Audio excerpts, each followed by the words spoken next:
let it go. I think we should postpone it. But I mean, also, but like the live stream is only a minor portion of the competition. Only a small percentage of the people are joining the live stream. Yeah, I think we can postpone for the live stream, just so we do the event kickoff and all.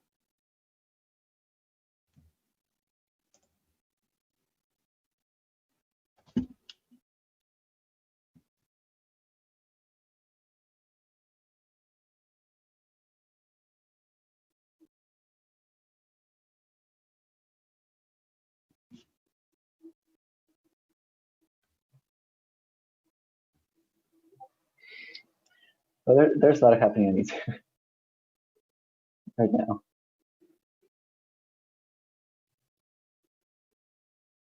I think we should postpone. Oh, I think we're live.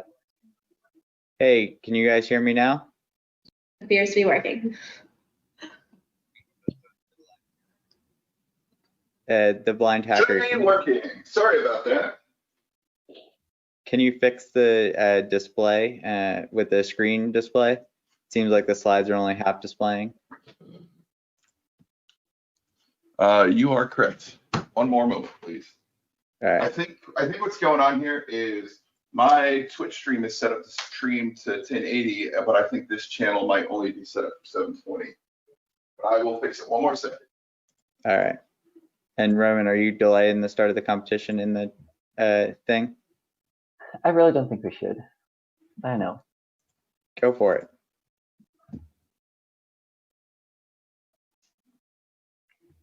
You realize that we're live and they can hear everything we're saying.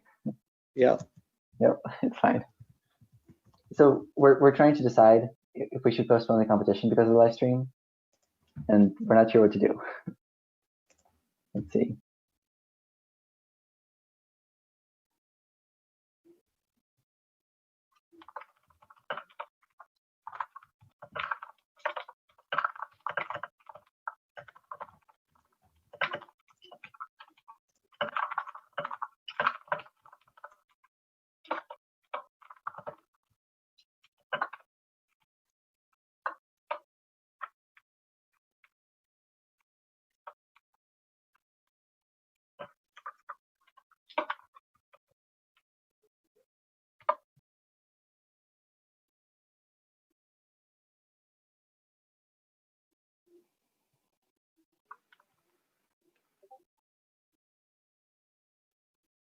Oh, I think it's neural only now.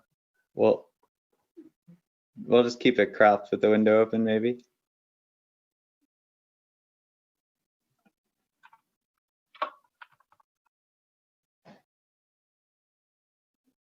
That should be good enough. Awesome. Does it look better now? Yep. Should be good to go. All right, here. Guess we're about to get started. One more sec.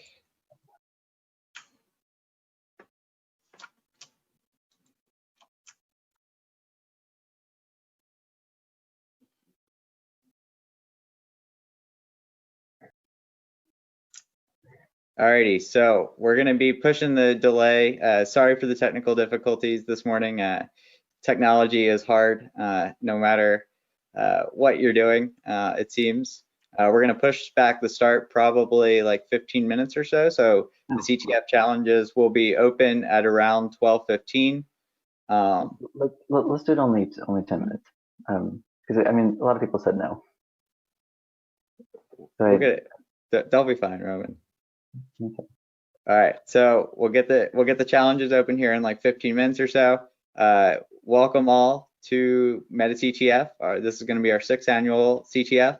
Right now, we're going to go through just some housekeeping items, explain a bit for people who have never done a CTF, go over the flag format, and a few other items that will definitely be helpful for you. First, though, a huge thank you to all of our sponsors. This kind of event would obviously not be possible without their support. You can see them all listed on this page. That's Black Hills Information Security, National University, Active Countermeasures, Remagine, CrowdStrike, and Chainalysis. All of these sponsors are a huge shout out to them to help make this event possible, as well as all of the folks listed on this slide, Tony Sina, Bonita Beth, the Blind Hacker, and all of the BHIS team. Roman, it looks like my slides are frozen. There's a delay with YouTube. Okay. Alrighty. So with that out of the way, welcome everyone. Looks like, judging by the signups, it looks like we have people from nearly all 50 US states and like 60 different countries. So that is really exciting right now. Here is our team. You'll see us throughout Discord, as well as the rest of the admin team at MetaCTF and at admin in the Discord if you have questions throughout the day, as well as we have a chat bot for support. So a little bit about CTFs. I like to think of them basically as a digital scavenger hunt. And you're finding bits and pieces of information on the internet, you're analyzing a vulnerable website, all sorts of things like that, and to try to test and learn about new information security skills. So we want this to be a learning environment, so that's really important to us, and many of the challenges at the beginning are designed to help you get started for those with less prior experience. And each challenge you're going to be trying to find a flag, so that's basically just a special string that's like the answer to the problem, if you will. And then obviously the team with the most points wins. We'll have two tiers. So one tier is the student tier and the other is for everyone else, so industry professionals and the like. All of the prize information specifics are listed on the website once you join the competition. Highly recommend reading all the challenges carefully. We'll say this, and plenty of people will not read the challenge and ask us a question about what's in the challenge, as well as the hint button. I cannot tell you how many competitions people just forget about the hint button.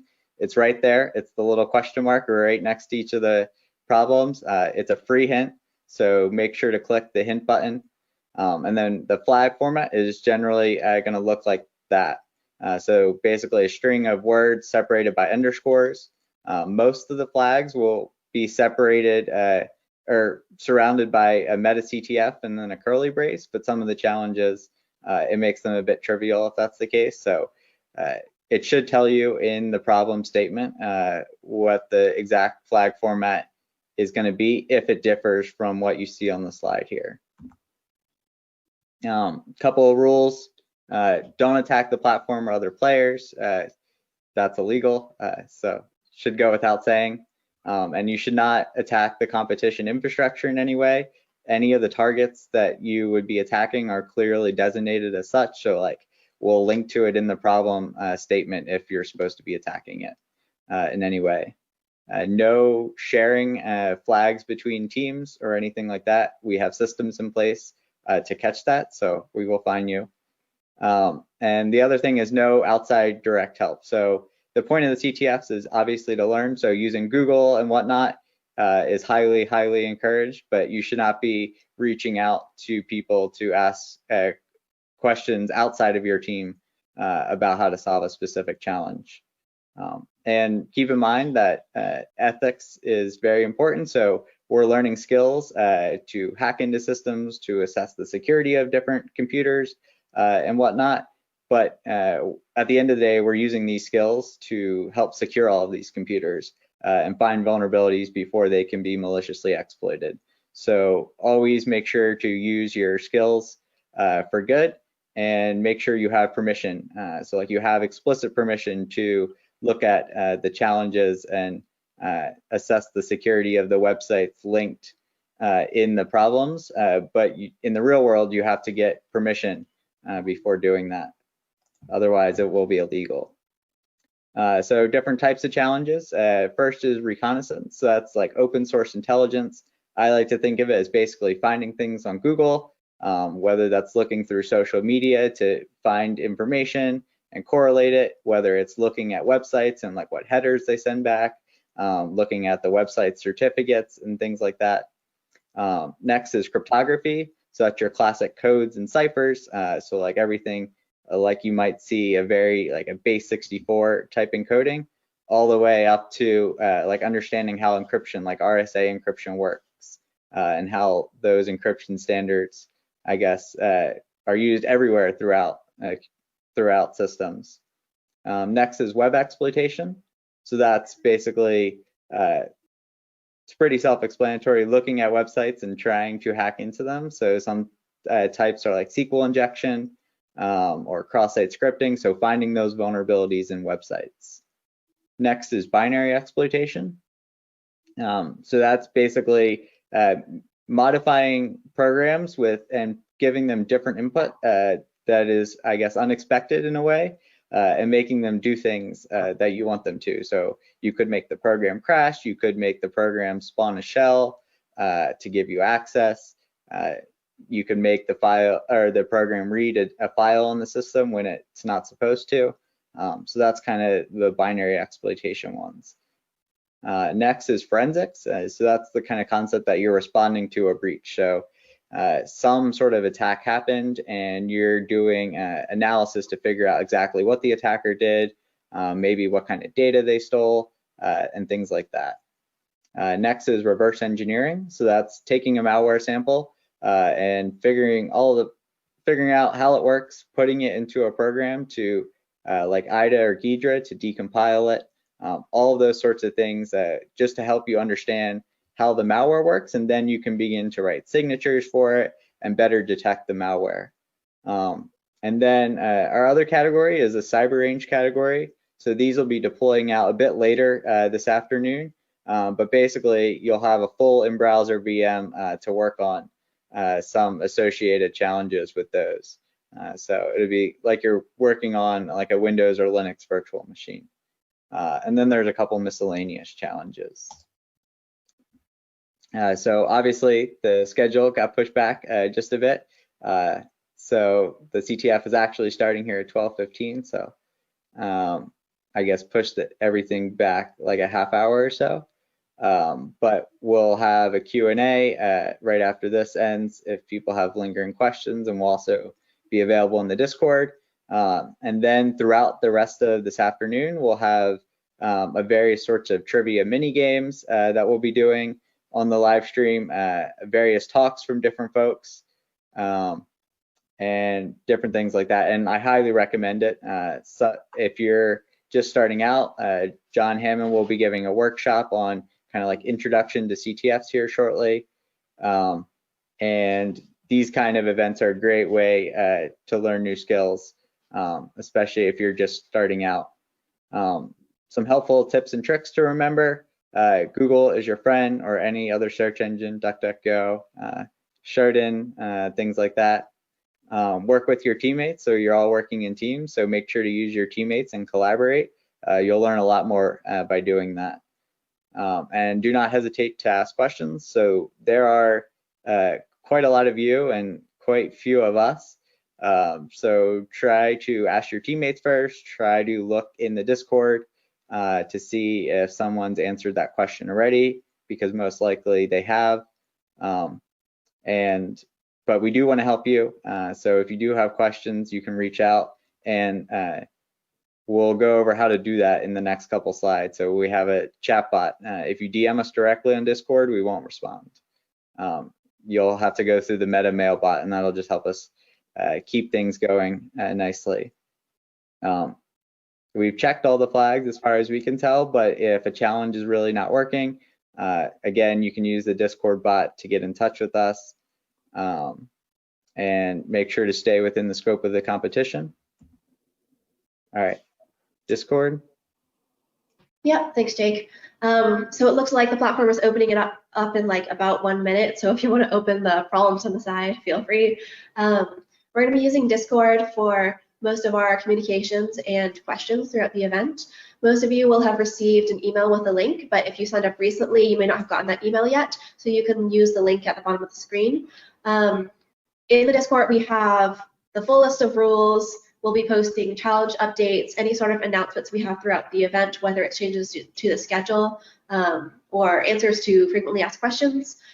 We also have some channels for finding a team, chatting about the live stream, If you have questions during the live stream, it's probably better to post in Discord because we're going to be monitoring that more than we'll be monitoring the questions on YouTube. And also, please take a second to visit our sponsors, Active Countermeasures, Black Hills, and National University, who have their own Discord channels. So as Jay kind of mentioned, we're going to be using the MetaMail bot throughout the competition to answer your questions. If you have a specific question about a flag or a solution, or if the question is private, then please DM the MetaMail bot, and that'll go straight to the admins, and one of us will respond as soon as possible. We also have a Discord bot for finding a team. So if you're looking for other team members for your team, or want to join an existing team, check out the Find a Team channel. In that channel, you'll see a bot that you can interact with. If you use the command $list, it'll show you all the open teams that are looking for members, or you can add your team or remove your team from the list. And once you find a team that you'd like to join off of the list from the bot, you just copy the join code, you go to your dashboard and find the CyberGames entry, you click switch team, and it'll have you enter your join code. So that's how to join a team. If you have any questions about that, feel free to post in the live stream chat channel. We're gonna be answering questions in a few minutes. But first, I think Roman's gonna go over the platform a little bit. I've just been told that the platform is giving an error, and so I think I'll probably skip the stream. Maybe I'll go over everything really quickly, but I can work on this, Roman, if you want to look into that issue. Yeah, I'll look into the issue. All right. Really hoping it's not going to happen. Okay, so here the interface you'll see when it's loading looks like probably a lot of load right now is challenging the platform just a bit, but this will be the first question you'll see. You can use the items at the top to filter out categories. There's a help button, there's some UI settings, and this is kind of the challenge presentation you'll see, and then there's that hint button in the bottom left-hand side that you can use to get a hint for a problem. The cyber range, like I mentioned earlier, will be up later this afternoon. This is kind of a screenshot of the interface. You'll be able to create the VMs, and the challenges will direct you to the cyber range if they require a VM. But other than that, it should be mostly straightforward to connect into them and use the interface here. So, do people have any additional questions? Post in the live stream chat if you do. Yep. And we'll try to work through them. Sorry about the platform. I think I know what the issue is. Yeah. But we'll if there are any issues with the platform, please DM the MetaMail bot, and we'll try to figure it out. Yeah. Sorry for all these issues. The scoreboard might be a bit slow because there are way more people than we had in the past, and so bear with us. But thank you all for coming. Once again, sorry for the things that happened, but we hope you enjoyed the event. Technical issues. So I guess it's time for us to introduce Joe, our MC, who can lead the live stream. Are you in the call? Are you in? Yeah, can you all hear me? I can hear you. Awesome. Well, guys, as you guys just heard, my name's Joe, also AKA the Blind Hacker. I'm not going to turn my camera on at the moment. It's doing some things and running between machines as well, trying to make sure the stream maintains its uptime. That was all totally on me. But hey, all of those of you in chat on YouTube and Twitch right now, since we are streaming to my Twitch as well, go ahead and give these guys a round of applause. Look, I'm going to tell you now. I've been chatting with Roman on and off the last 3 weeks, and then I chatted with Marina the other day, and I promise you, these guys have not slept for at least almost a month. And so look how beautiful and happy they all are. And so please, please, please give them the credit that they deserve, and the credit that it takes to put on a CTF. Keep in mind, so, from my perspective, right? Thanks for introducing me. So again, Joe B, Blind Hacker. I'm on Twitter. I do a lot of stuff. But tell me about your team. How big is MetaCTF, right? So I know the three of you, right? Is it just the three of you? There's 4 of us on the core MetaCTF team. Mariah will be joining us later this afternoon, and then we have a huge cadre of volunteers helping write the problems and help answer questions today. Absolutely, excellent. No, and I mean, like I said, I think you guys. I'm gonna take my hands away from the mic and give you a big clap here. This is but problems aside, there you go. Everybody, thanks. The round of applause. There you go. Look at that that YouTube feed. But no, you guys have done a fantastic job. So, I know things aren't off to the perfect start they should be, but hey, first time streaming online. This is 2020 is a weird and interesting year, as we all know. Some of the technical stuff on the stream stuff, totally my fault. I had it all set up to do Discord, and then Roman contacted me the other day and said, "Oh, WebEx," and I said, "Oh, it shouldn't be that much different. Oh, it's a lot different." So that's totally on me. That's fine. Don't let that reflect the MetaCTF folks. So, but you guys put on really good work here. So we've got this schedule here. I didn't know if you guys wanted to kind of move on to playing the video and take a quick little break. It'll actually take me a few minutes to get set up. I have to, since I'm dual wielding PCs, unfortunately they're not in the same room. So that's the fun thing. So I'll run upstairs, get the video playing. I'll mute the audio, mute everything else, get the video playing, and then unmute and bring it back, and we'll be streaming just in a moment. All right, it sounds like a plan. Yeah.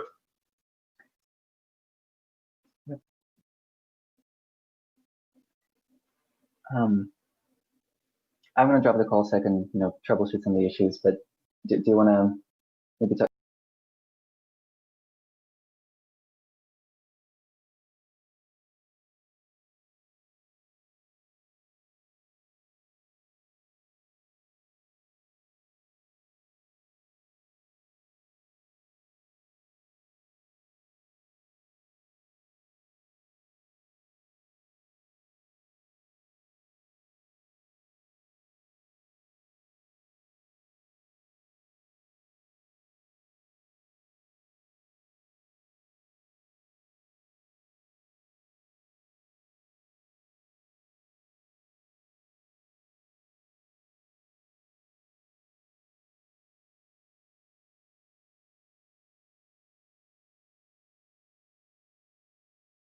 Alrighty. Hey everyone. Thank you for being here. I really appreciate you coming to hang out and kind of listen to me blab on for a bit. So hopefully we'll have some fun. But this is a presentation and talk titled Key Ingredients for Cybersecurity Alphabet Soup. So before we dive in, typical obligatory introduction. Hi, hello, my name is John Hammond. During the day, I work as a senior security researcher and a little bit of a cyber training developer. I try to bring out a lot of education and content stuff to really get people in the know about cybersecurity and training and trying to sharpen their skills. In my free time at night, I like to play Capture the Flag, CTFs. I also like to develop and create some of my own Capture the Flag training exercises and activities. I have a pretty cheesy YouTube channel where I showcase a lot of Capture the Flag video walkthroughs, write-ups, and programming tutorials and stuff, all hopefully somewhat tangential to security. So, all right, let's get to really what you want to talk about here. We'll give a little bit of an overview, kind of a roadmap and agenda as to what we're going to talk about. So I'm going to try and stitch this into some idea that I'm going to propose here, and it has a lot of funny, weird cooking analogies here. So this is the alphabet soup problem that I want to present to you, and then I want to talk about the key ingredients, or kind of what I propose as a good, I can't say fix, I can't say a solution that will solve this alphabet soup problem, but something that I think is really, really important and I want to share and showcase here. And how to make the mix, or really how to get into this, what you might want to do or what you might actually do to do this sort of thing. I'm repeating myself here, but I want to make this hopefully something that you can take something away from, or if anything, it just kind of encourages you and motivates you. So that's what we'll get into in that section. And then we'll showcase some real stuff. I'll get hands-on keyboard, not just simply talk to you, and we'll walk through a little demonstration. It's kind of a cooking show demonstration, again, with my silly and cheesy analogies here, but hopefully that'll be a lot of fun, really see some fireworks. So, and then I'll get to, hopefully, my good closing, that a watched pot never boils, and we'll reach that when we come to it. But anyway, let's get to this alphabet soup problem. Here's the thing. Are we stuck in cybersecurity alphabet soup?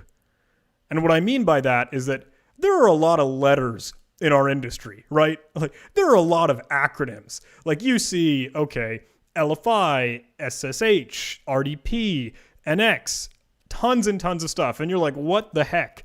WTF, right? What are all these letters and what do they mean? There is a lot of stuff out there, and maybe that could be a little overwhelming. It's hard to kind of navigate all of those acronyms and letters and things and words and concepts that you might want to get smart on. You might want to wrap your head around. Maybe you're interested in cybersecurity. You love, messing with computers, doing interesting stuff on the keyboard. You just like, I don't know, code and hacking and all that stuff sounds really great and cool and fun to you. Hard part is there's a lot of stuff out there. And how do you navigate that? How do you kind of find your way? How do you learn this overwhelming abundance of stuff, acronyms, letters, all of this? So here's my pitch.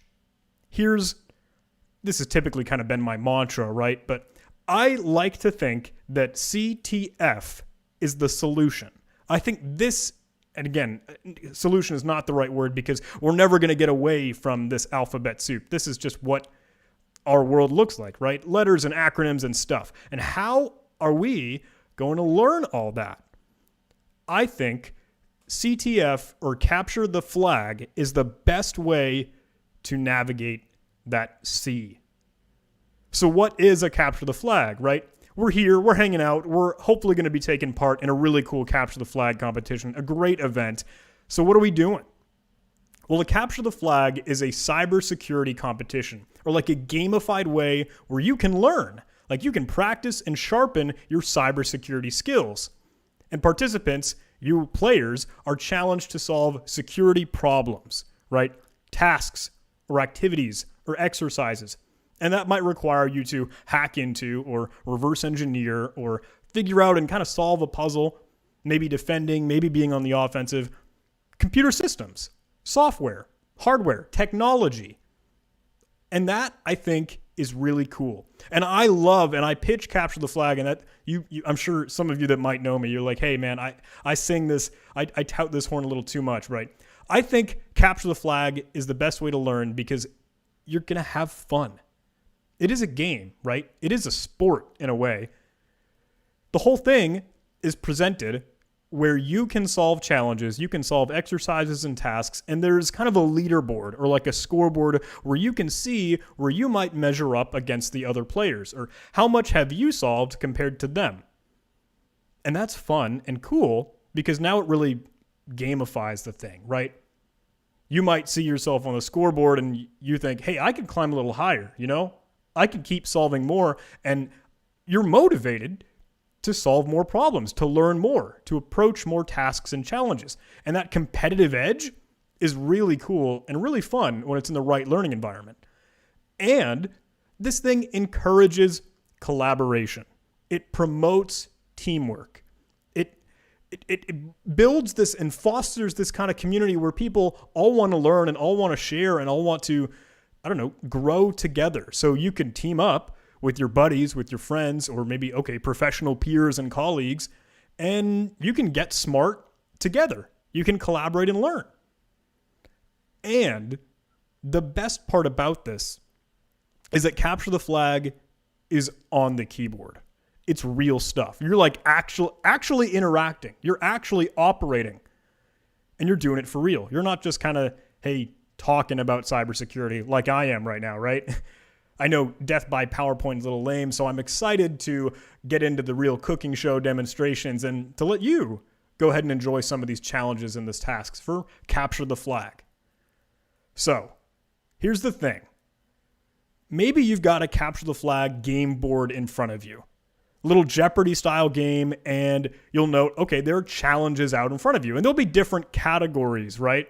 The thing about a Jeopardy style CTF event is that maybe you have kind of like Olympic style events or different places and mental organization, compartmentalization stuff where you say, hey, I want to look at computer forensics or network forensics, right? So you might see a couple boxes or a couple clickable icons that are in a forensics category.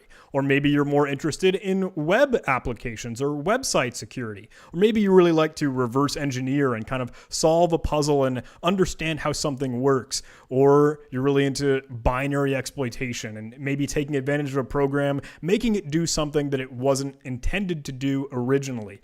And each of these different categories or each of these challenges will have a certain point value associated with them.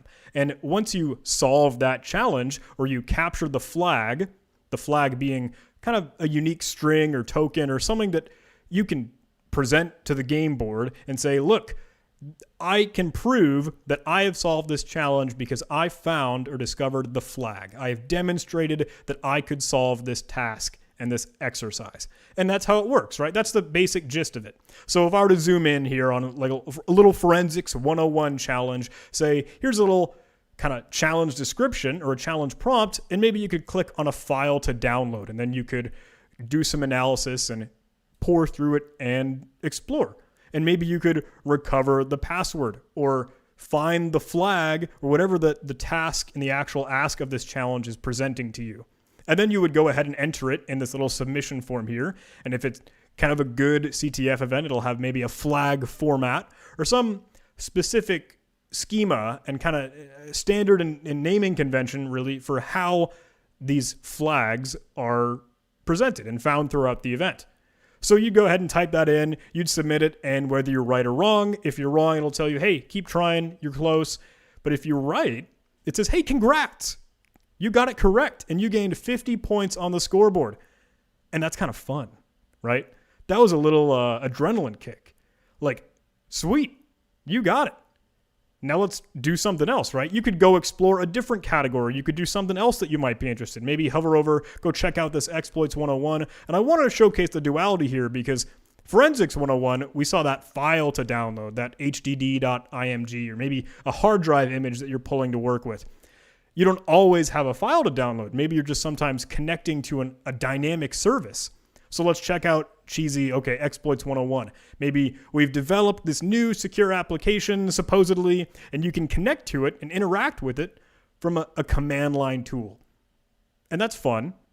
You're definitely going to learn a lot more about interacting on the command line and trying to be that power user, right? Or interacting with cool software that makes you look like that elite hacker. I don't know. You definitely get closer to the wire and do some great stuff. So sure, we've got a little netcat command here, NC, with maybe a host name or a location to connect to, maybe an IP address, and then a port. So you'd open up your terminal.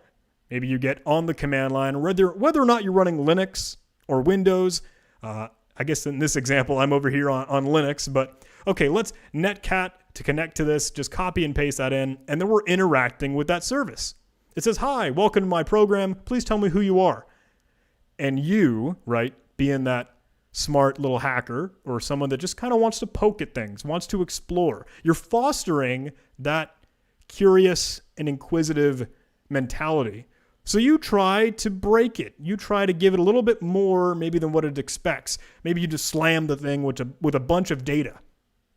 And then that program or that challenge just falls over. It says, whoa, hang on. That's way more data than I can handle, and it'll just choke and spit out a flag. There you go. Now you can submit that and gain more points. So obviously, this is a super duper watered down and distilled example.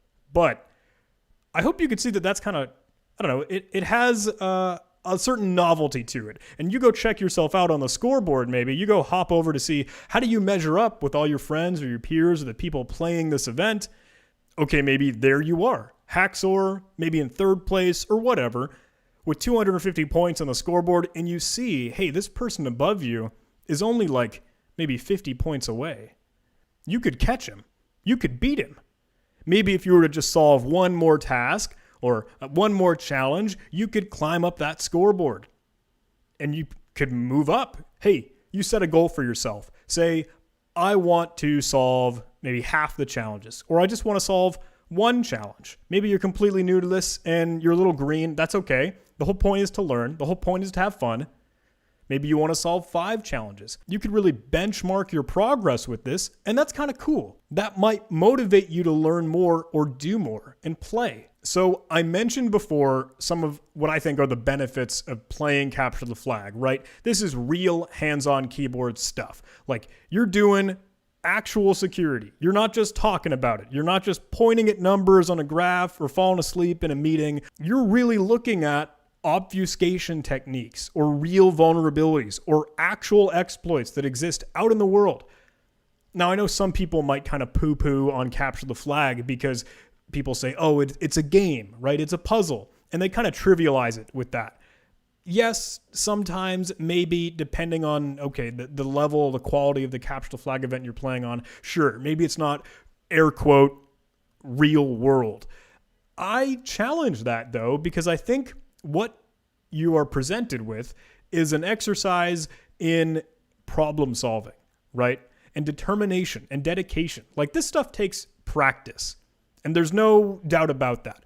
No one ever talks about the serious amount of failing in hacking and trying to learn this stuff. There is so much fail. But that's okay.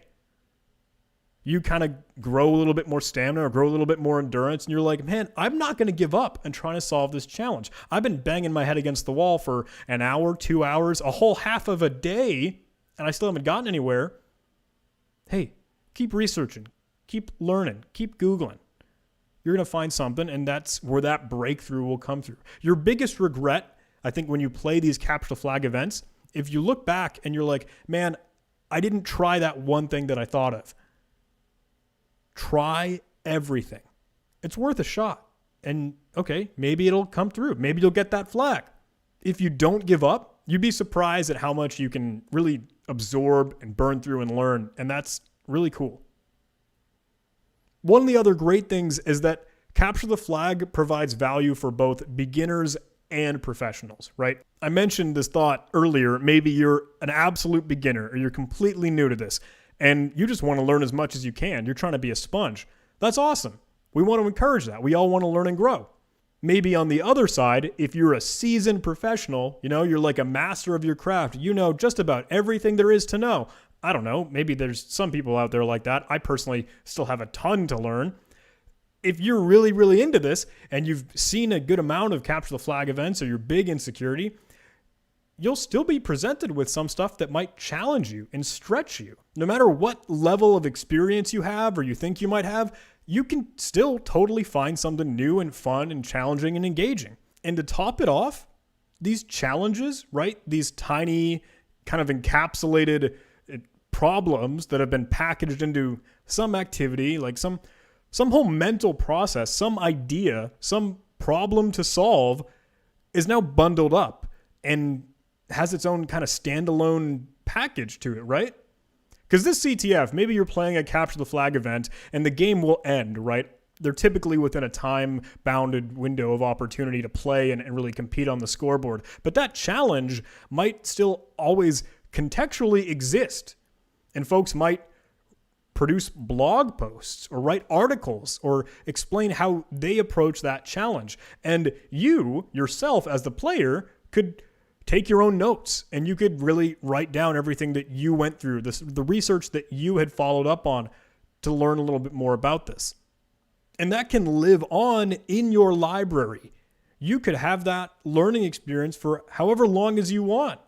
With a Capture the Flag challenge, there's now a standard language that folks can use to discuss a specific problem or a specific vulnerability or one exploit and how it was performed and get different examples or derivatives or instances of that. And that's crazy cool. Take this other idea. There's you, right? Here's a hypothetical. Maybe you're a person. That's not too hard to buy into. You are one single human being. That's you. And you have your own interests and you have your own ideas and things that you find really cool. And you might want to explore and poke at and tinker with those and find potential security holes or vulnerabilities or oddities or idiosyncrasies that are fun and peculiar. So you might be more interested in those capture the flag challenges, or you want to create your own maybe capture the flag challenges that showcase these interesting bugs and gimmicks. That's you. But then there's everyone else. There's a whole world around you. And everyone, each individual person, has their own interests and stuff that they find really cool and fascinating. And they want to share that, right? So maybe they will create and develop and participate in capture the flag competitions and events. So there's going to be this massive spread of knowledge, and you might be presented with things that you've never seen before because someone else has a different interest and they want to showcase that. And while you're playing these capture the flags, while you play one event and then maybe another and then more, and then you do this for however long you'd like to, and you'll learn a ton because everyone is all about sharing the stuff and the knowledge. And that's one of the awesome things about the CTF community is that we're all just trying to learn. We want to have some fun and play, and it's really cool to find new, fascinating challenges. So I've beaten this idea to death, but you will gain exposure to more technologies or become a little bit more familiar with stuff or work with systems and security and software that you wouldn't normally work with. And that pushes you out of your comfort zone. Say you really like, okay, PHP is a cool thing in web security, and you're all about PHP. Well, hey, have you ever explored this Node.js Express framework where you're kind of running JavaScript on the server side to create a little web application and framework there? Have you looked at these prototype pollution bugs or experimented with a little bit more? Maybe you're big into binary exploitation with, okay, just classic Intel assembly, but now we're going to be looking at some AMD processor stuff, or here's a binary that was written in Rust or Go, and it turns a different spin on some stuff that you might already be interested in, but it will slowly pull you and stretch you into things that maybe you hadn't seen previously. And that is awesome. You're continually growing, you're adding to your arsenal, you're building up your toolkit and the stuff that you know so you can tackle more problems and solve more security exercises, solve more challenges in the future. Not just in a capture the flag sense, but as a professional, as a person in the industry, as a cybersecurity contributor. Okay, I've talked for a little bit. Now let's get to the fun stuff. I want to showcase some of the capture the flag challenges from this CTF here. So let's hop over to my screen and do a little demo. I would like to showcase some of the beginning challenges from the MetaCTF CyberGames event that's going on right now. So we have this challenge prompt here. Challenge is called Everyone Loves a Good Cookie. It says cookies are used by websites to keep track of user sessions and help with authentication. Can you spot the issue with this site and convince it that you've authenticated? It's worth 175 points, and we have this link we could click on to go access the website. So once I'm on the website, I notice I have this notification here. It says you are not authenticated. Please enter the secret code to log in, and we have an input box and a submit button. So just for good practice and classic CTF style, I'm going to right click on the web page and click on that view page source. That way I can look at the HTML or kind of the web page source code and internals and really how it's built. I'm going to look through this code to see if there's anything that sticks out to me, like an HTML comment or maybe some notes that a developer might have left in that could clue me in as to what might be wrong with this page. Or I could look for other code like JavaScript, some of the client-side code that will run in your web browser, and just kind of poke around to see if there's anything interesting here. I noticed that it does reach out to some JavaScript code, but all of this is external. They're reaching out to Cloudflare and their CDN or Cloud Delivery Network to reach some JavaScript libraries like jQuery and things like that. They do the same thing with CSS or those cascading style sheets, and I don't see anything else on the web page other than this HTML form with an action to post to some specific location asking for this password or that secret code entry. So I guess I could just kind of start poking around and enter some code here. I could take a guess and type in something that might be the secret code, like sure, 31337 for elite, and then I'll click submit. But that will tell me, okay, incorrect code. With that, I'm not entirely positive what to do, but I remember this message said you are not authenticated, and it explained in the challenge description that it might be using cookies to keep track of whether or not I've actually authenticated. So I'm going to open up my web browser developer tools. You can hit F12 on your keyboard to typically open that up. I'm using Google Chrome right now, but you could be using any web browser. Google Chrome is nice because in the developer tools, the couple tabs at the very, very top have one entry called application. And I'll extend this so you should be able to see that naturally there. Application, in this tab, you can view actually cookies specific to a web page that you're looking at. So if I were to click on that, I could view, hey, these are the cookies that are being used by this MetaCTF or metaproblems.com. When I click on that, I see this cookie named CM authenticated, and that value is currently set to 0. So 0 probably means, okay, like a Boolean logical false or no in a kind of binary yes or no condition, right? I am 0, which means that, okay, I'm probably not authenticated. If I were to change this to something like a value of 1 for true or yes, maybe that will allow me to be authenticated. It's simply checking this by a cookie, which is local and kind of pertinent to my end user machine or my web browser. So if I set that value to 1, I'll hit enter here and make sure that sets. I'll close out the developer tools, and then I'll go ahead and hit F5 in my web browser to refresh the page. And there we go. Now I've got my flag here. It looks like I am authenticated, and the flag is MetaCTF. Oscar says I love trash and cookies. So one challenge done.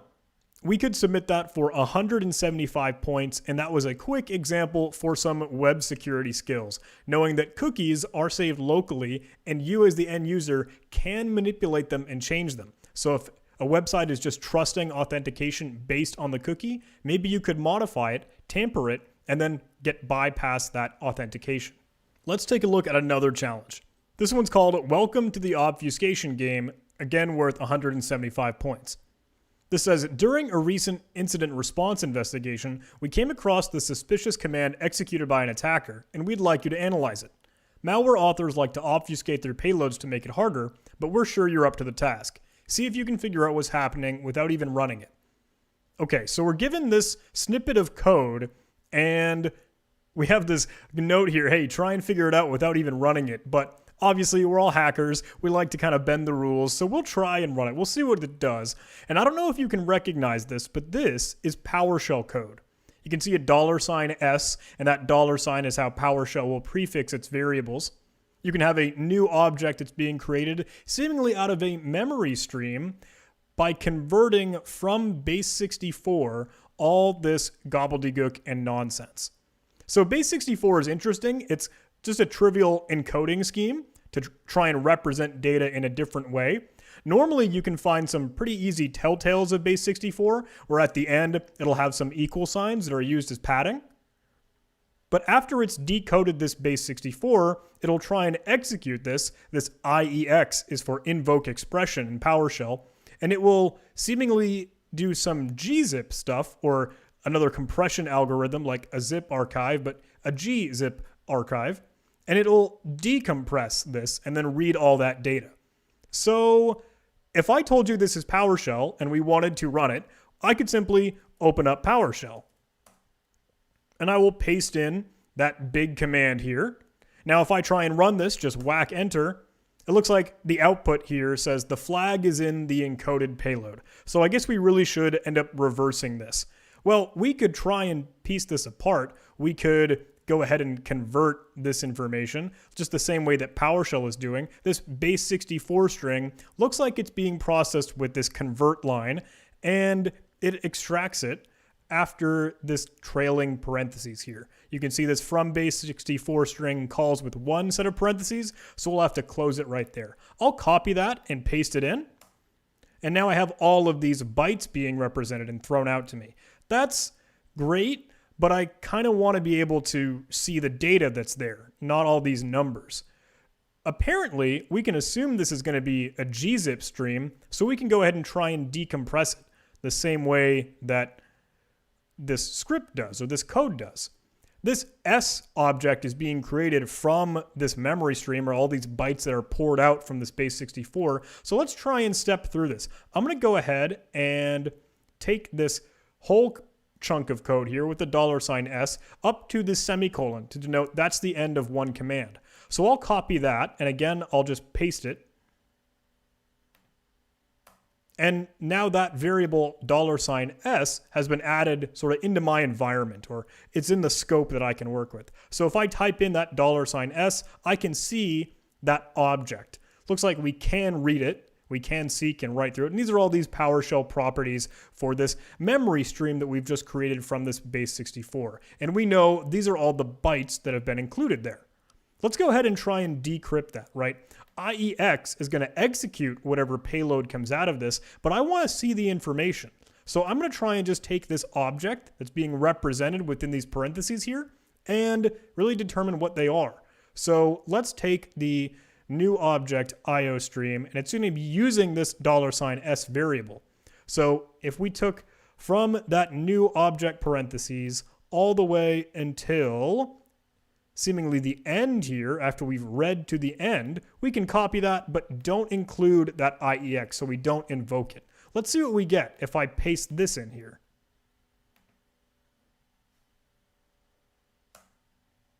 Okay, now I have the syntax write host, and that's PowerShell command to, okay, print this out on the screen. The flag is in the encoded payload, which we saw earlier, but we have this new variable QQ, and that's set to a string. Ooh, MetaCTF, peeling back the flag one code at a time. Very, very cool. So that's the flag we could submit.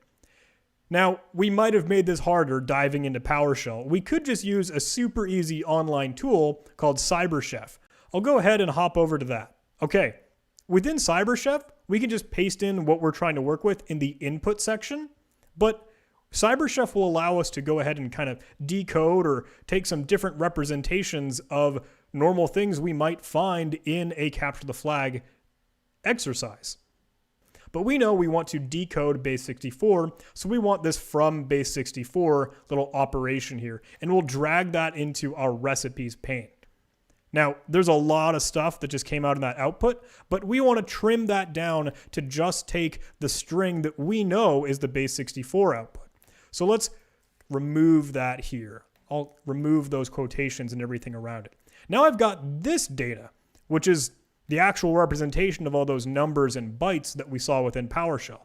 But remember, this is gzip data, and we have to uncompress that. So we could simply search for that if it's not shown to us within CyberChef. Let's search for gzip. Well, gzip will compress, but we want to decompress. So we want this gunzip or gunzip that will decompress data, which has been compressed using the deflate algorithm with gzip headers. So I'll drag this in just under that from base64 recipe. And now I've got new output, the exact same as what we saw within PowerShell. And we've got the flag. So CyberChef made it super duper easy, and CyberChef can be even better than that. Say we didn't know what this was. Say we could tell, okay, we've got some base64 string and that just looks like gobbledygook. That's the interesting nonsense part. But if we didn't know any of this, maybe we didn't know that it's going to be base64 decoding, or that it was gunzip or that gzip decompression, we could try and use the CyberChef magic function.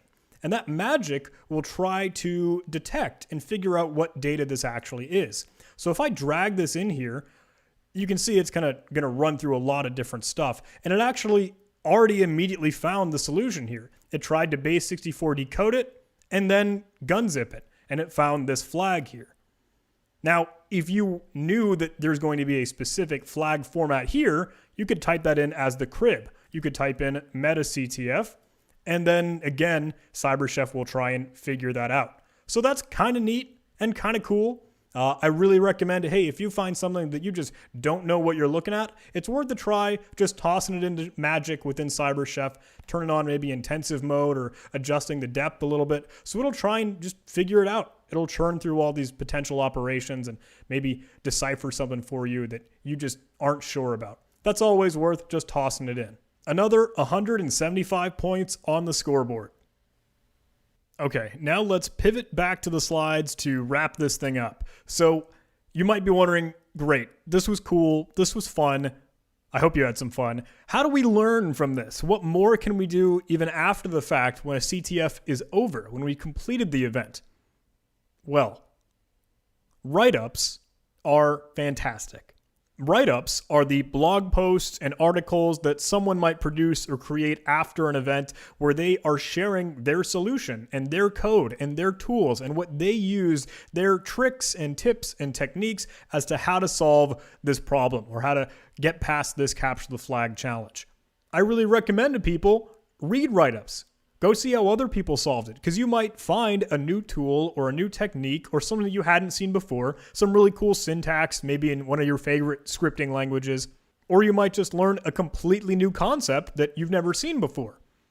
Now, it's one thing to read these write-ups, but I also think it's another thing to write your own write-ups. Whenever you solved a challenge, you should create your own blog post. You should write an article. You should share with the world what you learned and what you did to tackle this. I think it is super important to always document what you're doing.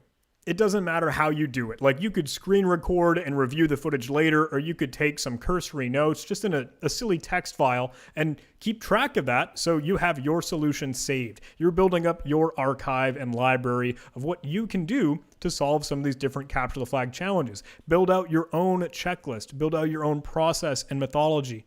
And that's really cool. And if you share that with other folks, again, everyone's here to learn. We're all trying to get better, and that's one awesome part of this community. If you don't like to read, or if just kind of staring through a wall of text just makes your eyes glaze over, you can watch free content online. One example of a platform where you can just find a lot of capture the flag videos or pen testing tricks or bug bounty stuff is on YouTube, right? I don't care where you share it. It could be on Instagram. It could be on Reddit. As long as it's out there, you can find a lot of great resources that are free and it'll help you learn and sharpen your skill. And you could do this exact same thing, right? When I'm encouraging you to write write-ups, if you don't want to do that, it takes a little bit too much time to just, hey, craft this big, long article. You could just screen record, share that screen recording footage, maybe add some commentary, or go do a video after the fact showcasing how you solved it. You too can go ahead and create free content online. I think that's the best part. I think if you share what you learn, that's the most important thing. Because not only you're growing, you're learning, and that's the best way to learn yourself, right? Trying to teach it to others is really great for enforcing it and emphasizing it so you've got this mastered, right? You can share it with others. That's great. If there are no CTF events going on, you can always practice with war games. And these are the always on, always online and available activities and exercises where you can still practice a lot of this stuff. And there are tons of these. Over the Wire showcases some great Linux command line stuff. Under the Wire showcases PowerShell on the Windows realm. You can do binary exploitation with Smash the Stack or some reverse engineering with micro corruption. Obviously, there is web stuff you could explore with WebGoat, with Lord of SQL injection. If you like cryptography, you can explore CryptoHack or the CryptoPals challenges. There is so much stuff. You will never, ever run out of resources and things that you could play with, you could interact with, you could take your notes on and grow and explore and learn. Okay, so my parting message here, right, back to the cheesy cooking analogies and this whole alphabet soup thing. A watched pot never boils. That whole concept, like, look, if you're just kind of staring at this thing, if you're just waiting for it to happen, if you're just hoping the osmosis will hit and you'll suddenly learn all this stuff, that's not how it goes. You gotta go do something. You gotta go practice. You gotta go play. And capture the flag, CTF, that's the key ingredient to the cybersecurity alphabet soup. All these letters, all these acronyms, CTF is one thing that I think will really help you sharpen your skills. So get out there. Go play. Go learn. Go capture the flag. I'm really excited to try my hand at some of these challenges. I'm really excited to see all of your write-ups, all of your blog posts, your articles, your videos, what you create from your learning. So go play, go capture the flag, and thanks so much. I really appreciate you tuning in. If you have any questions for me, I'm available online. I'm happy to chat. I'd love to hear from you. Let's just be a part of the community, and let's share, and let's learn, and let's play. We're here to have some fun, but thank you so much. Take care.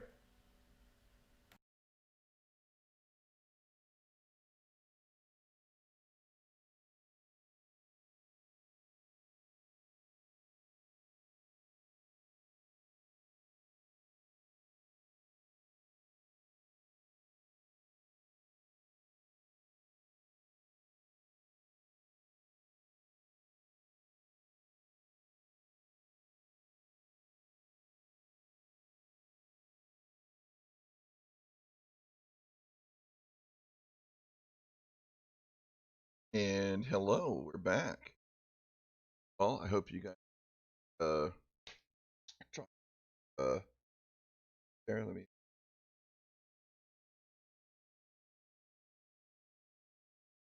in a little bit of a better place than we were earlier, and it looks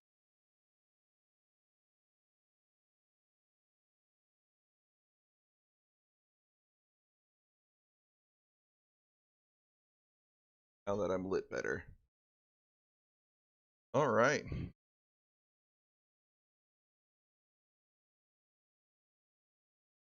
And here I'm in. It's kind of fun, right, Dave?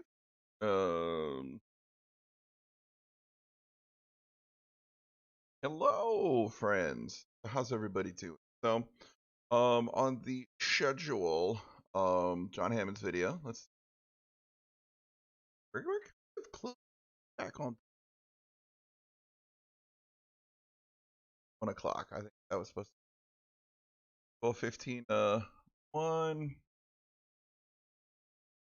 Got a few minutes. After this, we're gonna do a mini game, a Windows trivia mini game. So for those of you that want to take a slight little break from your crunch and maybe the platform and have an opportunity to win some additional prizes outside of the CTF itself, we do have mini games. So let's see.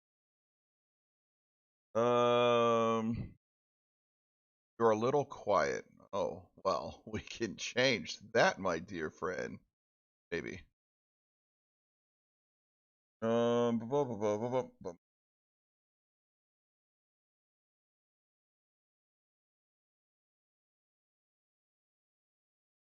No, we can't. That's the first time anybody's told me.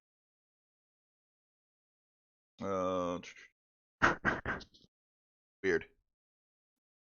That's a bunch of technical difficulties today. Hello, Chad. Dave, how terribly quiet am I? Like, really quiet, or do I just need to start, speaking up a little bit? Still am drinking coffee. Now it's gone. Yeah, we're gonna get some swag and some free stuff if you can answer some of these questions here in a few minutes. I'm gonna give it a few minutes. I'm gonna throw the links to the slides. They'll be right above me, right about meow. Nope. Meow. Boom. https://aha-slides.com MetaCTF1. I'm gonna give you guys a few minutes to go get registered, and then we'll go from there. Oh, you're fine to me. Okay, I appreciate it. I appreciate being fine to you, there, Allison.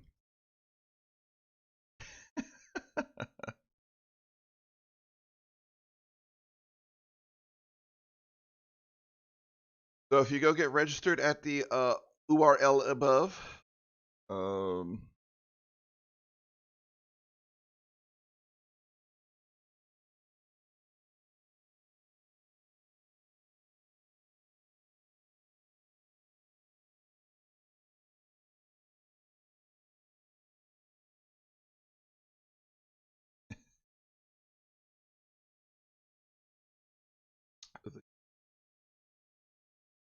go there.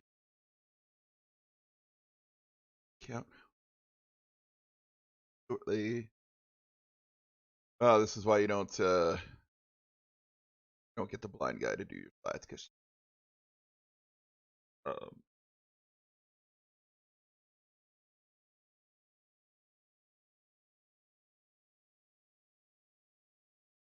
you guys aren't seeing the URL.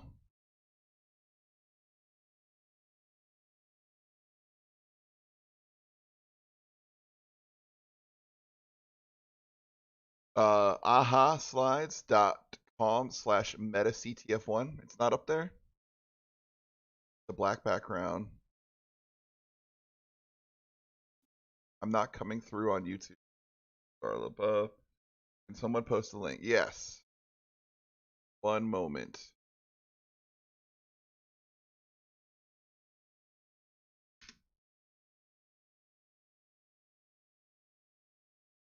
Up there. The black. I see it.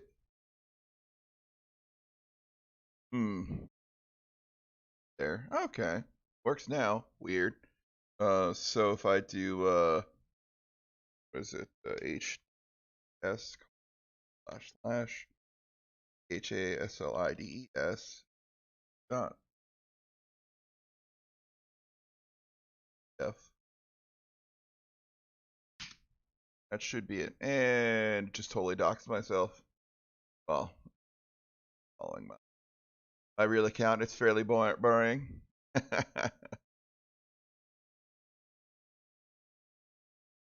Switch account to the blind hacker.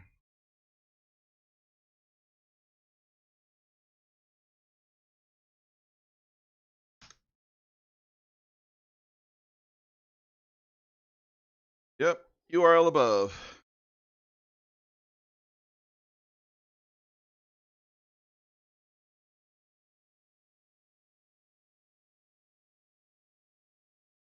Yep, I'm trying to give it a few moments for people to get up, so it's going to be a Windows one. Let me make sure I still have that open.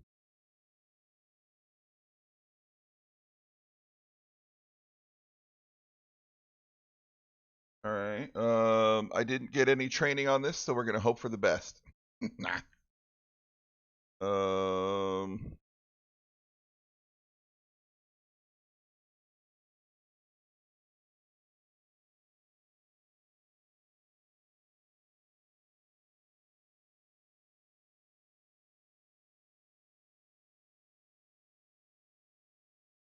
Oh, geez, look at all these players to join. Waiting for 120 players. Nice, guys.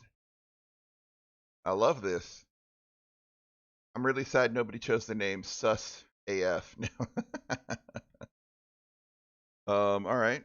I don't want to present this screen, but it looks really cool on my end. We're gonna just leave my boldly face up. I'm having some trouble, but yeah. To join, just again, ahaslides.com/metactf1. 132 players. I'm gonna give it. My only clock now is over here because it's 15. Give it 2 more minutes. 2 more minutes.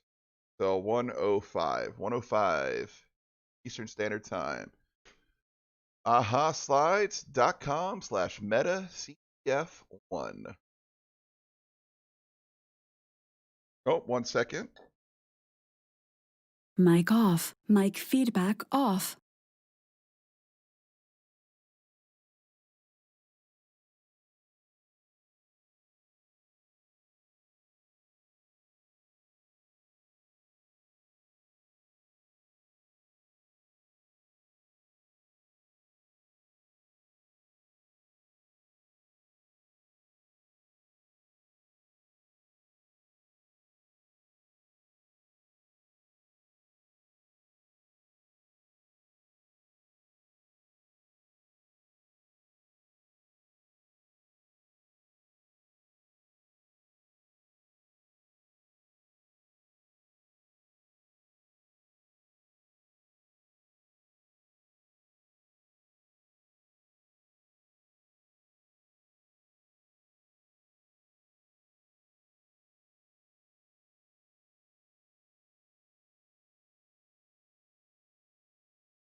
Mic on. Mic right. feedback on. So it looks like we've got, sorry about that. I didn't realize it was on a weird slide. So we got minigame 1 here. You'll have 20 seconds to answer each question. Top 3 individuals that answer the most questions correctly will win a small prize. Faster answers get you more points. When prompted, please enter the email address so that we actually know where to send the prizes if you win. So I just hit the little arrow. All right, question 1. Well, please enter your email address for prizes.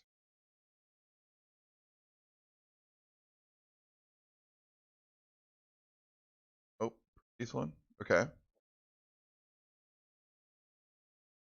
Okay, a few more minutes. All right. We got 173 players right now, so oh, there we go. Some people are popping in.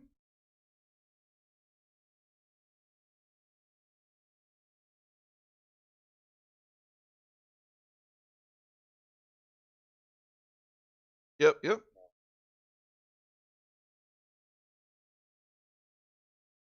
Oh geez, it's the people are just lining in. Awesome, guys. Awesome.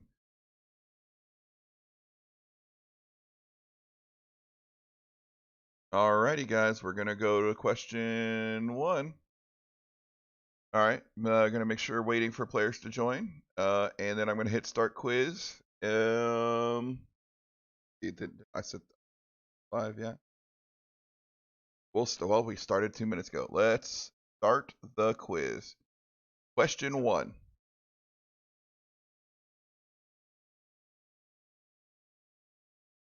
All right. Well, question 1 is live, guys. You got 20 seconds to answer. Now 15, 14.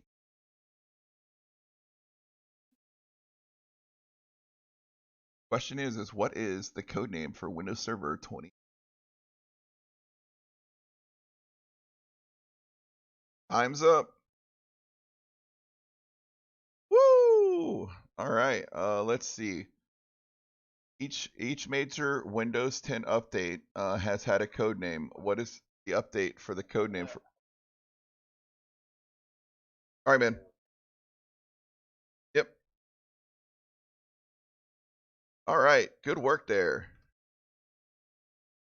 Let's see. We got it looks like a lot of people 58 people voted Redstone. Nice. All right, we'll go to the next question. The next question is so again, the faster you answer, the better. Support for the SMB protocol is provided by which of the following Windows services?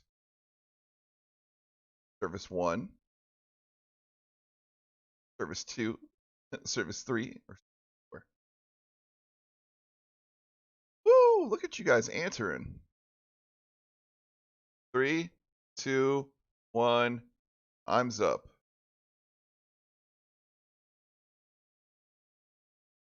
Let me see if I can share my view real quick. Well, we'll just keep on with the. Alrighty. Question 3. The MS-0867 security bulletin patched a major security vulnerability. Present which of the following system files? About 10 seconds remaining.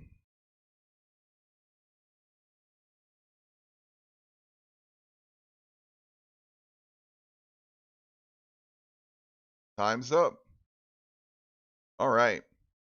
So the question was the MS-08067 security bulletin patched which one of the major wormable security vulnerabilities present in which of the following file systems? The Net API 32 DLL, the Win32K sys, the SVCH host, or the SMB.sys? Well, the answer was the Net API 32.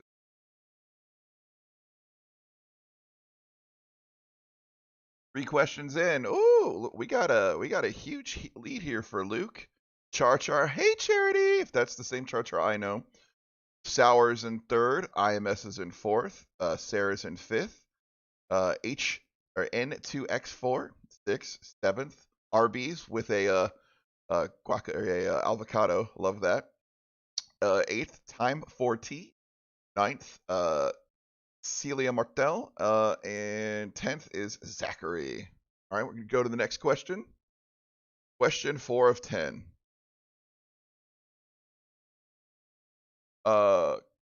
Conhost.execute often has a child process of console apps like cmd.execute, but this isn't always the case. Which executable didn't offload the work for? Which executable did it offload the work from?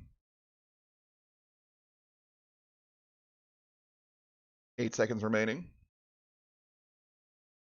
3, 2, 1. Time's up. So again, conhost.execute is often a child process of a console app like cmd.execute, but it wasn't always the case. Which executable did it offload the work from? cmd.execute, csrss.execute, smss.execute, or svc host.execute? Well, the answer was csrs.execute. Question 5. I want a recursive directory listen of a built-in command prompt. What command should I use?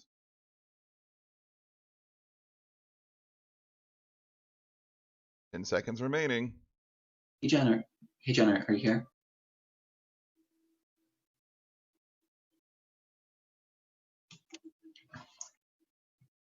Time's up. All right, so we have answer 1, ls-r, answer 2, dir-r, answer 3, dir/s, and 4, ls/s. Well, it was answer 3. 5 questions in. Ooh, Char's coming up with those points. WFIS Whisper catching up. IMS or Zachary caught up with the points. Char dropped down there. Gerard. Let's see. We got Celia, Hackerstorm, CXL, Sour. Okay, I'm gonna try it. Question 6.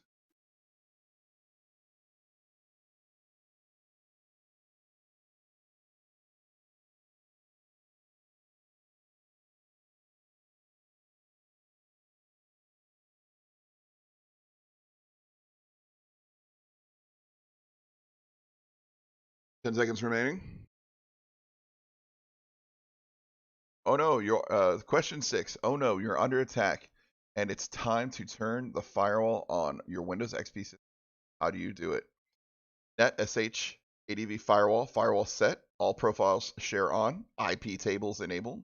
Net sh advanced firewall set, all profiles state on. Net firewall set, op mode enabled. Well, it was answer 4. Question 7. In the Windows kernel object manager, what is the absolute path to the registry key where subkey describes Windows services? Go, about 10 seconds left. Woo, that is a bunch of gobbledygook on my screen. I'm not even gonna bother reading. 3, 2, 1. Time's up. Woo! It looks like a lot of people chose the wrong answer, but apparently it was answer 3. Good guess, guys. I had no clue. Question 8. How many days after the release of a patch for Eternal Blue did WannaCry begin exploiting in the wild? 59 days, 3 days, 65 days, 22 days. Got about 10 seconds left.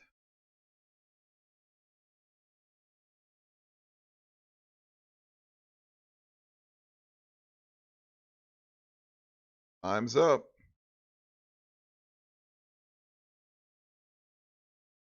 Let's see. The right answer was 59 days. Only 16 people guessed. Other people guessed 3 days, 65 days, 22 days. Good job, guys. Good job. It's pretty good guesses, though. Question 9. Question 9. Under what conditions can a user read a file, even if the ACL for the file contains an ACE directly denying them access?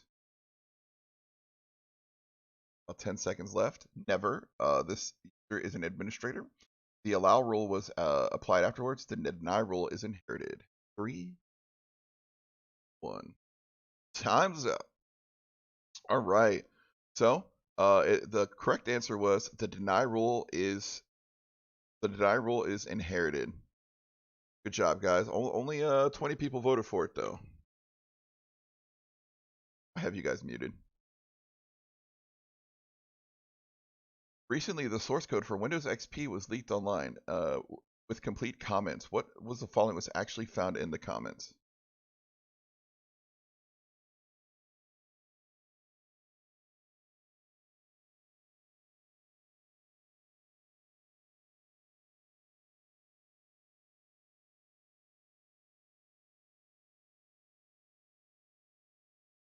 So the answer was these little gems have cost me about 10 hours of debugging.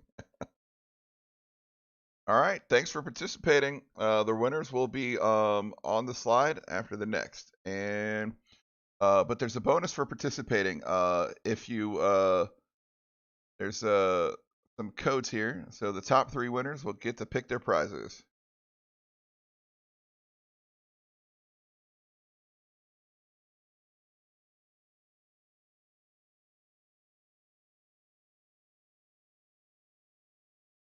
Congratulations to Luke with 431 points.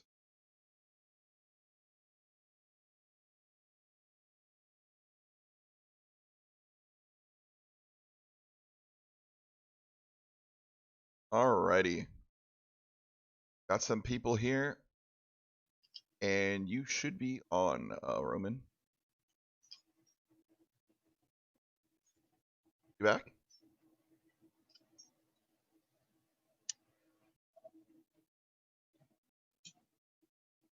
Roman.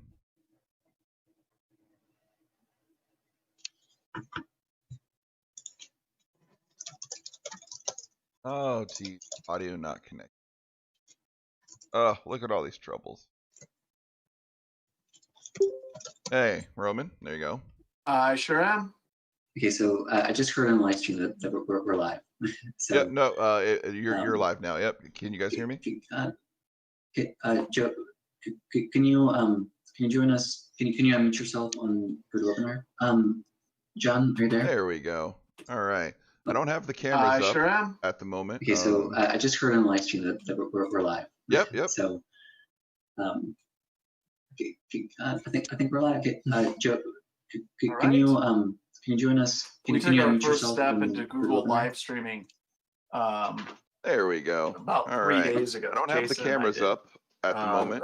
You know, as fun as this stuff is to do and get going. Yep, yep. I always feel like we're a year behind with the Twitch streamer virtually doing. All right. So do you just want me to back?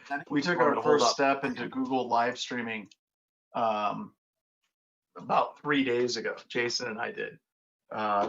You know, as fun as this stuff is to do. Do you want me just to go, Roman? I always feel like we're a year behind with the Twitch streamer. That wasn't me. That was Joe. Hold on, guys. So do you just want me to? Just give me a second. I'm getting pulled up feedback from somewhere. Cool. Okay. So do you want me just to go, Roman, or do you want me to hold on for a little bit? Oh, so that wasn't me. That was Joe. And can you, Joe? What should we do? Just give me a second. I'm getting no problem. doubled up feedback from somewhere. Okay. Okay. I killed my entire browser. Could be better. Or can you guys hear me? We can hear you just fine. All right, cool. Let's see where it's at. Give me one moment. I'm still hearing the feedback. No problem. Here, let me mute. Tell me if it goes away. Okay, I killed my entire browser. Could be better. Or can you guys hear me? We can hear you just fine. All right, cool. Oh, I figured out what it was. I'm still hearing the feedback. Of course, nobody was talking at that point. There we go. So that's what happens when you have multiple browsers. You know, I have Chrome open, I have Brave open. Brave was actually in the actual webinar. We should be good now. All right. So you want me to go ahead and get started then? Yep, go ahead and get started. Sorry, pal. quick question. Could you make me presenter, please? Yep, I'm on it. Thank you. All right. Just waiting for the little pop-up to come up. Your should be good. So, and I can go without it too. I'll just get started. Whenever you're ready to make me presenter, just right click on my name and choose make presenter, and I'll just, you know. Well, I already did, and you're currently the presenter. So I'm gonna. Weird. Let's try this again. All right, sounds good. So I'll just there it is. There we go. All right, everybody. So I wanted to say thank you very much for coming and hanging out.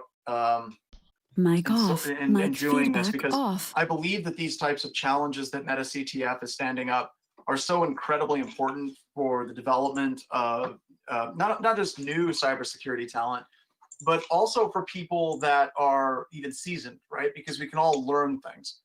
And I think that that's one of the fundamental differences whenever you're talking about computer security as a career field, as it is for almost any other engineering field.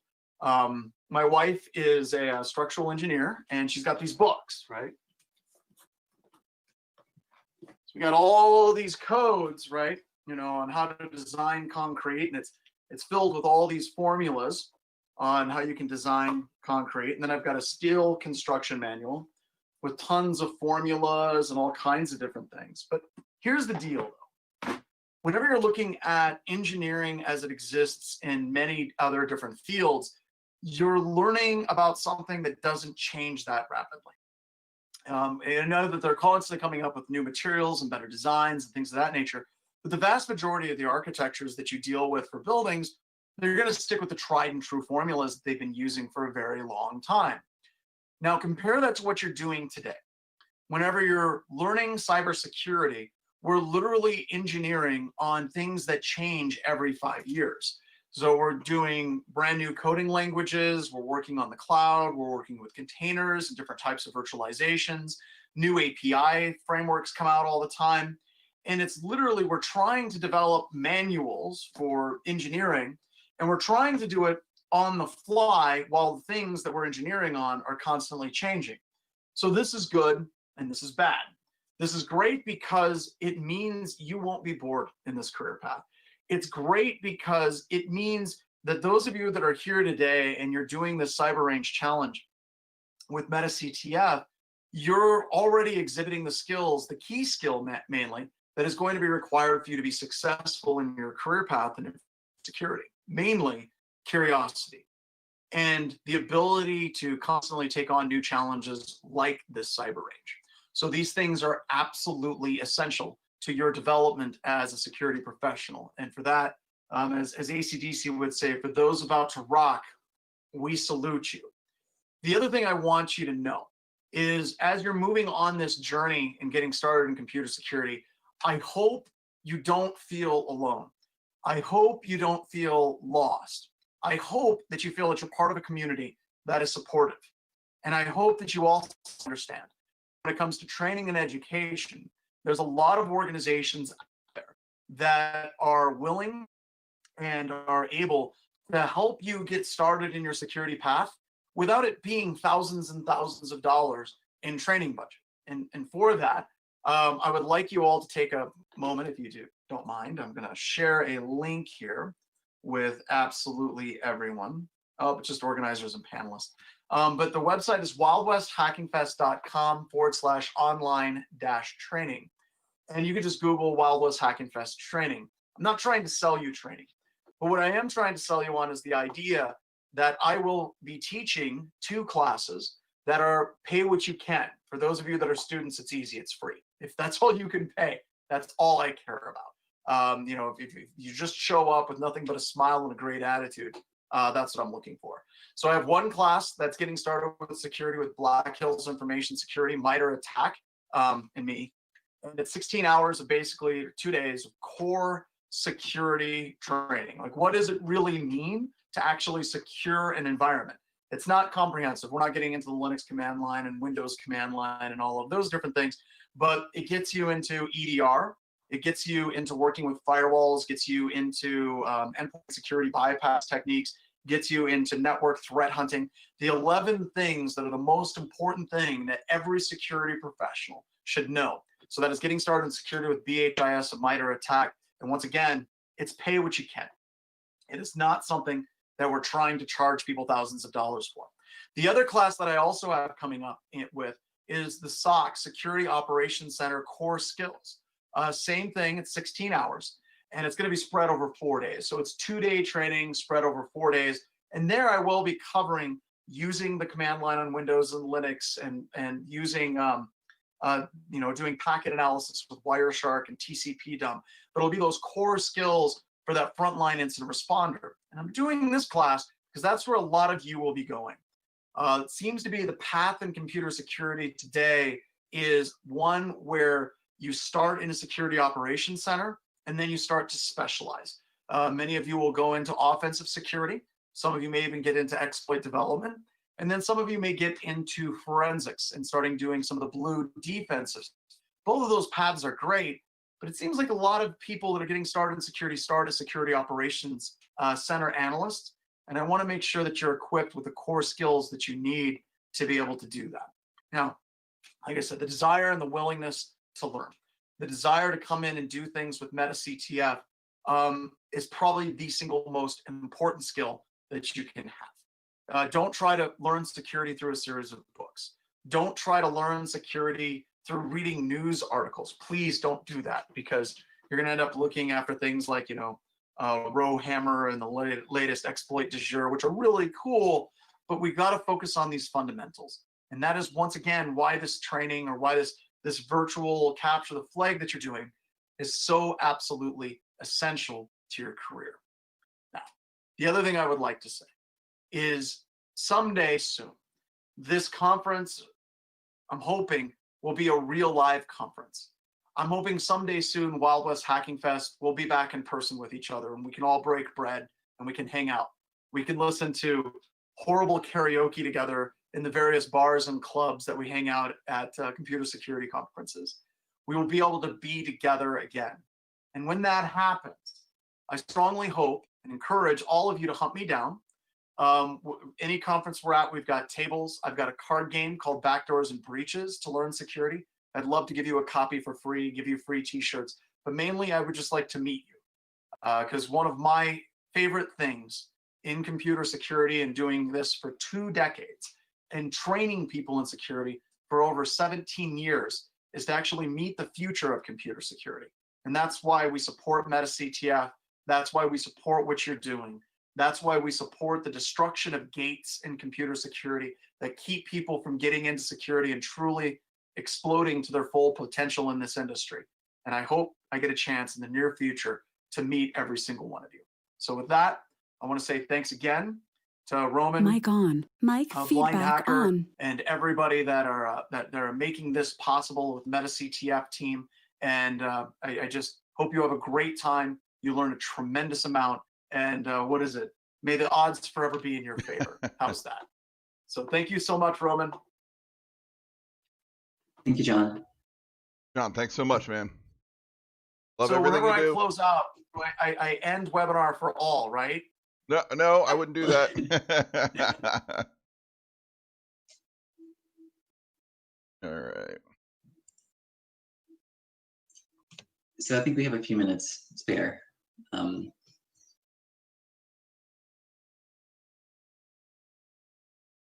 Awesome. That was the great and wonderful John Strand.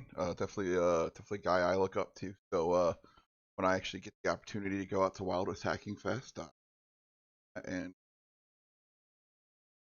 I loved the even I take the Wild West Hacking Fest training. I did their I think it was a breach simulation for 5-hour webinar.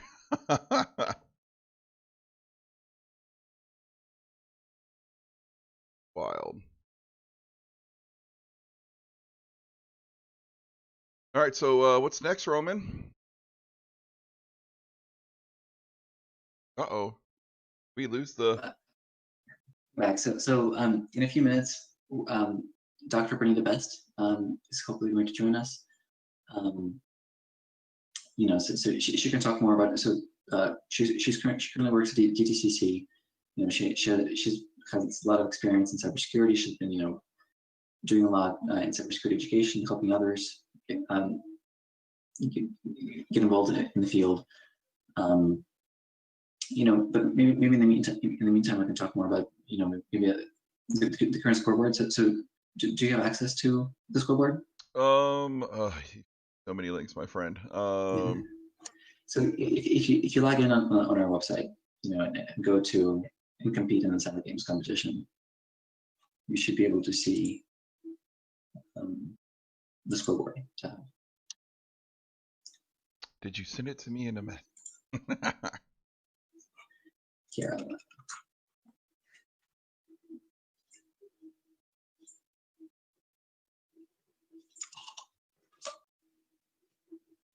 Alrighty, copy, Brave, but I don't. Also,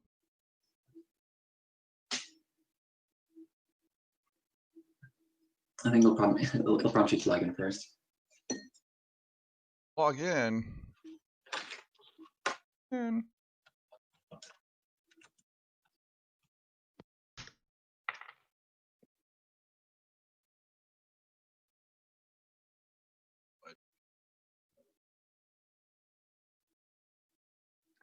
Well, I guess I can just quickly go over the top teams right now. So interestingly enough, a high school team from Thomas Jefferson High School is currently leading the scoreboard. You know, across all student teams, across all non-student teams.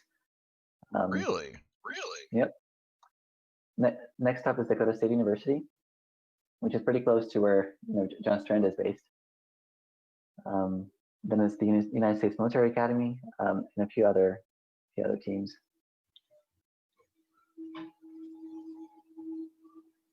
All right, I'm almost like. Oh, captions. Why? Not for the blind and visually impaired. Oh, nope, I didn't verify. Mountains or hills? There we go. Hey, look at that. I verified.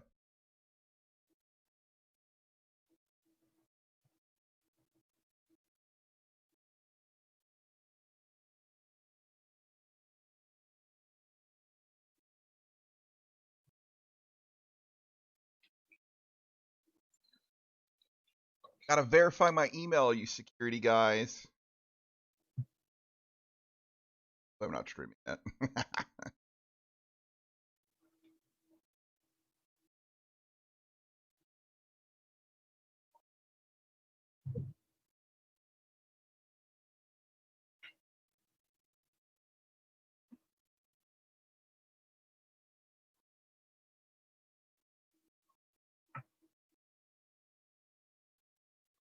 All right, so I'm logged in MetaCTF. Do I have to register for the event? We do. Well, maybe I should go ahead and implement something where you don't have to log in. You know.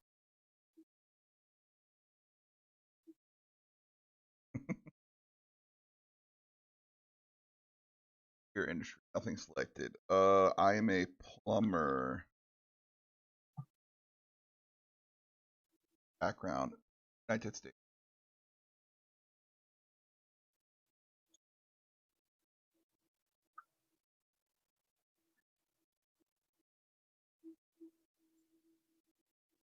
Oh, geez. Yeah, now it wants me to.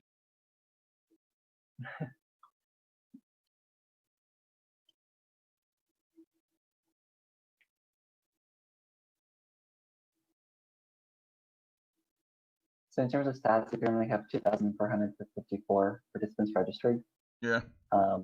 Let's see, we already have had over 8,000 submissions of different flags. And I can check to see how many of them are correct. I'm gonna drop off the call right now because I need to help Dr. Best. Okay, I'll hang out. But, yep, I'll be back. Oh. Yes. How do I log in? CyberCTF Games. Let's find the score.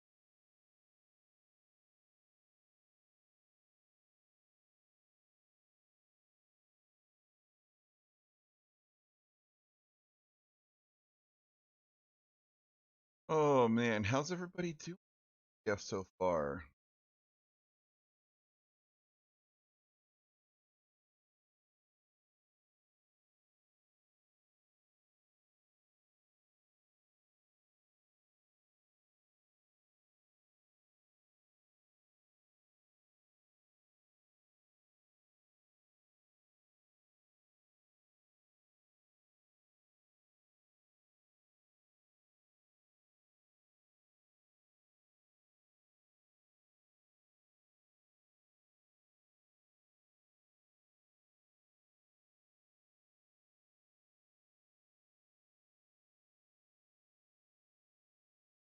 Well, while he's doing that, I hope everybody.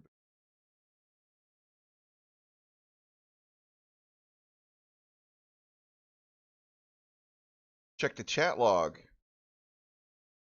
Doing good, awesome, awesome. So, those of you that are watching my Twitch stream, twitch.tv, the blind hacker, you're welcome to continue watching there. But if you also go to Google and type in MetaCTF, MetaCTF, one word, space YouTube, you can watch it on the YouTube channel and see a couple things, more things on there. Again, I highly recommend checking out their website. Aha slides, and go here in a few. Go. This.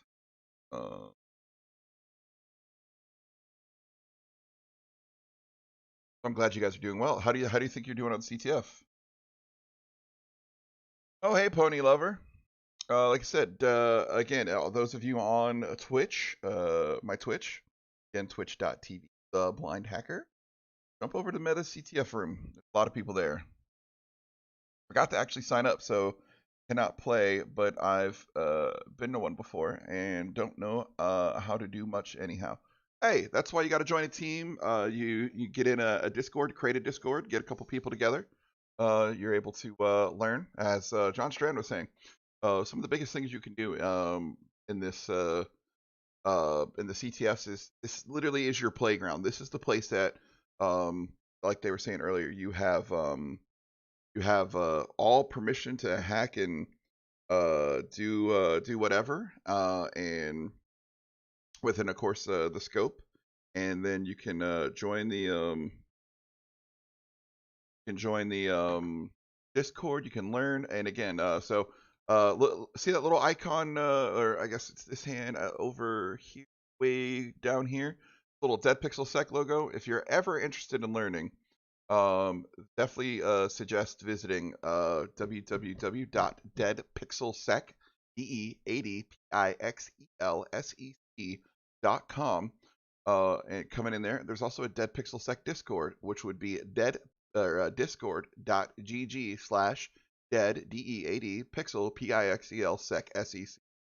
We're a huge community. It can be a little overwhelming at times, and it's okay if you want to come in and just kind of lurk for a little bit. But the more you chat, the more you level up. The more you level up, the more channels you see. So once you make it to actually like into the ranks of Pixel and Megapixel, there are additional channels like hardware hacking, software hacking. There's a whole OffSec channel, whole operations channel. I try to go in there and I stream a few times a week doing all kinds of different stuff. Everything from mobile app hacking to system hacking, and I don't take too much of it to Twitch anymore because some of it I want it to be for the smaller group. I want people to come in there and engage a little bit more. I don't get me wrong. I love Twitch. I love YouTube. I love streaming. I love the content being recorded, but some of the stuff I teach is I don't really necessarily want it to be that recorded. I want it to be intimate. I want you to ask me questions in the middle of my thought process for popping a shell, or when I'm getting a mobile app and then I dump out all the memory. I want you to go, wait, how and why is this important? And whereas like, yeah, absolutely, Twitch and YouTube are great places, and those are great places to come back to it. But I feel like there's a level of intimacy, and and of course, but there's a level of intimacy that you get when it's just a small group of people, and I feel more confident showing you guys maybe some of those. Oh, that's a little sketch, and you dumped what? Oh, so Dead Pixel Sec, SEC, Dead Pixel Sec.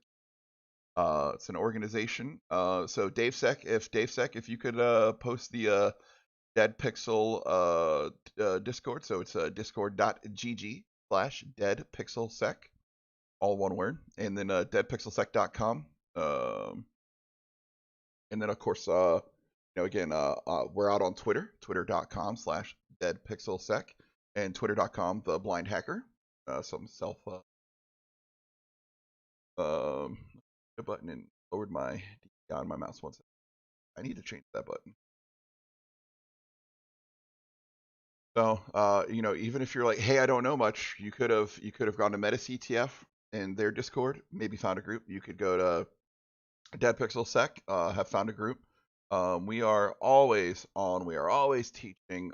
Information is constantly being shared, so much so like a lot of people can't even keep up with it. There's a lot of good stuff being shared, and always a learning opportunity. Even those of us that people like, oh, why do you listen? Why do you do whatever? Or you can generate thanks Pony Lover for generating a what do you call it, a link there. But also just discord.gg/deadpixelsec. There you go. Yep. Yeah, but I'm constantly sharing everything from bug bounty to offensive security tips. I'm an offensive guy. I was defensive, like John was mentioning. People kind of do this weird thing. Well, I came in very offensive and joined a cyber threat unit, and then went and I was the offensive guy on it. And then throughout the next few years, I kind of went defensive with learning a lot of defense in depth strategy. This is 15 years ago, defense in depth strategy, how to hide my things behind other things and create segmented networks instead of everybody's like, oh yeah, no, we're very secure with a flat network. And you're like, you literally can't be secure with a flat network, and things like that. So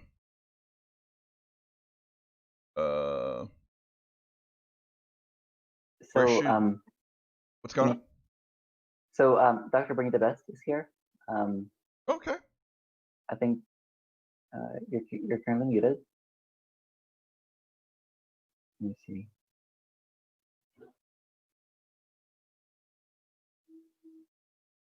Yes, there's a broken link. I know about the broken link. It's already been reported, Myth. Appreciate it.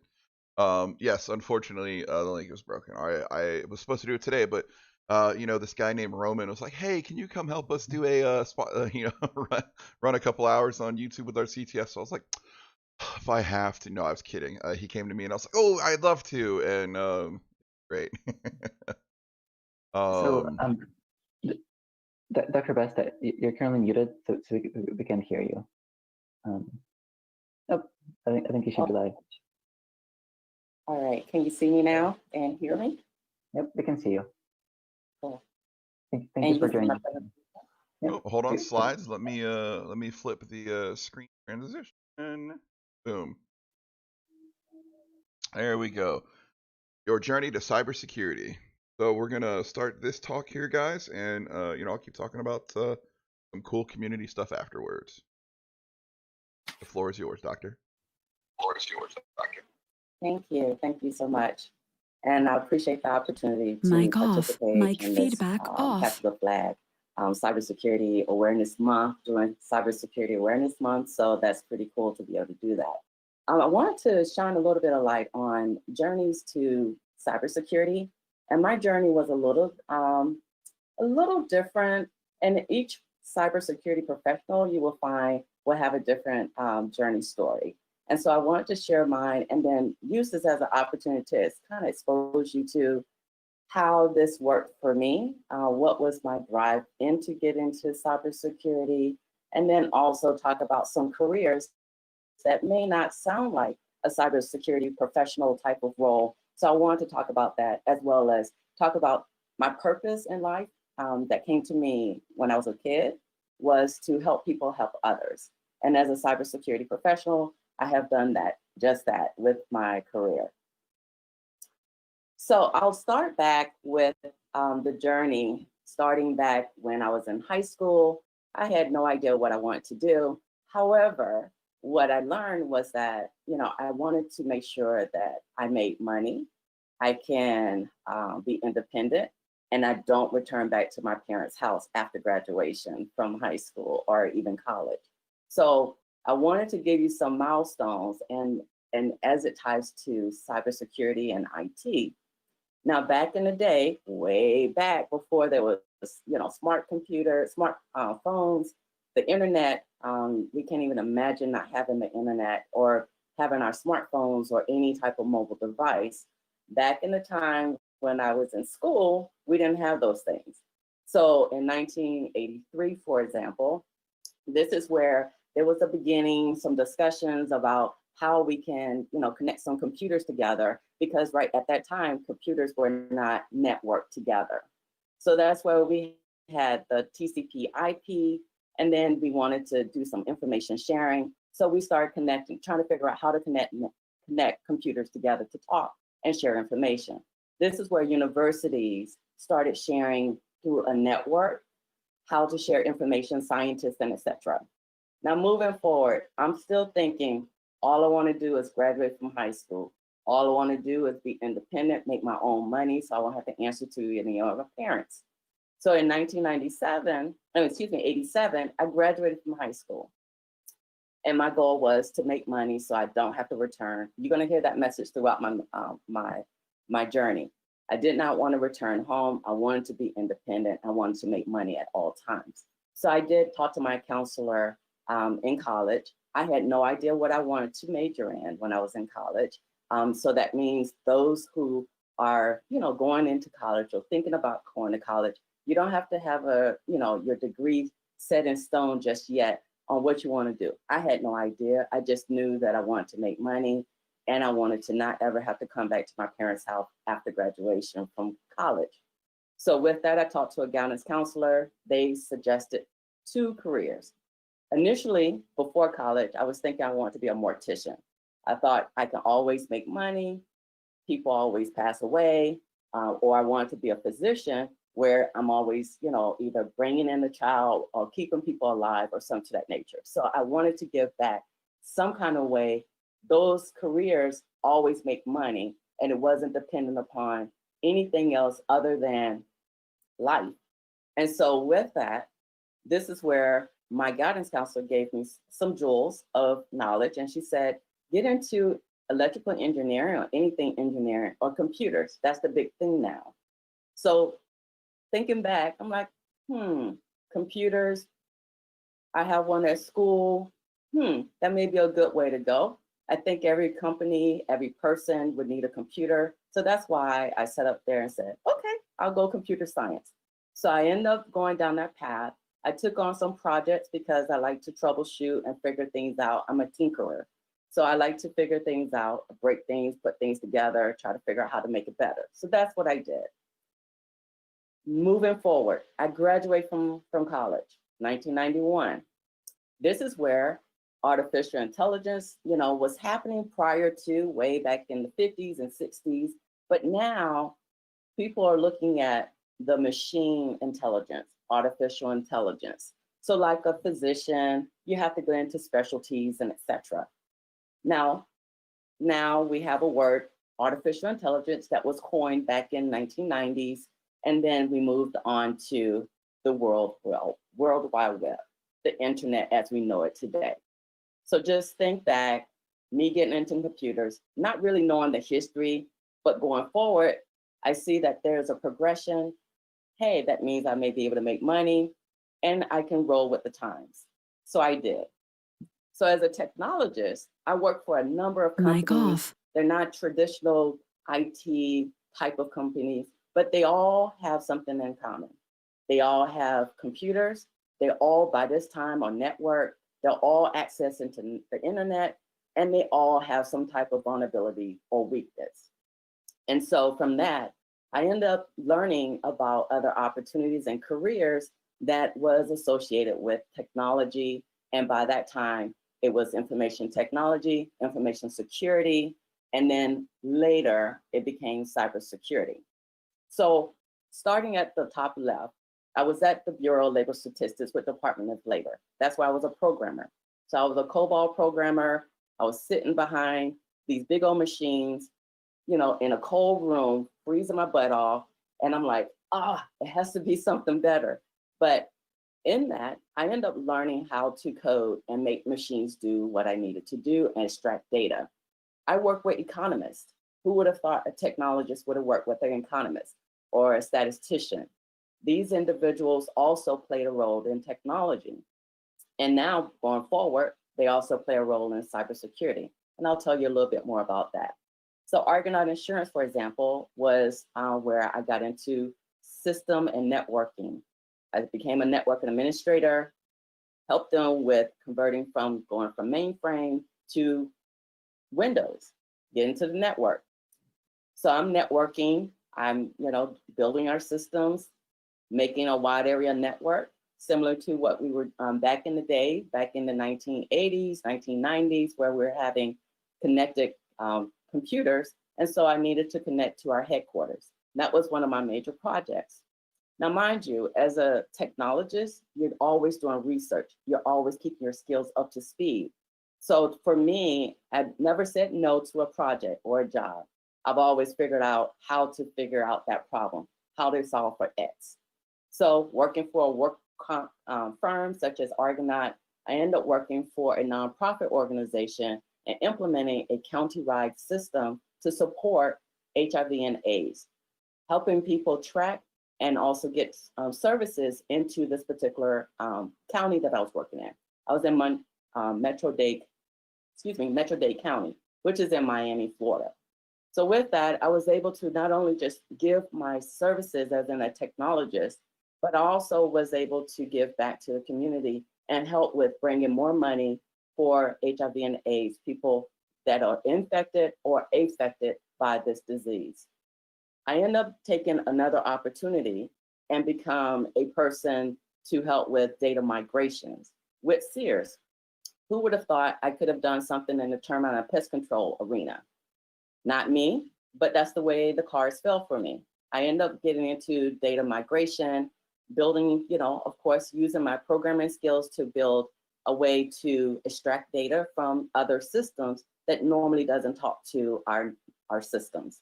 So I did that and then moved into, if you remember back, before the internet was available to the public as it is today, I worked for a company called American Registry for Internet Numbers.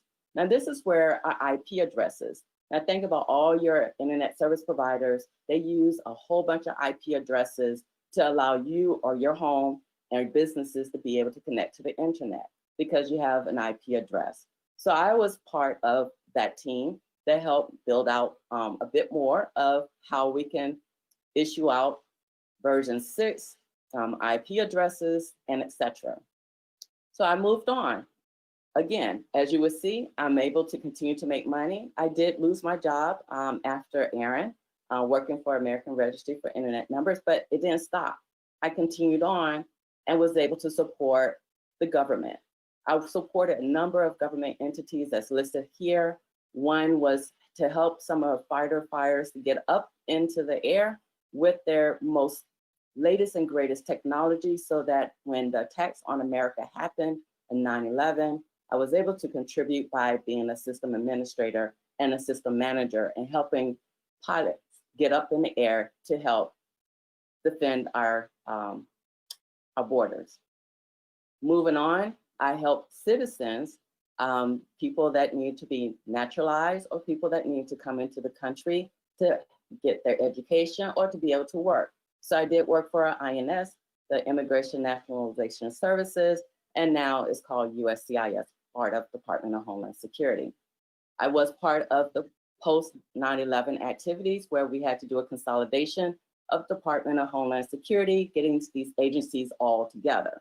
So I not only use my skills from building databases, helping with network administration, and all of those things helped me consolidate all the different networks that was coming into Department of Homeland Security, as well as their email systems. Now, moving forward, I was able to help some other organizations. Let's say our emergency management organization, which is FEMA. I also helped protect our pension. Our pensions, like for example, some organizations have pensions. I was able to not only help from the standpoint of looking at how we can protect people's funds, how to make sure that we don't have any vulnerabilities. We want to protect our network at all time. So with that, that just exposed me to being able to serve as an auditor. It also allowed me to work with accounting people, CPAs. I also work with some developers. I work with a whole bunch of team members. And the reason why I'm telling this story is because you can do so many things with your career as a cybersecurity professional or a technologist. And it's just, you continue to work, you're always solving problems, and you're also giving back. And that was something that I purposely wanted to do, was to give back, be in a position where I can work, not to return back to my parents' house and always make money. And every job opportunity that I've had, I've been able to build upon it. So with that, I wanted to share some of the positions that I've had, but also talk about some people that also were part of the cybersecurity family, the who's who in cybersecurity. So that's everyone, in my opinion. That's the way I look at it. The citizens walking down the street, you are looking for things that are suspicious looking, and you report. You see things on the internet, you see something on your email or your mobile device. You're always looking and you're always aware, and you're trying to protect yourself, safeguard your digital life. You're safeguarding your identity. You're always looking as a way to protect yourself and your family members. So with that, you have different titles, different roles. So from an economist standpoint, I work with them to build a system. I work with agents to help with processing their claims for work comp. I work with medical facilities. I work with housing authorities. I work with social workers and case managers. So this just opens your eyes to the different careers and the different career paths that will get you into cybersecurity in different ways. Yes, you can be a developer, and that's what many of us, start out that way, or you may come in different ways, but you do work with developers. I've worked with call center, customer service reps, because they needed to answer calls, serve as a help desk, and also to help people along the way and educating them, increasing awareness and something like that. So again, these are different titles that you can look for and different opportunities where you can still touch cybersecurity in an indirect way or directly. And here's some more titles. I have been an auditor, as I mentioned, and I was a friendly auditor, so I was helping people understand what they need to do to protect themselves and how to get to the root cause. Again, that goes back to using critical thinking and trying to figure out what is that problem, solving for X. Now, I've worked with also some project team members where there's scrum masters, there's product owners, there's a number of clients giving you requirements, and you implement a system. So working as a release manager, I've worked as a business systems manager where I'm working with risk assessment teams. I'm working with bankers in different ways. Again, cyber is in every industry, every company, government, nonprofit, schools, universities, the gamut. So with that, I like to talk about, do you have to have a degree or not? I went down the path of getting a degree. I have multiple degrees. I have an undergraduate, my bachelor's in computer science. I have a master's in technology management. And also I have a doctorate degree in business administration. Did I need all those degrees? No, it was just a personal choice. I chose to go down that way because, one, as an African-American woman, which is considered like a double minority, I wanted to make sure that I can compete with some of the best and brightest brains around. So I wanted to be considered a thought leader, and I wanted to be considered a subject matter expert. So how can I prove that I'm a subject matter expert? By to me, I wanted to not only just have the skills and be able to talk about it, have it on my resume, but I also wanted to have degrees to understand how to research, solve for problems, get into some of the, your troubleshooting, you're doing sampling, you're trying to use all those skills that you learned as a researcher. And then for me, being able to be a practitioner, learning the theory and being able to practice it in real life, that is something that I want to do. So for me, a degree worked for me because no one can say that I did not have the education that I needed. I have the degrees taken care of.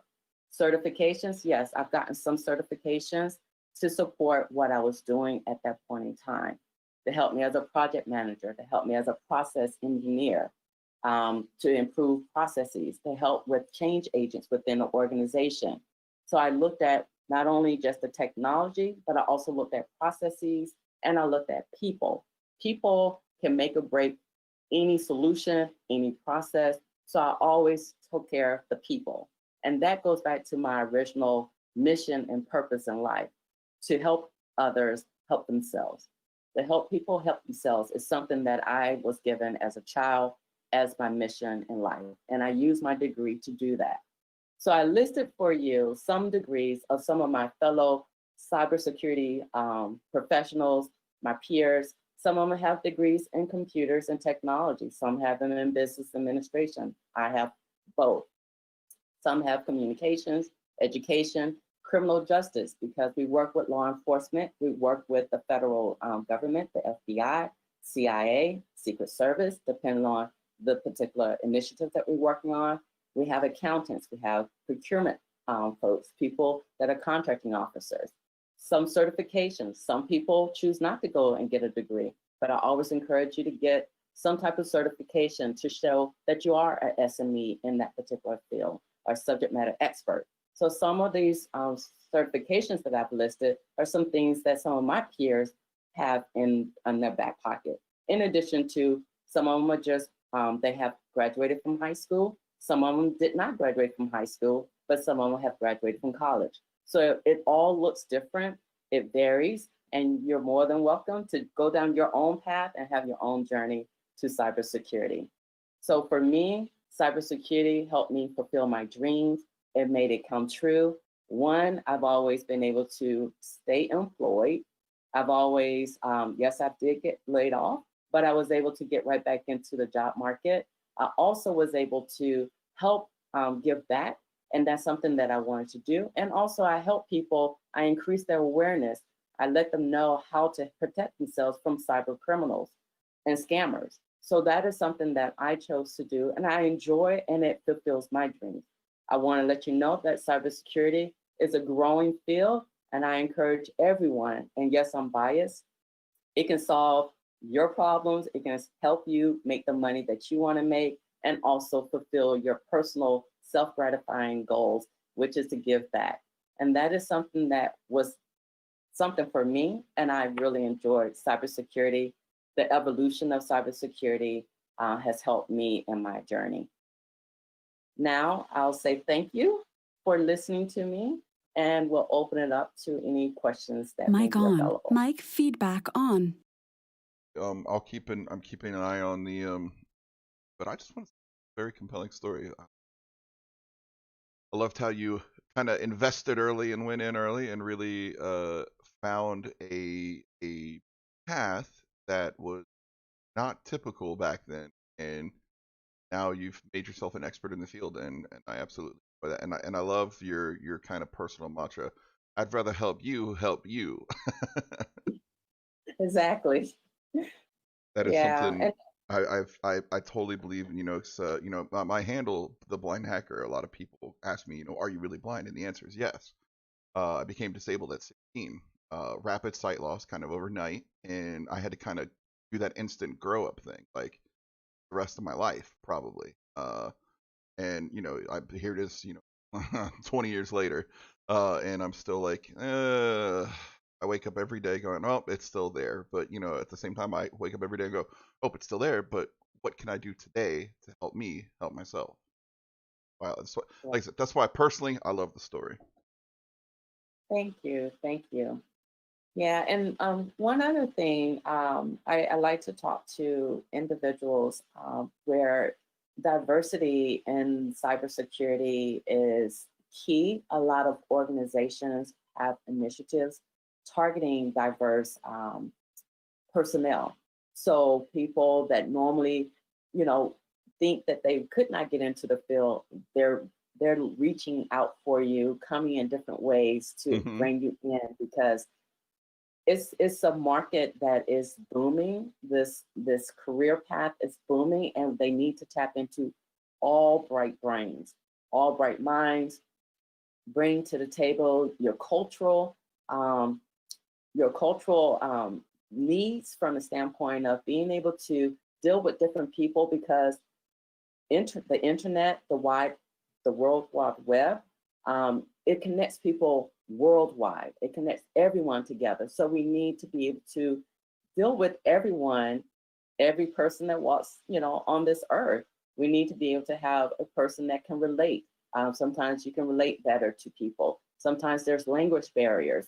Sometimes we can navigate those things by having the right people, having a diverse workforce in cybersecurity. And there's ways to, there's a lot of companies that have some entry-level opportunities. Let's say for internships, you can come in with an internship. Some companies offer part-time opportunities, paid as well as unpaid, for exposure. The more you get your hands into the different projects and talk, work with different firms, that opens the door of opportunities that's beyond your imagination. So I definitely look for, diverse people to come to cybersecurity, because we are serving the globe, and the globe is very colorful. Absolutely. For me, like my struggle's been, hey, I want to see more disabled people. No reason that people that are not totally blind can't be doing. Well, absolutely. Women, people of color, people in other countries, as long as you have an internet connection, and that is the toughest part, right? Kind of there. But once you get to that point, absolutely work and get a job, and like you said, internships, free or paid, just for exposure. The other thing I've suggested in the past is there's a ton of cybersecurity tools out there. How many of them do you think have really good complete documentation? I always tell people, go write documentation, and that gives you exposure to that as a massive tool. That gives you exposure on how to potentially use that tool, and then you could eventually be, I'm going to put air quotes up, the legitimate SME on that tool. Right. And actually it's interesting. There was that when I was a programmer for Department of Labor, Bureau of Labor Statistics, I developed this code and in COBOL using JCL. And I would say maybe right before year 2000, I was being contacted by Department of Labor, because they said your code is still in production. We want to verify that it is going to be able to handle transitioning from 1999 to 2000. So, and I was fascinated about that, because even though you touch it, you may own it for the rest of your life, or you have job security. You touch it, you come up with a solution, and then they may have you as an expert to come back in to troubleshoot it, and then to educate and document what you've done, so that others can, follow in your footsteps, in so many words, or be able to to rebuild something, reverse engineer something based upon some documented information, and also that helps users. So definitely technical writing, any type of writing has always been a major factor in cybersecurity and technology. Regardless of which path you want to choose, John Strand was talking earlier about kind of starting off in operations, specializing, either staying in operations, DFIR, offensive, very defensive, and I try to tell this all the time. I'm very offensive. Whatever, 10 years of penetration testing, and being playing a bad guy on TV, as it were. And crazy to when I turn around and people are like, oh, so what's some cool stuff I could do? Like, learn to write documentation, write a good report. Yeah. And it's Yeah. and it, like, you know, again, starting off with writing that documentation, writing those reports. Really, again, I tell people all the time, I was like, yeah, I need you to be able to do basic things, you know, and I consider them basic. People, oh, that's really far up. I'm like, well, pen testing necessarily isn't that entry level job. So do the SOC, learn how to write documentation as an operations and learn how to write it from a vulnerability perspective, and then get into pen testing, and then essentially now you're writing, oh, what I did bad, but by the way, you still don't know how to fix it. I see so many times people going, oh, I broke in. How do you fix it?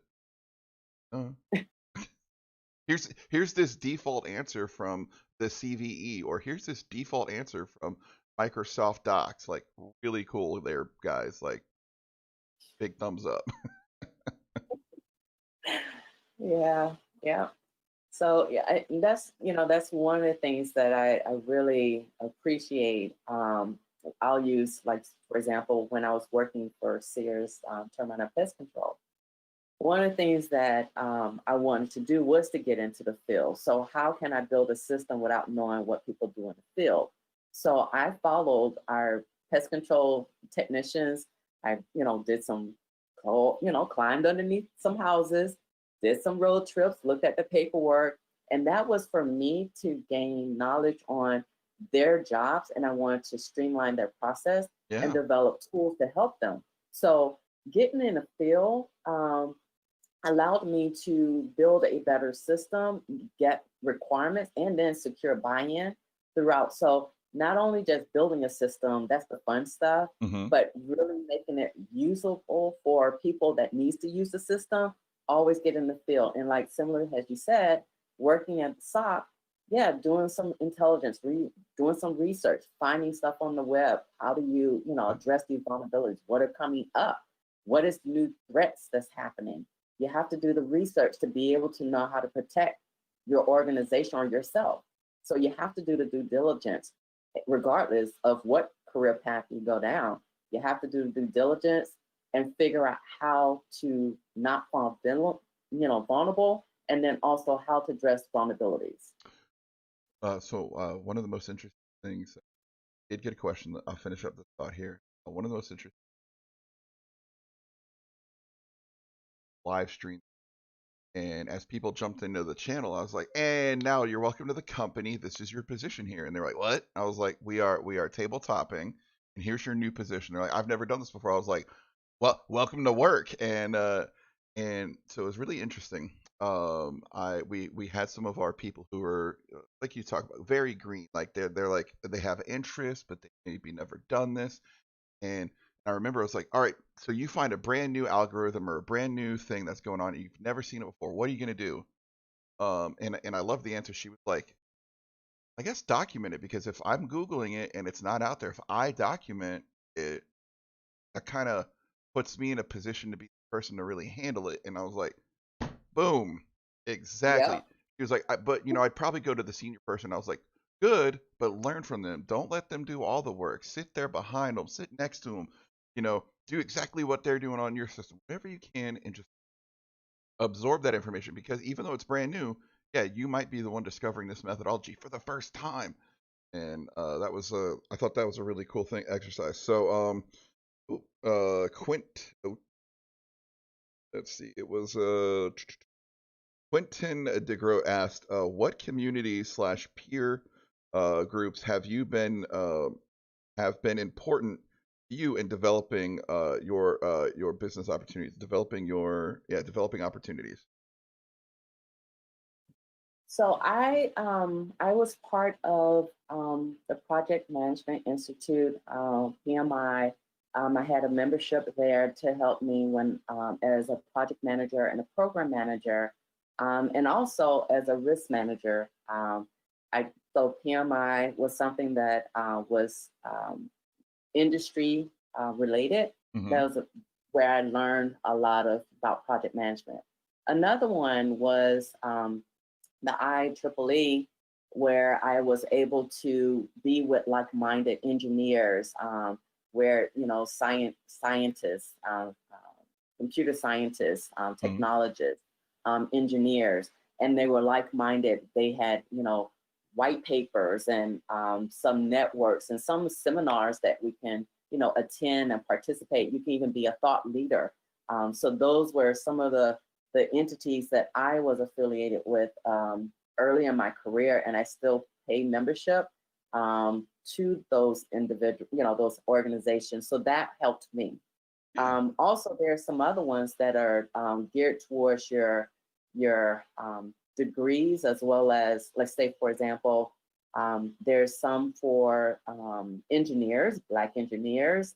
There's some for women in technology. I've been into WITI, which is Women in Technology, Inc. And so I just build my network and I build my associations based upon my needs.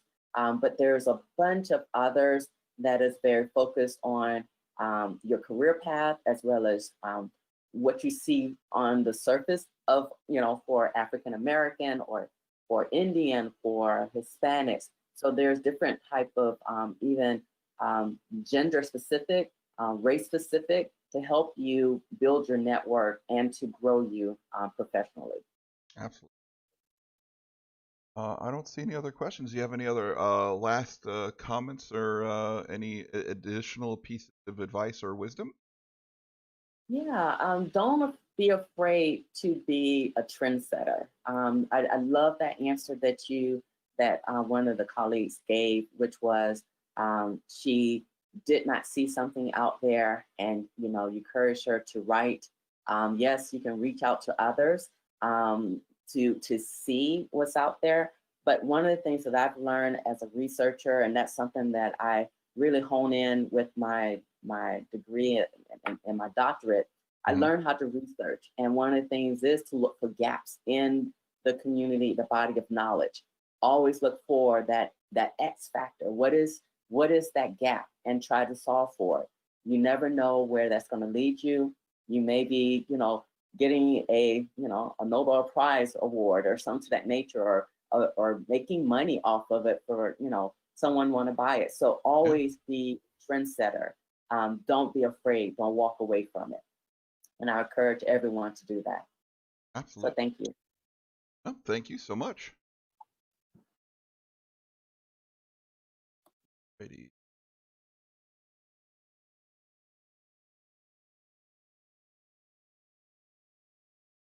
Oh boy. Let's see what's next on the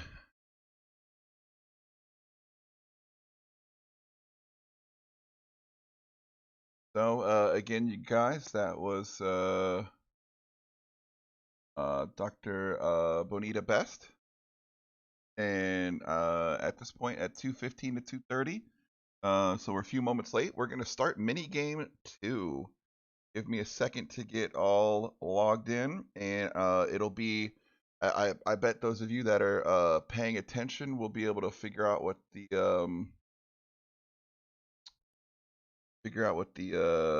next URL would be. So let's see. Mini game 2. Mini game 2.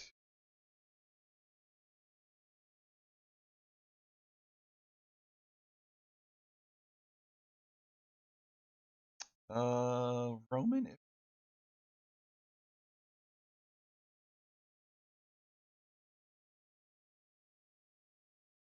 Hey Joe, Hey, did you have a Roman. question? Yeah. How do I switch to mini game 2? So are you go back? What screen are you on right now? I'm on my own screen, so it says mini game 1 at the top. So I think there's in the top. Oh, okay. Aha slides. Okay. Mini game 2. Yeah, and then you press mini game 2, and make sure you start from the first slide. Yep. First slide this time, so that way there's less of that fun stuff. All right. So mini game 2 is ahaslides.com MetaCTF2. I'm gonna give you guys probably about 5 minutes to get in. Let's see if I can share my screen here and not give away the answers.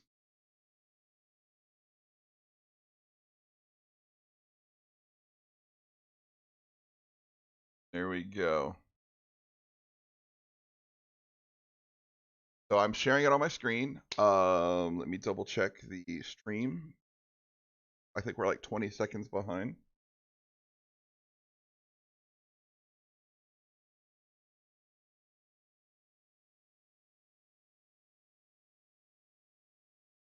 It's longer than 20 seconds. There it is. Okay. Switch into that, clicking that, in there. And I'm in. All right, guys. Or people, folks, everyone. It is ahaslides.com MetaCTF2. Meta, METACTF2. Again, we got a pretty decent little prize package here. And the top winners of every mini game will be getting some prizes.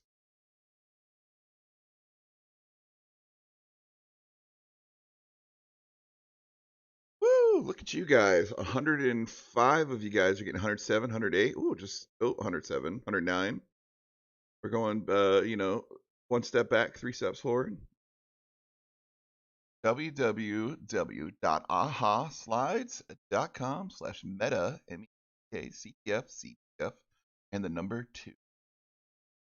Well, minigame will be about Linux trivia. We will have 20 seconds to answer each question. The top 3 individuals that answer the most questions correctly will win a small prize. Faster answers get more points.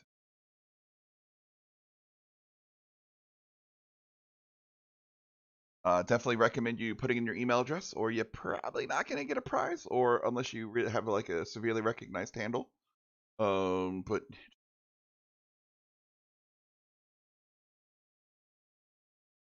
all right, we're still going up. 147. I'll give it exactly 1 more minute. 1 more minute.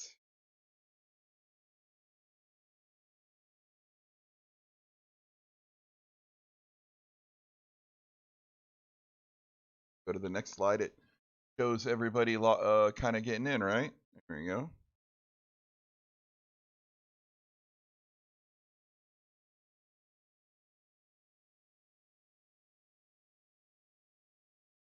All right. Email addresses are good, guys. That way we can give you your prizes.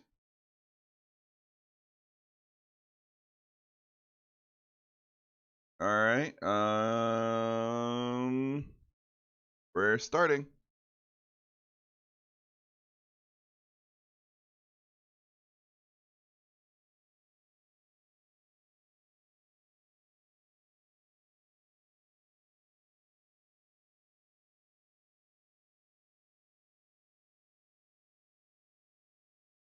Ten seconds.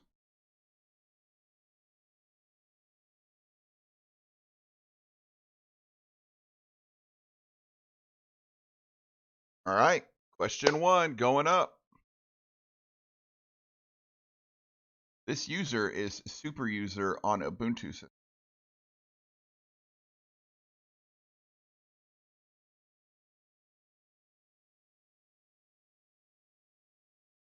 Can't do that too much. We might get copyright struck.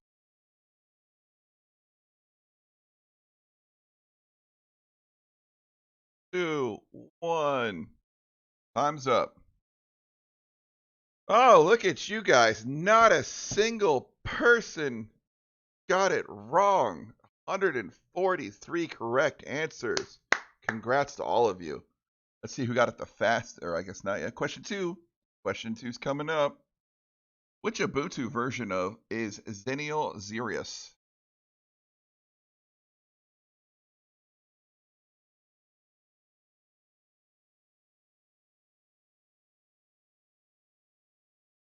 Seconds left.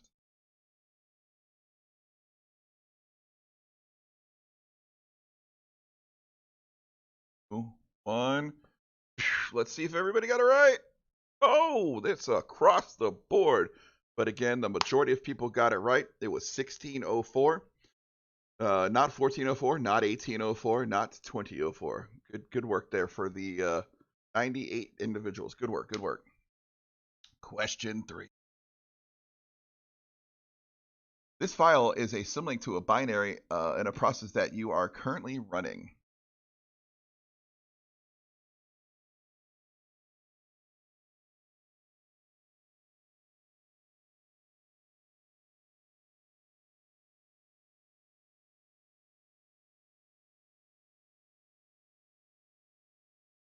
1.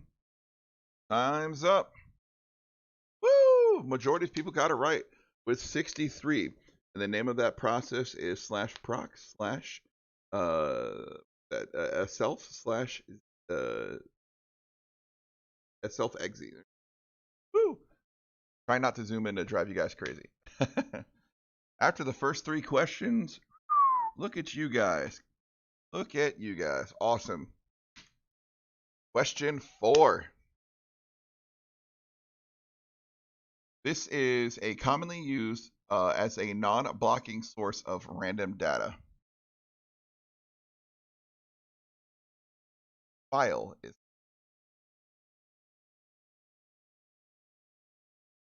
10 seconds.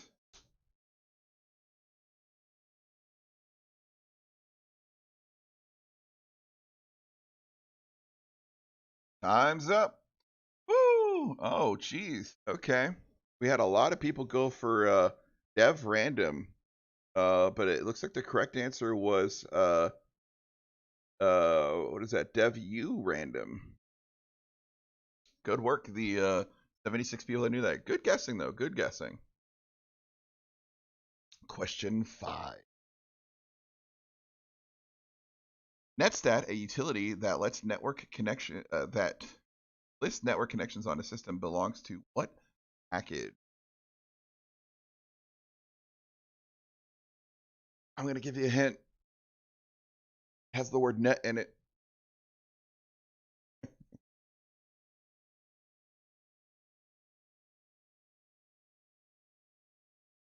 Oh, phenomenal. Look at that. 239 people with net tools, net-tools. Good work. Good work. So 5 questions in. Ooh. Thou were. You're going to have to work and keep up that fast finger. We got, what is it, Zeno catching up. Good work, guys. Good work. All right, question 6. This utility allows you to view the amount of used memory in a Linux system. Oh, there's a couple of them, but which one is the right one?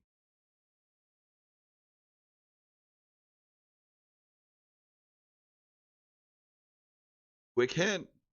Quick hint? No, I don't have enough. 3, 2, 1. Time's up. And the 82 of you tried so hard. Really close. But this was about used memory. And the command would be free. Question 7. To add a cron job that runs a script called start.sh every 30 minutes, you'll append the following to your cron entry. Cron time 30 seconds. You only have 20 to answer it. No way you can go 30 seconds. Oh, and we got 3, 2, 1. Time's up. Oh, look at you guys. Awesome.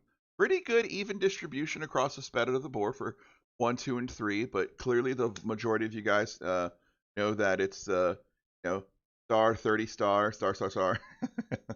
But great job. This is cron jobs are, if you're not using it commonly or frequently, it is a tough category. I'm glad a lot of you got it right there. 63. Good job though. Everybody's doing good work so far. Question 8. Which chmod or chmod command sets the setgid bit on a binary?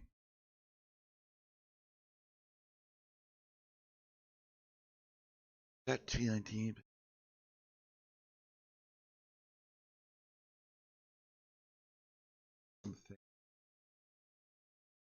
That's some numbers. That's numbers. Oh, time's up. Oh, look at you guys. Somebody's paying attention in their Linux class.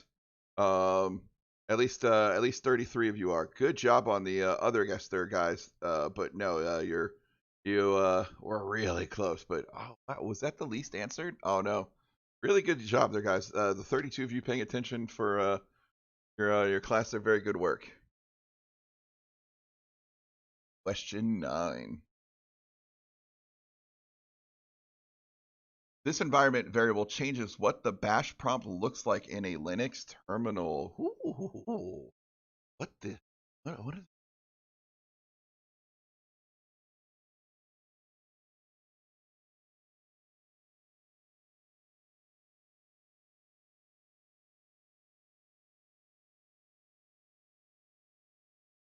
Oh, time's up. Or gosh. Woo!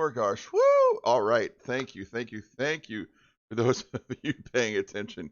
It is PS1. Good work. What is that? That is the bulk of people. 79 people there. Good work. All right. And y'all ready for the final question? Question 10 of 10. Is the Linux capability? This Linux capability grants the ability to capture network traffic.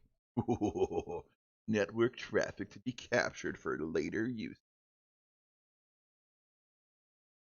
or recent or current usage, or just archiving purposes, or just think want to see what's maybe network traffic. Oh shoot! 3, 2, 1. Time's up. Woo! 25 people paying attention. 25 people paying attention. Cap_net_admin. Very good. Good work there, guys. Oh man, these other two are almost neck and neck. All right, thanks for participating, you guys. The winners, of course, will be revealed on the next slide. But here's a bonus flag for participating. sudo_dot_slash_give_me_bonus_points. All one word with the underscore. There's some extra flags for those of you participating. Quickly copy and paste it and go nab some free points. And then of course the top 5 winners, top 3 winners get to pick their prize. Make sure you've entered your email. And the top 3 winners are Sour, and then we have Zeno, and it looks like Jared in the background. Sour with 897 points. All right, good work there, guys.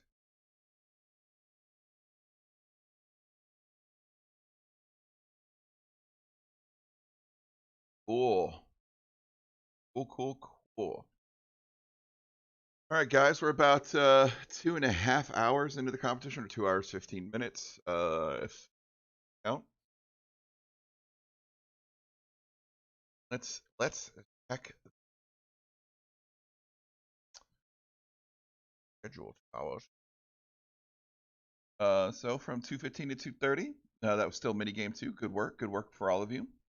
In a few moments, we'll have a potentially a personal hero come on in. Bite Bleeder, the pretty little Python secrets. So, Marcello, do you want to unmute yourself? Sorry, computers are hard. Yes, computers are hard. Hello, everyone. Hope everyone's going okay. I'm doing great. It's just gotta say, hey, personal big fan of yours. Appreciate it. So do I start, or do I wait a few minutes, or how does this work? Yeah. There we go. I got the Python slides up. Awesome. Let me make sure that it comes up on the yeah, like I said, big fan of your work. Always out there developing, doing some. Find myself run across your name. Oh, well, that makes sense. Appreciate it. Yeah, hopefully, I'm glad to hear that some of the stuff I do is useful, especially during quarantine. It helps a lot to know that there's actually people that do appreciate the stuff that I do. Oh, absolutely. Which is great. All right, so we're good. Go ahead. Awesome, thank you. And glad to be here. Thanks for inviting me. And so today I'm going to be talking about how to tame the danger noodle. This talk was also called Pretty Little Python Secrets, but I renamed it because I was getting sick of the title. So I renamed it Taming the Danger Noodle, installing the Python tools and libraries without getting bitten, because that's essentially what this talk is going to be about. This is going to be a pretty straightforward, no frills guide on how to actually get up and running with any sort of Python CLI tool or library that you need to install, because Python dependency management, or Python in general, Python packaging in general really is somewhat still a nightmare. So there are a lot of things that you may or may do now that you probably shouldn't, and we'll talk about that in a second. But hopefully this will help you in the future, because I know for sure that when I first started out writing coding in Python, I got bitten by some of these things that are sort of not documented. So hopefully it'll be useful. And let's, if I can actually change slide, there you go. So really quick, who am I? My name is Marcello. I go by Bike Bleeder on the Twitters. I code stuff. I'm also founder of Porqueta Industries, which is a company that I found, which is trying to make open source software, specifically InfoSec and hacking tools, sustainable for people. And we have some big announcements coming up. So if you want to get in on the action early, you can follow us on Porqueta Industries on the Twitters. And there's also a Discord channel that if you're interested in, I can definitely hand that out later. So this is exactly what we're going to be talking about. So we're going to be talking about, like I said in the title, some common problems that security professionals, or really any Python novice or even intermediate advanced Pythonistas run into when trying to install Python tools and libraries. So one of the first issues that you'll probably start wondering is how do I properly manage different Python versions on the same system? This is an issue because some tools, especially hacking tools, because hacking tools aren't exactly professional. A lot of hackers aren't exactly professional developers, so they might write stuff in maybe old versions of Python, like Python 2.7, Python 3.2, which nobody should be using anymore, but life is life. So we need to figure out how to properly manage different versions of Python on the same system in order to actually run different kinds of Python tools, right? How to properly solve the my Python is broken issue. If I had a nickel for every time someone said this to me, that my Python is broken, what does that actually mean? We're going to be talking about a little bit the disaster that is Python packaging, how to get around it, apt-get and pip, and how do not cross the stream. So do not ever install stuff with your system's package manager and pip together. Use one or the other. And we're going to be talking about going to dependency hell to heaven. So we're going to be talking about virtual M's. We're going to be talking about some easy buttons, which I've discovered even quite recently. Really, I've been doing this for a long time, and I still wind up finding these little shortcuts from time to time. So we're going to be talking about that, and then we're going to close it all off with some conclusions. So this is a part of a series that I'm actually doing on a webinar series for Black Hills. The episode 2, excuse me. Episode 2 is actually coming out next week, and we're going to be talking about actual Python, the actual Python development, and how to actually do that sanely and packaging. But we're going to be focusing on this for right now. And again, I just want a quick disclaimer: we're not going to be focusing on like development. We're just going to be focusing on the perspective of an end user, right? So how do someone wrote this thing, I want to run it. That's what we're going to be focusing on, and how to actually properly do that with Python, because incredibly enough, it's not easy. We're not going to be talking about development-specific tools like pipenv or poetry. We're just going to be talking from an end user's perspective. So what's the first circle of hell when it comes to managing Python versions? This is the first circle of hell, managing Python versions, just period. What happens if the tool needs a specific Python version or still hasn't been ported over to Python 3, which is still somewhat common, especially with hacking or InfoSec tools that people write out on a whim. How do you actually manage different Python versions on the same system without completely borking your system up? Well, traditionally, you have to go out and manually compile the Python version you need, and then set everything up manually and hope that you won't break your installation, set the path up, set everything up. And to be quite frankly, like, I put a handy dandy suck meter in the slides here to show you how much this sucks. Spoiler alert, it sucks. It sucks a lot. It's in the red zone, red suck meter. That's always bad. You don't never want that. So how do you actually solve this problem, managing different Python versions on the same system? Well, there's this handy dandy tool called PyEnv. PyEnv is amazing. So you install it, you automatically compiles Python version, the version that you want for you, and it also manages the path and environment settings for you, so you don't have to deal with any of that. It's literally PyEnv, install Python version, and you're good to go. Okay, so how do you go about installing PyEnv? It's brew install PyEnv on Mac OS. If you're on a Linux, a Nix flavor of some kind, Ubuntu, Gentoo, if you're masochistic, or any other type of distro, there are installation instructions at those links. It's pretty easy. It's just like a few packages from your package manager, and you're good to go. So this is what PyEnv looks like when you're actually using it. Okay, so it's PyEnv install and then the Python version, right? And this will go out. It'll download the latest Python, that Python version that you specify for you from python.org. It'll compile it for you, it'll install it, it'll set up all the environment variables and paths necessary. So the end result is that you have this. So you first have, so say you have Python 3.7.7 installed, right? And you want Python 3.8.5. So what you do is you PyEnv versions. This command lists out all of the versions that you have installed on your system currently. And say you already did PyEnv install 3.8.5. But you're still on 3.7. All you do is PyEnv version, PyEnv global, and then the 3.8.5, which is the Python version that you want. And then the PyEnv will automatically switch the default version of Python on your system for you to that version that you specify. Okay, so the end result is that you now have a way of managing different kinds of Python versions and even old Python versions. And PyEnv also supports like different flavors like PyPy and all that stuff. So like it's basically a one-stop shop for anything related to Python version management.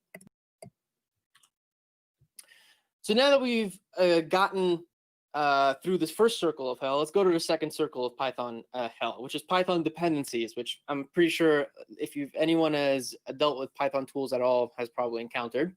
So this is what you usually go about doing, right? So say you need tool A. Tool A is a Python tool, right? What do you do first? Well, if you're on Ubuntu or Debian, substitute your package manager's name here, but it's available in my distro's package manager. You search for it in your package manager, you do apt-get install tool A, okay? So now you got tool A on your system, it works, it's all fine and dandy, fine. But what happens like in a few hours, you need tool B, which is also a Python tool. But say it's not also available on your package manager this time. It's only available on the Python package repository. So how do you go about installing that tool? Well, you just use pip3, right? Pip3 install tool B. Okay, you use tool B, everything's fine, but now you need tool C, which you previously installed, and you go to run it. Traceback sounds. The screeching and the lone traceback sound in the distance happens. It all blows up on you. Why does this happen? You installed tools that have nothing to do with tool C. You'd expect tool C to still work.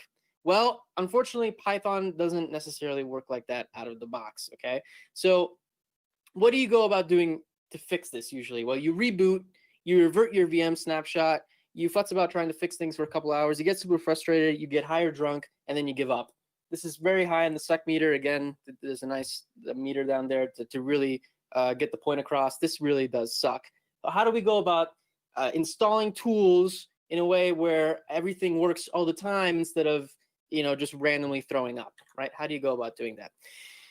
Well, incredibly enough, if you didn't know this, this is like 2 steps to completely bork your Python install. You apt-get install some tool and library, and then you pip install some tool and library. This will almost guarantee, after a pretty short period of time, break your local Python install. Why? Well, there's a golden, we're going to talk about in a second, but the golden rule really comes down to do not ever, ever, ever use both your package manager and pip to install Python tools and libraries. You choose one or the other, okay? Do not cross the streams. Just don't go there, because the end result is you're just going to break your Python install. And why does that happen? Oh, yeah. Well, I added a little spinny animation here because I really wanted to get the point across, but I did, yeah. And I added another one. Mic so I guess we're on. just going to Mic feedback But on. Marcello, when I go to these websites to install these tools, they tell me to do apt or pip or. Yeah, no, and they do, but what they don't tell you in the fine line, or possibly they don't know, is that this may or may not break your Python install depending on how you actually run that command, where you run that command, and how you actually run that command. Right? So yeah, absolutely, 100%.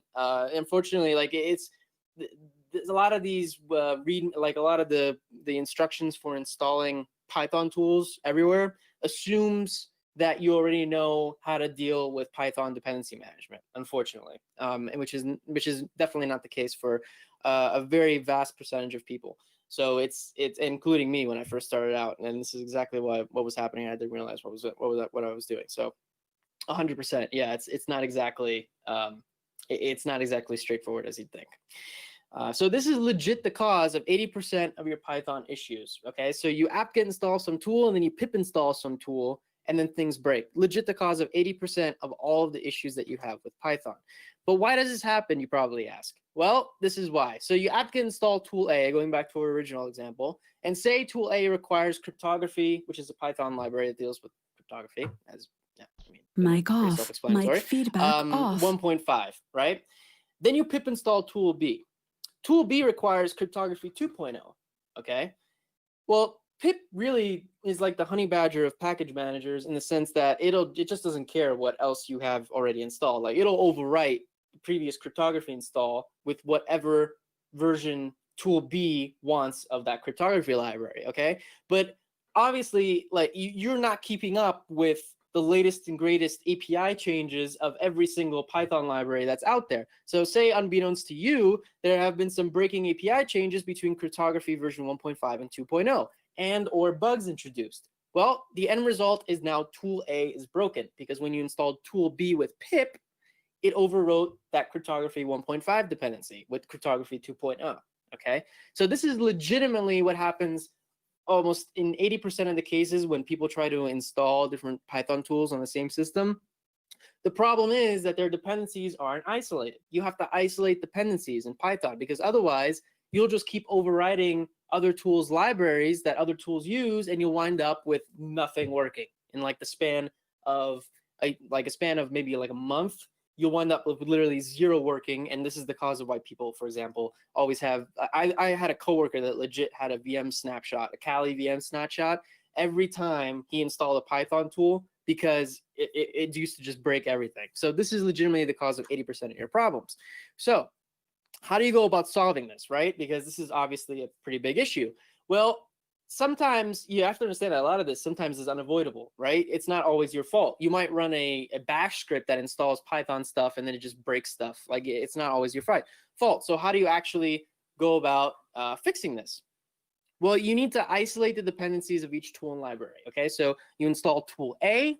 Tool A puts its libraries in a nice little hidey hole in your system, and then you install tool B, which puts its libraries that it needs in a nice little hidey hole on your system, and never the twain shall meet. Okay, so you need to isolate both of those dependencies on both tools. So how do you go about doing this in Python? Well, there's this nifty thing called virtual EMs, virtual environments. Now, let's just make something clear right off the bat. A lot of people, when they hear virtual EMs, they ask me, okay, is this a VM? No, it's not. Is this a Docker thing? No, it's not. Is this a container? No, it's not. What it is it's literally just path and environment variable hacks. That's all it is. It's literally just some bash wrappers that change environment variables for you, okay? It's not VMs. It's nothing crazy like that. There's no virtualization happening. Python virtual EMs are just little scripts that change your environment variables so that different tools or different scripts or different libraries don't break your entire system, okay? And they isolate those dependencies. And I added a little spinny thing there just to really get the point across that you're supposed to use virtual EMs. So what are virtual EMs? As I told you, they're literally just basically little bash wrappers that change environment variables and path variables in your system, okay? So coming from the official Python 3 docs, the VM module provides support for creating lightweight virtual environments with their own site directories, optionally isolated from system site directories. So your system site directories is where everything writes to by default. So if you apt install tool A and pip install tool B, they will both write to your system site directories, which will cause things to break. If you install them with virtual environments, on the other hand, that won't happen, okay? So incredibly enough, some genius thought that it wouldn't be useful to have the virtual environments be a default feature of Python before Python 3.3.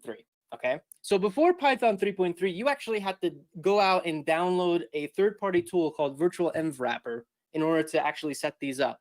Absolutely, it amazes me to this day that this wasn't like the first thing added to as a module in Python. But, you know, I guess that's the c'est la vie, right?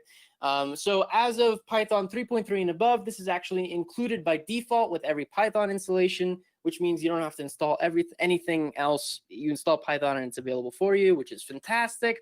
So how do you go about actually creating virtual environments manually? Okay, so you create your directory. So you're starting your new awesome project, right? So mkdir, my awesome project. You cd into your awesome project.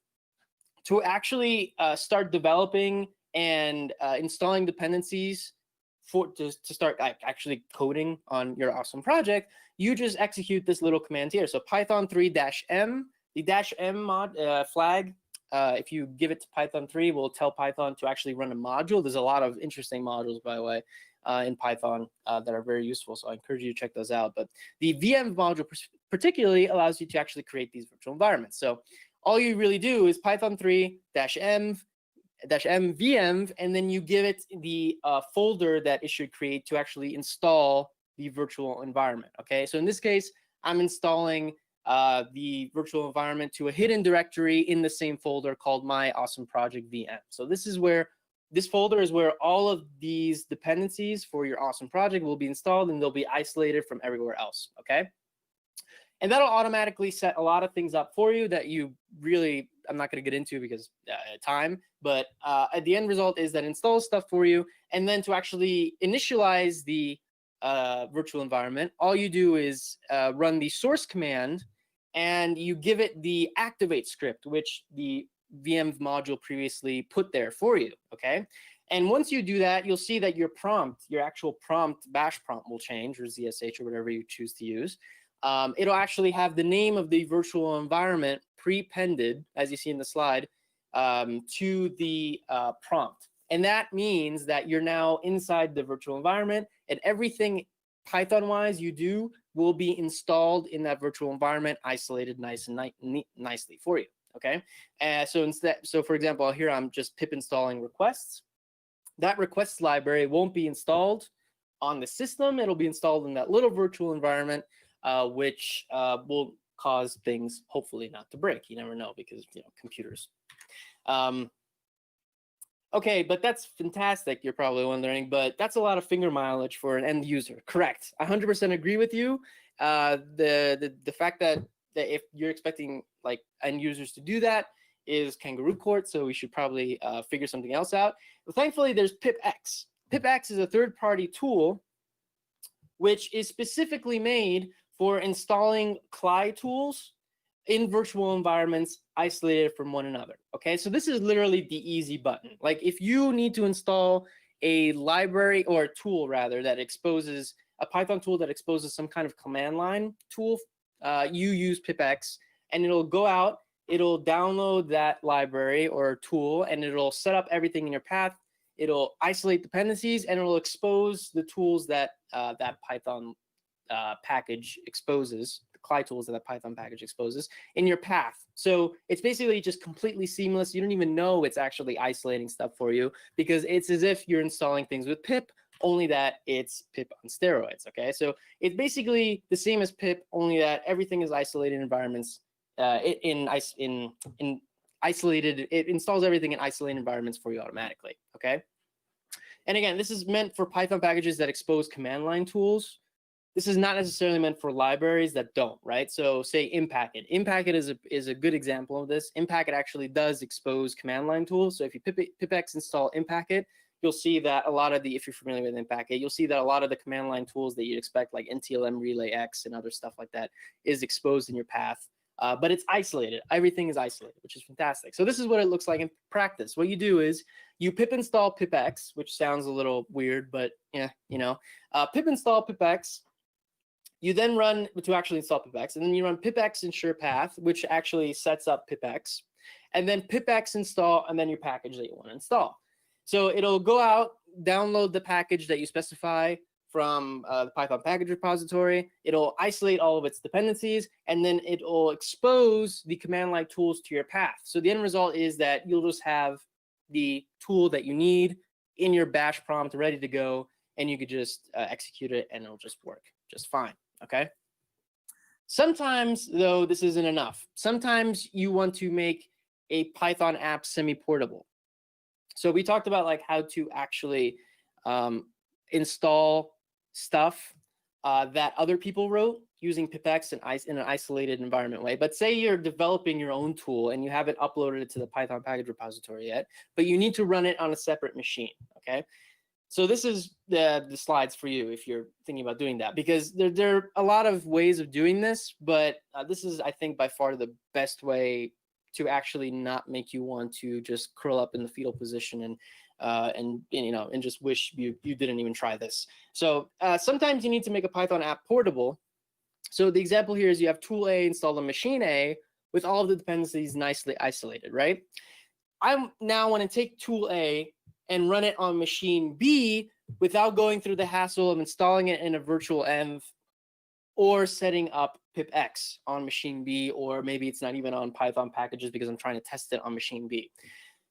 So the one caveat for what I'm going to be talking about right now is that you have to have a compatible Python version installed on the machine B. Okay, this is what I mean by semi-portable. Okay, it's not like making it's turning, what I'm going to describe it is almost like turning the application into an executable, but it's sort of not. It's like it's a weird mix of the two, and hopefully you'll understand after the next slide. So how do I accomplish running tool A on machine B in a nice way without having to install pipx or virtualenv or anything like that? Well, zip apps. So zip apps have been around for a long time. And if you're not familiar with zip apps, they're essentially the jar files of the Python world, okay? So you can think of them as the equivalent of jar files in Python. But by convention, they have the PyYZ extension, and they're basically, all they are is a zip file, okay? So it's a zip file, and if you tell the Python 3 runtime to run this zip file, it'll run whatever's inside of it. Even it'll, as long as they're Python code, obviously. If you put like pictures in it, obviously it's not going to work. You need to put actual Python code in the zip app and package it up using the zip app command line tool, and it'll just work. So this is a really nice way of making an app somewhat portable so that you can run it on different machines with a compatible version of Python installed without actually having it to compile it to a full-blown executable like a .elf or a .exe for Windows, right? This functionality, incredibly enough, has existed since Python 2.7, but not a lot of people knew about it, and it wasn't really well documented. But that's changed recently, and the documentation is pretty robust now. And again, like it's the equivalent of a jar file for Python apps. It allows you to package a Python app in a zip file with all dependencies and run it in an isolated way so that it doesn't mess up machine B. Okay, in our example. So how do you go about creating a zip app? Well, you have to do all this, okay? So you need to Python pip install. You need to basically install the requirements of your application in a folder, in a separate folder, and then you run the zip app module, which basically packages it all up in a way that Python can understand it. And you can actually specify which Python version you want it to run, because you can actually shemot it and make it executable, and the Python runtime will just pick it up. It'll work seamlessly, again, like a jar file for Python, okay? And I'm just gonna gloss over this here because this is hard. This really is hard. This will produce a standalone executable, but it won't. But it needs, again, like it needs the. It needs a machine with an appropriate interpreter available. Okay, and the end result is you run these two commands on your application that you want to package up in a zip app, and then you could just do Python myapp.pyYZ, and it'll just run, hopefully, like magic. You know, it's sort of like magic. But there's one problem with this, because we can't make things too easy, because otherwise, you know, that's just, you know, there's no point in doing that, right? We got to always throw a little gotcha in there. So one of the gotchas with zip apps is that they don't work with anything that has C extensions, okay? Now, unfortunately, all of the good Python libraries have C extensions.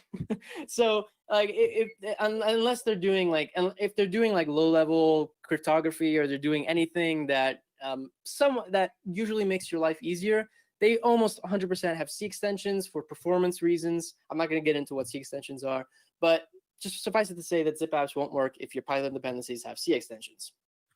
So how do you go about creating zip apps for Python stuff that has C extensions? Well, Shiv. So Shiv is a marvelous thing. It was developed by people over at LinkedIn. And you can think of it as a slightly modified version of zip apps, only that it's designed to work with modules that have C extensions. And one of the consequences of this is that zip apps created with Shiv are not guaranteed to be cross-compatible with other architectures, unfortunately, because you actually have to go out and manually compile those C extensions because they are C. It's not like Python. This can be solved with CI/CD pipelines. I'm not going to get into that, but suffice it to say, this is definitely an option if you need to package up your Python app in a zip app with C extensions. Okay. So these are two projects that I wrote. You may or may not be familiar with them. So Silent Trinity and CrackMap exec are both available on GitHub as a zip app. And you may not know about this, but it's available at every release. We put out a zip app of both projects, and this is just the make file that I use to actually build those zip apps with Shiv. It's all Python. You can take a look in the GitHub repositories for those two projects if you're interested in seeing how I go about building it. If they work with CME and Silent Trinity, I'm pretty sure they'll work with basically any app, because in terms of like edge cases for Python apps and stuff, both Silent Trinity and CrackMap exec have every one in the book. So if they work with these two, I'm pretty sure they'll work with whatever project you're coming up with. And then finally, if all else fails, you can use Docker. Okay, so if you really need to really quickly create an isolated Python environment, you can use Docker. It's definitely not as lightweight as virtual environments or zip apps, but it's definitely an option, okay? Because it makes things super easy. There's a lot of Python. I'm not going to get into a lot of this because this could be a whole other talk of its own, and I'm planning on actually making a talk about this. But suffice it to say, there are a lot of gotchas when it comes to actually Dockerizing Python apps. Python is not Go is one of them. I don't know why, but for some reason there are a lot of every Docker Python thing that I find on the internet assumes that you need the Alpine base image because there were Go developers, I'm assuming, but that's not, Python is not Go. Do not use Alpine for Python for a number of reasons, specifically wheels, which I won't get into, but stick with Debian Python 3 images. So like the Slim Buster image is probably the best one as of writing right now. Because if you use the Alpine image and you Dockerize a Python application in it, what's going to happen is your base image, the image that you actually create, is going to be larger than if you were to use the Buster Debian-based image. And this is an awesome reference. This is probably the Bible when it comes to packaging Python apps. Ethan turned me onto this. I didn't really realize someone even wrote this up in an awesome blog post. But pythonspeed.com/Docker is by far like everything you ever wanted to know in terms of trying to package a Python app in Docker. Okay. So in practice, how does this look like? You can literally just git clone a app from GitHub. You cd into the applications folder. You then Docker pull the Python image, and then you can literally just use this command. So Docker run, and you can mount your application folder in a volume. So you expose it to the Docker container.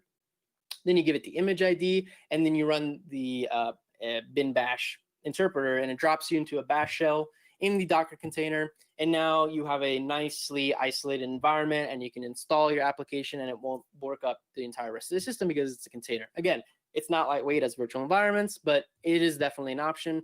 VS Code has a lot of awesome integrations when it comes to actually automatically taking your Python application and putting it into a container for development purposes. So I definitely recommend checking that out. So yeah, this will drop you into a bash shell, and everything you do in this bash shell will be isolated because you're in a Docker container. So conclusion is that Python packaging, and I think I might have sped through this, but hopefully people have questions, so I guess I can answer them. But Python packaging and dependency management is definitely slowly getting better, like really slowly. It's taking its time, it's taking its bloody time, but it's it's slowly getting better. There's definitely no silver bullet at the moment when it comes to end users, though. Hopefully, a combination of pipex, pyenv, and Docker solves most of your issues when it comes to this. But yeah, this entire presentation is something that I wish someone would have told me when I first started coding in Python plus 10 years ago. If I knew about pipex, that would have saved me a lot of headaches. So hopefully this makes your life a lot easier if you're in a grind and you need to just like really quickly install something. I definitely recommend pipex out of all of these that we talked about because it just makes your life easier. And that is my presentation. Are there any questions? Mic on. Mic feedback on. We'll give it a few seconds for catch up for the other people to ask questions, but wow, awesome. I definitely know I'm blowing up plenty of boxes just alone. In the fact that, as you point out, I've seen the maps and stuff in before in the, of course, not Trinity. So, but now I'm going to be going back to them. Definitely make that the environments play because Kali comes with install, and I'm always uninstalling it and just going for the bleeding edge, so that way I make sure I get everything and make sure it works right. So. This is way quicker. Yeah, it's way quicker. Like pipex, the CME specifically, like it's been updated on the Python package repository now, so it's not the old version anymore. So it's so easy to just do like pipex install crackmap exec, and it just isolates everything for you, and it works. It's beautiful. It really is. It just makes your life a whole lot easier. Zip apps in particular are awesome in certain situations. I find them really, really nice. They're a little finicky, especially because of the cross compilation thing. Sometimes, like if you compile the zip apps with C, if they have C extensions and you shiv to compile them, if you compile them on a Ubuntu image, sometimes they may not work on a Debian image. So you just have to set up CI/CD pipelines for that, unfortunately. But it's definitely an option that really helps when it comes to portability. So Carrot is asking, I've used both package manager and pip. How do I fix this, or how do I reverse all the damage I may have caused? You need to just blow away. I mean, so you need to uninstall everything possible in Python from both your pip command line and your package manager. I'd recommend just, quite frankly, just blowing away your system's packages. But yeah, that's hard. Like once you're in dependency hell. When it comes to Python, it's very hard to get out of it without just completely starting from scratch, unfortunately. And I love that your example was requests, because there's something recently I was trying to pull something down, and it constantly kept going.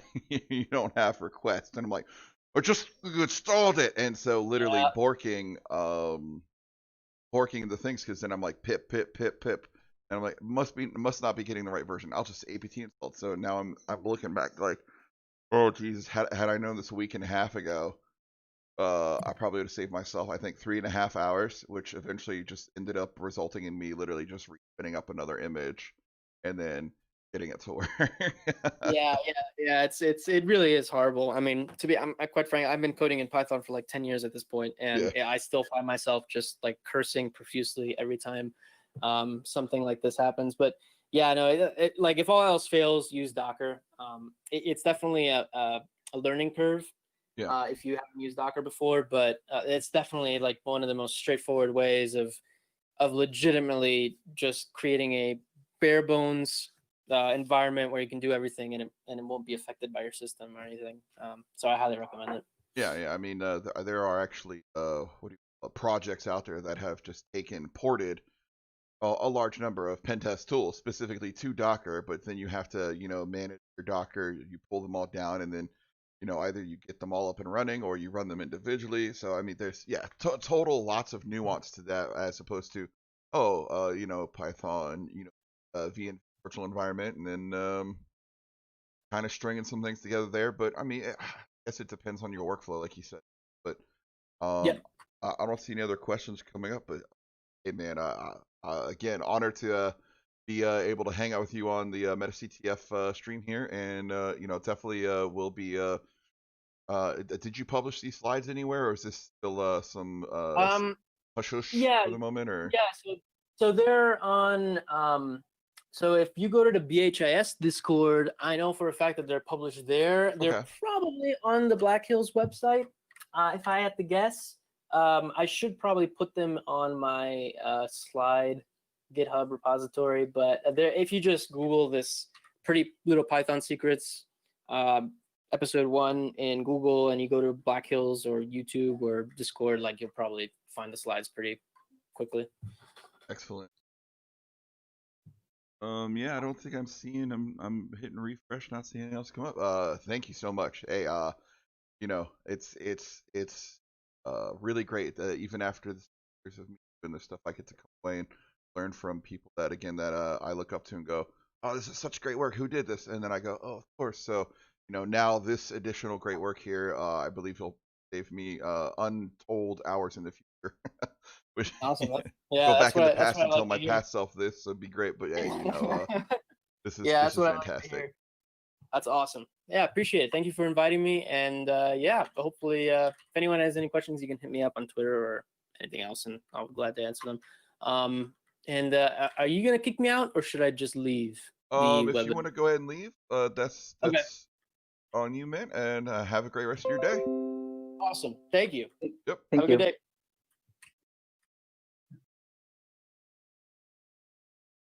So up next we have Ralph May. He is already here, but I'm making him a presenter. Okay. Are we going to be presenting more slides? Yep.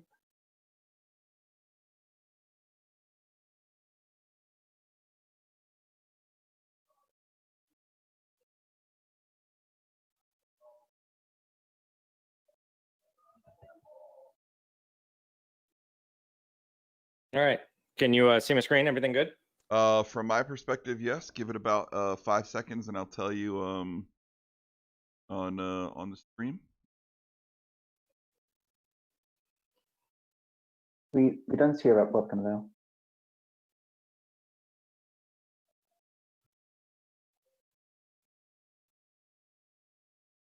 Maybe it's more. I think when I set up all the streams today, I didn't adjust my settings into sometimes when I've done video games before, to avoid being stream sniped, I've done the longer delay. Yep, it's popping up on stream now. You're good to go, bud. All right, awesome. So I'm going to be talking about some war stories today. These stories are it's super short on slides, and these stories are actually some that I've had over the last 5 years of pen testing. Some pretty fun stuff. A lot of these stories I haven't really told outside of you know, the people that either worked on these engagements or just overall like the team members. So I'm going to be sharing with you guys. They're pretty interesting, really fun stuff, and I'll kind of roll with it. Again, there's not a lot of slides here, so we're going to walk through you know, kind of what happened and, you know, just some fun stuff. So, all right, so quick about me. Who am I? Definitely a big tech nerd. I'm an Army vet. I'm also a lifelong system administrator. So I really like diving into servers and everything to do with all of that stuff, setting up computers. I mean, just the whole gambit, right? I really actually enjoy that kind of stuff. Penetration tester at Black Hills right now. And you can guess which photo is me in this slide here. But yeah, that's just a quick about me. Quick disclaimer and about or why. These are really fun to talk about. These are some engagements that I've got to do that, you know, I'll never forget, and the sense of like just every single detail.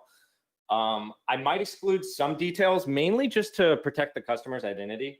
You know, I'll definitely get into all the details, but I'm not going to like, you know, tell you who the customer was and stuff like that.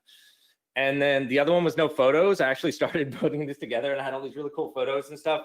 But again, I was just worried that I might give out too many details about the engagement, or, you know, somebody, you know, OSINTs it and it's like, oh, it's this company, blah, blah, blah. This is the building. I mean, all kinds of fun stuff. So, but yeah, that's just a quick kind of disclaimer for these war stories, right? All right. So let's get into the first one. And the first war story that I have is called No Easy Day. And I had been at another prior pen testing shop called Optiv, and I had been working there for about a year. And I was tasked to go on my first kind of red team engagement. And the engagement, it was included some remote access and some physical access, right? And I hadn't really done any red teams yet. And I really wasn't part of the remote access piece. I was actually just shadowing another one of the guys on my team on the physical piece, right? And again, first engagement where I was going to actually physically break into a building, right? So for everyone who hasn't done that, you kind of, do some research online, you learn about the location, timing, anything you can find out about the building, the structure, how many employees there are. You look at, OSINT from geospatial, everything like that, right? And the customer in question was a news studio. They actually run a bunch of news studios. They're kind of more of like a conglomerate. And so in this case, the news studio had asked us to actually, break into these buildings. And the reason why they wanted us to do this is they were worried about on-screen talent and, somebody possibly getting into the building or hurting or harming people, right? So we did all this intelligence, and we go out and arrive on site. And the first day, we kind of, drive around the building, and we, take some videos. And, mainly the best way to do it, you just want to see you want to confirm what you saw online, right? If they had, Google Earth or anything like that, and, looking for camera positions, all this other fun stuff, right? So we look at all that, and we get on site, and we drive around, and it's this real small news studio. And there probably was only like maybe 20 people in there that were working. When we drove during the day, essentially it's not a big building, right? If you ever do any physical stuff and there's a lot of people, it's easy to blend in. When there's not a lot of people, it's a lot harder to blend in. So, and the other thing we noticed is that they had biometrics for the door locks, right? So the doors had biometric readers. So, cloning a badge was kind of out of play. And we also noticed that there was a guard who stood behind a bulletproof glass window, kind of like a mirrored glass. And she was sitting on the other side. And in front of that was a biometric reader to get to the front door. So it's kind of like you got to go through the guard, the door, the biometric reader, all this other fun stuff. And I looked over at my buddy, and this is my first engagement. I'm like, are they always like this? He's like, no, this is ridiculous. I've never seen this, especially for this like news studio, right? I don't know if he had done any news studios before, but whatever. So we drive away, we go back at night just to see what it was like at night. During the day, you may have a certain level of people, and at night, you kind of have a different level. And what we found out is they actually had, when we got there at night, there was still some people there because if you don't know, news studios kind of run 24/7 because there's people kind of always on air at these different time slots. And there wasn't a whole lot of people there, but there was a roaming guard. And essentially, they had a guard, not the one behind the desk, but a guard sitting in a car that was just driving around what equated to like the smallest parking lot ever, just looking for anybody, that looked suspicious. My coworker at the time went and just walked down the street, like staying on the sidewalk, not actually going into the parking lot where this news studio was. And there wasn't a lot of other stuff around. He walks by, this Roman guard is sitting in his car, and the guard starts driving out, and we could pretty much tell he was going to go talk to my coworker. My coworker, pretended to be talking on the phone. Anyways, it was looking bad, like really bad. So we were only going to be there for 2 days, and we pretty much had to make an attempt, right? So a little bit piece of the backstory too is we were also doing a remote piece of this red team. And I wasn't part of that, but there was somebody else who was. and this was a couple weeks in advance, and we had actually gotten into their entire infrastructure. We had gotten into all their networks, all their computers, but they were a pretty big company, so it's not like we took over every computer. We were just inside. We had access. Let's just put it that way. So at that point, I got in touch with the other coworker who had gotten access. I was like, hey, we need something, man. Like, give us something that we can work with. And this is the building. Like, try to find the computer that the guard's desk is on. So eventually, he does find the guard's desk computer, and we compromise that system. And we download this shift log, and in essence, the guards had been keeping track of what was going on, like, in a shift log, like so-and-so, arrived, I checked so-and-so person in, stuff like that. This shift log was like ridiculously detailed. They were like telling when trash bags blew by and stuff. It was nuts. And definitely not making us even more excited about pretending to be somebody else when we walked through the door, or like some kind of social engineering to get inside. But we hashed up a plan. And the plan is that we decided to go after the facilities manager account. So we took over his email, we took over the guard's email, and we also took over the person in charge of the news station's email. And we hatched up an SD plan, and this was the plan. The plan is that we were going to send an email from the facilities manager to the guard who was going to be working at the desk that night.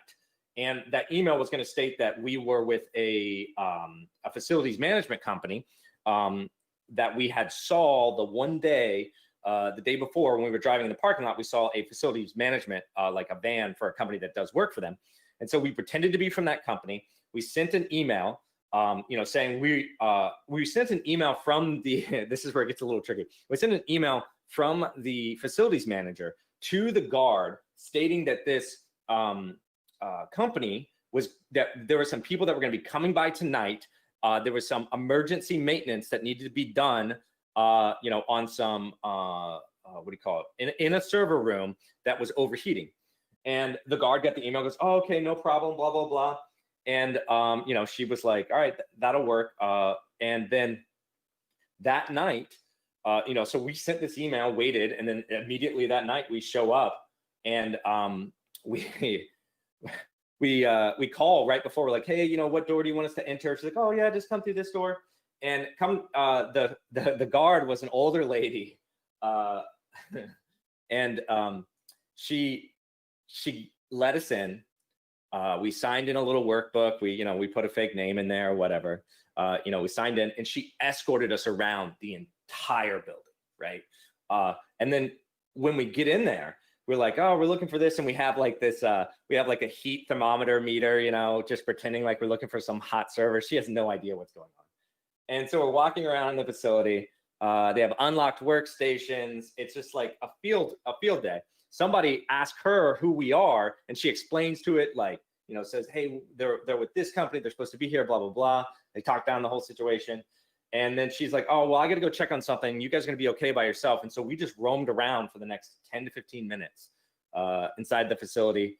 We didn't compromise any systems because we didn't really need to. We just took, pictures and all this other fun stuff. In case you're wondering, on a physical engagement, the best way to take a photo is with your iPhone, right? Or whatever phone you have. Great camera, easy and covert. So we took a bunch of pictures. She escorted us back out, signed us out, walked away. No one knew the wiser, right? It was a pretty wild engagement. I didn't think we were actually going to get in there. There was a lot of emails. What we also did is we set up in Outlook so that these emails would get deleted, so the other person didn't know that they had sent these emails to all these different people. So it was pretty wild. They never in the debrief of that whole scenario, no one had any idea that we had been there, that we had done anything.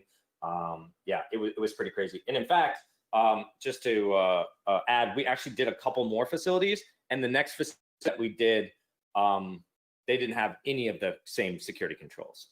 They didn't have a guard. They didn't have biometrics and all the other fun stuff. And so it was totally different. Definitely a fun engagement.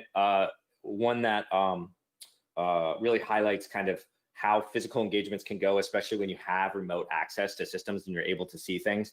I do not think I've been on a physical engagement as tough as that one, especially with the level of success that we had. So pretty cool stuff. All right, my next war story is right on. So when you get into pen testing, or if you ever do decide to get into pen testing, one of the tests that you'll probably do is a PCI penetration test, right? A PCI penetration test it's pretty common to do one of these, and most likely most of these are internal. That's really the big goal. One of the bigger pieces of PCI is gaining access to cardholder data, and typically they put that in isolated environments. So I was on a gig for a very big credit card payment processor conglomerate. I'll just put it that way, right? And they asked us to actually go on site for this particular gig. And so typically we can do these remote. We don't necessarily need to be on site. We'll send them like a device and we'll get remote access.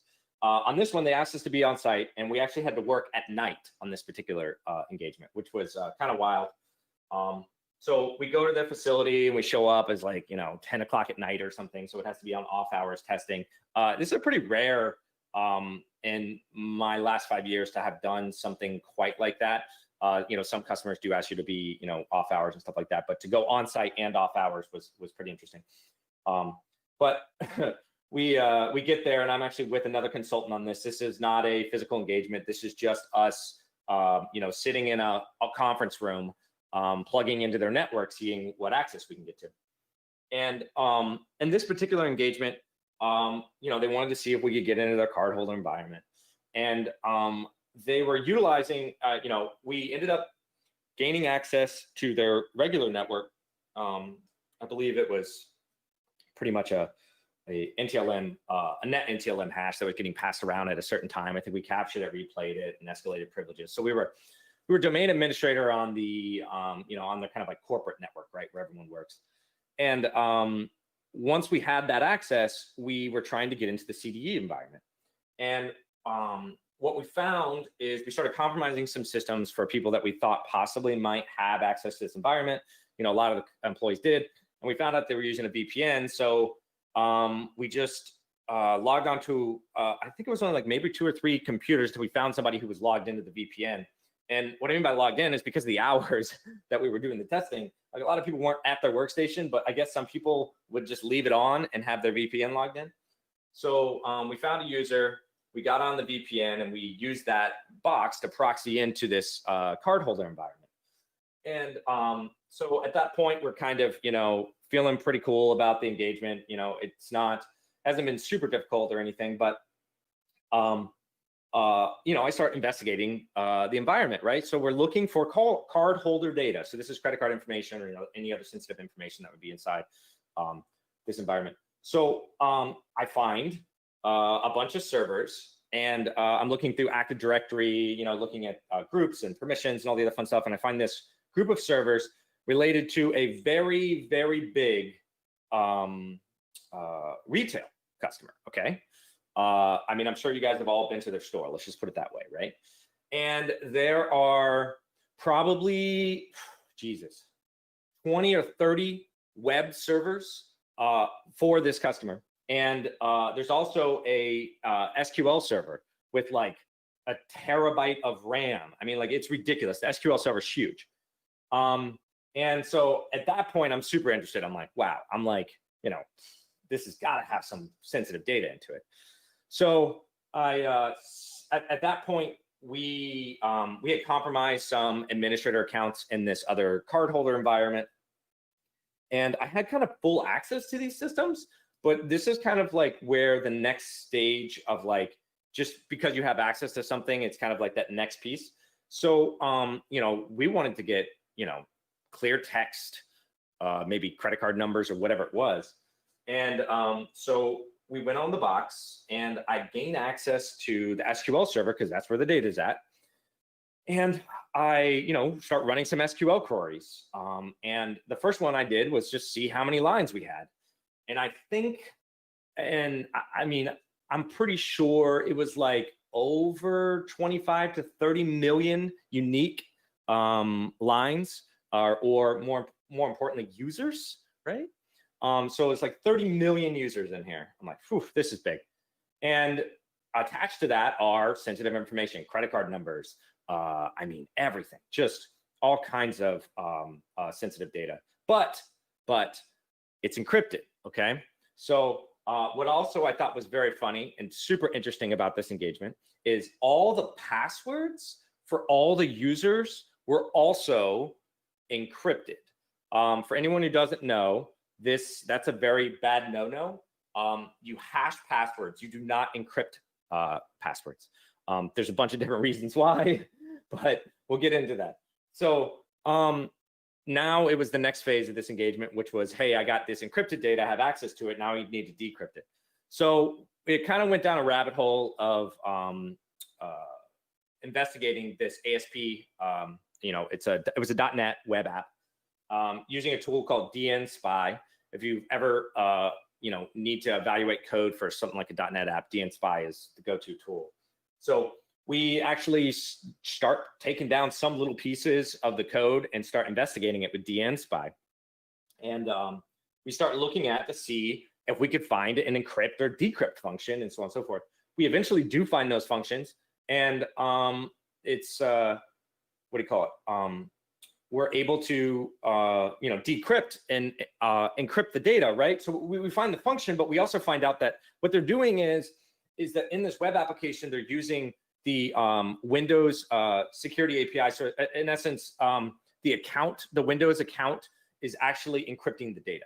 So after we find that out, we wrote a decrypt function based off of their encrypt function, and we utilized the service account for the web application. And we hooked it in, ran it, and we got everything. It was just loads and loads of data. It was funny because back to that encrypting of data, like a password, we were pretty much able to decrypt every single password inside of that database.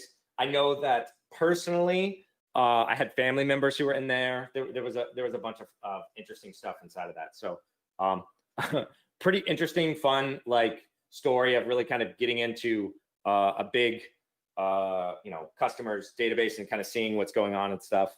Obviously we let the customer that had hired us to do this, we let them know all about this stuff, and it was all in the report and stuff. But also a pretty fun war story. I was not anticipating that to happen. I thought it was going to be a mundane engagement where I wasn't really going to, find anything super cool.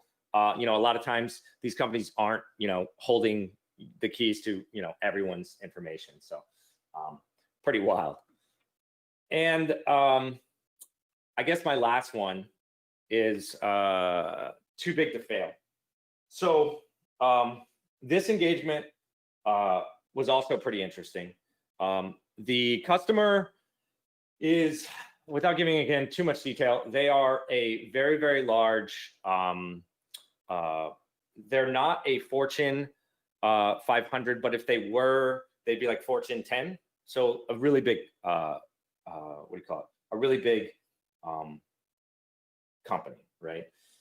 We did some, this was going to be on-site, so a remote and an on-site gig, which I really do like the on-site stuff, especially if you can take leverage of some of the remote access you get from going from the outside. So this one went like a lot that I've done in the past, where we essentially we password guess, get some low-level account, start moving through that low-level account, and then essentially we land a shell eventually.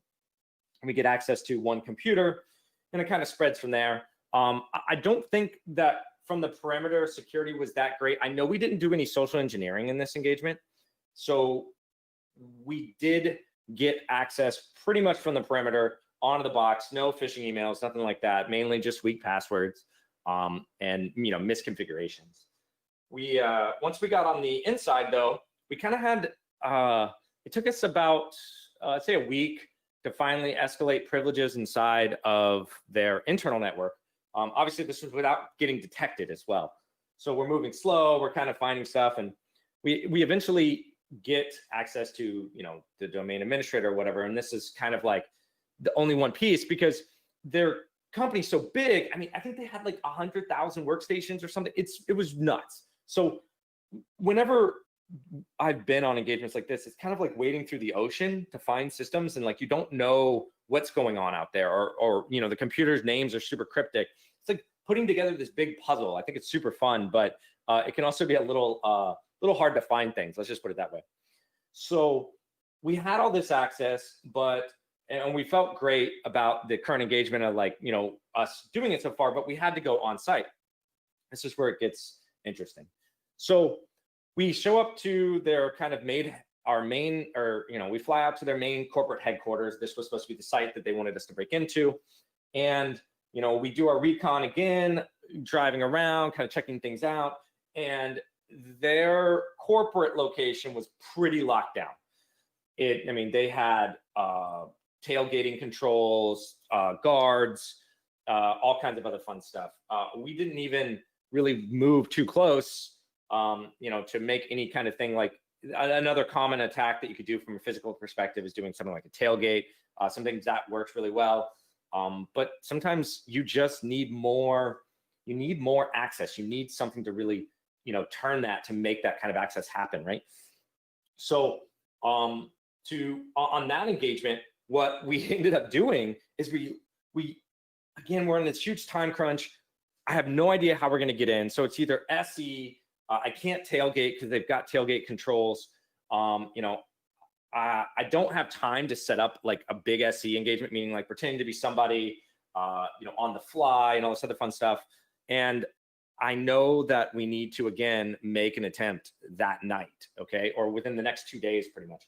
We get back, and pretty much sitting in our hotel room, I'm working with one other person. Typically on these physicals, we always do it with 2 people. And we're just hacking our lives away, trying to find the badge machine, okay? So like, we know that somebody has to give badges out at this company. And I had no idea what the badging technology was in place. Like, I knew it was a HID, but I didn't know what exactly, because they had these custom HID readers and all this other fun stuff. They weren't a regular RFID. So I'm trying to find the badge guy, and we end up actually finding him through email. This guy had so many emails, but I'm just searching for everything I can possibly think of that would relate to badging. I finally find a guy who's got access to badging, and coincidentally, his permissions was on the badge machine. So I've been in other organizations where like the badge machine is like one computer that just one guy goes to and sits and, you know, works on it. Their system, they had so many corporate sites that they had this huge integrated badging system. So this was like a remote system that you would log into, and you could provision badges. Come to find out, you can also access all of their cameras at every single location. You can access pretty much all the facility controls. I could open and unlock any door I wanted. So we get into there, and at that point, we're just racing to the end, okay? So it's not about the access we have, it's just the amount of time. I only have like one more day. I need to get into this building and see what's going on. And so I go in and we add both of our pictures. They already have the, They have the whole layout already set in there. I add both of the pictures. I set it up. I provision the badging technology. I, provisioned as regular HID badges. I have all this badging equipment with me, ready to clone a badge. We run down to Kinko's, print out these labels, and I make my fake badges. And we literally drive that evening from Kinko's with our new badges. And, I provision myself as, pretty much like God mode for doors, right? And we go in and we walk. There's a guard there 24/7. And we go through the tailgate, security controls, badge in, everything's going, and, we're in, right? Nobody says anything, something like that. Whenever you badge into a facility, nobody's ever going to talk to you. They're just going to look at you and go, I don't know if he works here. It doesn't matter. He was able to badge in. I see his picture on the, the guard saw our picture when we badged in, and it was in the system. So we go in the facility, and they own this like whole big, I don't know, it's probably like 15 floors. And we go in there and we start walking around, and we're trying to demonstrate impact. So we're trying to show that, yes, I know we have remote access, but if somebody were to get in your facility, what else could we do? And so typically we'll do stuff like compromise systems locally, or put a payload on a local system or whatever it may be, anything we can find, or sensitive paperwork that's out, data, anything. We get in there and that place is like a clean room. And I don't literally mean like a clean room as in like doing chips. I mean like everyone was, every single employee had a laptop. There wasn't a freaking desktop in sight, dude. There wasn't one computer we could find in the whole building. We were there for like probably 2.5 hours, which is way too long, but we had a badge. So I figured nobody's going to talk to us this late in the evening. And we're just looking for anything to do. And I couldn't find a computer. We went through like 5 floors. Eventually I just got frustrated. I'm like, there's nothing for us to do. We got access, but it was the biggest moment of like letdown, like all this access and all this work you had to demonstrate impact once you get into the building, just done, just totally deflated. That was a wild engagement. It does show that obviously having that piece in there, being able to move into the badging system pretty much gave us full reign. The one last piece I'll add to that engagement is that they also wanted us to see if we get into some of their industrial facilities. And these badges allowed us to do that. We actually walked in one facility, they were doing who knows what, it doesn't matter. And we pretty much walked out just to demonstrate we could do it. I did not want to get involved or messed up or mess up any of the stuff that was going on inside of the facility, as opposed to like a corporate office. It was not a corporate office. Anyways, so those are kind of my 3 big war stories, are the ones that's kind of stuck out. I've probably done about 150 to 200 engagements over the last 5 years, all different ranges. But yeah, the physical ones and the red teams are probably the most fun, especially when you gain access and you can move around undetected. So, but that's kind of all I had, but I'll open up for questions for you guys. Mic on, mic feedback on. YouTubes or wherever you may be watching the stream. If anybody's got any questions, let me know. I'm monitoring for questions. I love those stories. Yeah, I know. It is one of those things, and you have all these stories, and everyone's like, I got one kind of like that and stuff like that. But it is fun. I do like to kind of share it out with everybody so they can kind of see what it is, and kind of some of the excitement that goes along with it. So. Oh, but your hits onto it's funny as I'll call us actors, right? We are ultimately play threat actors on TV, right? And it's that moment we hit a badging system, surveillance system, door system, code system, chip system, where we have the tools on us to bypass the arbitrary motion controls or those kind of things in play. That it usually goes very downhill very quickly for a client, and they're like, well, what if you didn't get to that system? Like, well, then I wouldn't get in. Yeah. There's a lot of that, right? I see a couple of questions, how to get started in pen testing. That one is one of those, because I wanted to. I guess more importantly, like I've always been interested in the tech, and at one point I've been working some other jobs, doing IT network administration, some other stuff, network engineering. I was actually designing some networks for the government. And I decided I wanted to do security. And so I'll tell you the first thing I did that got me my start is I started going to meetups and talking to other people in the industry and asking them like, hey, what would you do? Or, hey, what about this? And just kind of really gauging it out and meeting people. That's the cool part about our industry. Get out there. I know that it's with COVID and stuff, we're not meeting as many people in person, but I'm just saying, get out there and talk to people. And they'll tell you the next stage was the OSCP. If you want to do pen testing, I recommend you go get that. It's a great course. It's great entry.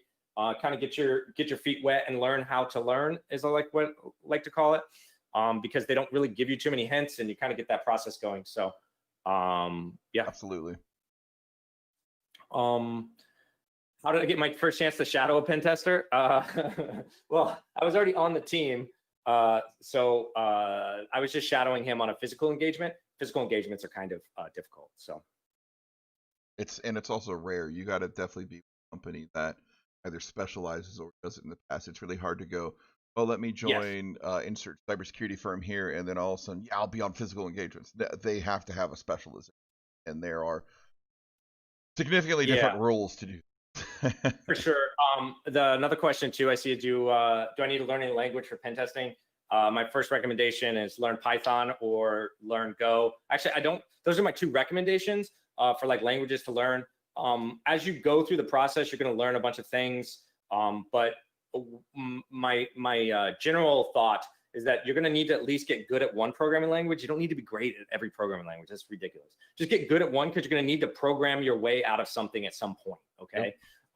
And that's pretty much the thing. I like the interpreted languages a little bit better than, kind of diving off the deep end, because a lot of times you're just trying to hack stuff together and make it happen fast.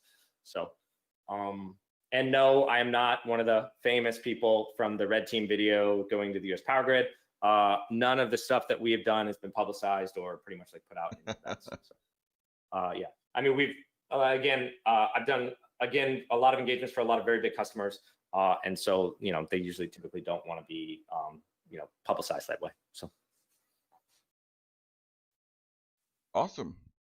Sweet. Any other advice for the people out there doing this ETF that might just be listening? All right. Yeah. I'll answer this other last one too. Should I get a CCNA cert? I have my CCNA. I have my CCNP.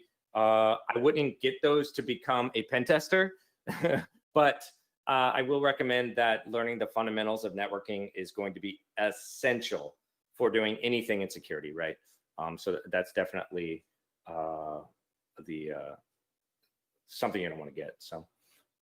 Yeah. There's something I've been saying recently is you definitely want to do fundamentals. Fundamentals mean to put it in simple terms, right? This is a hammer. I can pick up a hammer. This is how I hold a hammer.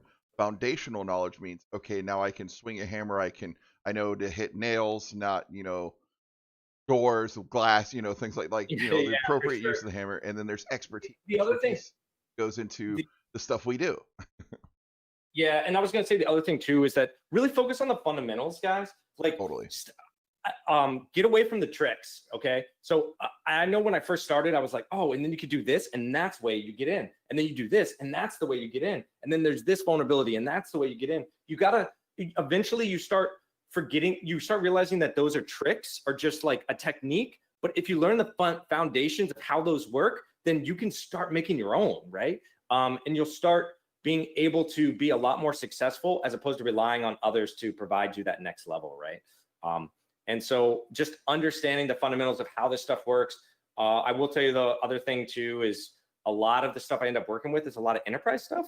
So learning about how enterprises use this stuff, like they have computers because they need to, and they set up this stuff because they need to make money and get these jobs to work. And they use a lot of different stuff, that then you would normally use at home, including, Active Directory and all these other bigger, enterprise level features. So learn about that stuff because that's what you're going to see. So. Two more quick questions. One of them, have you ever used drones? And do you exclude DJI because I guess they're asking because aren't they GPS tracked now? So have you ever used a drone on an engagement?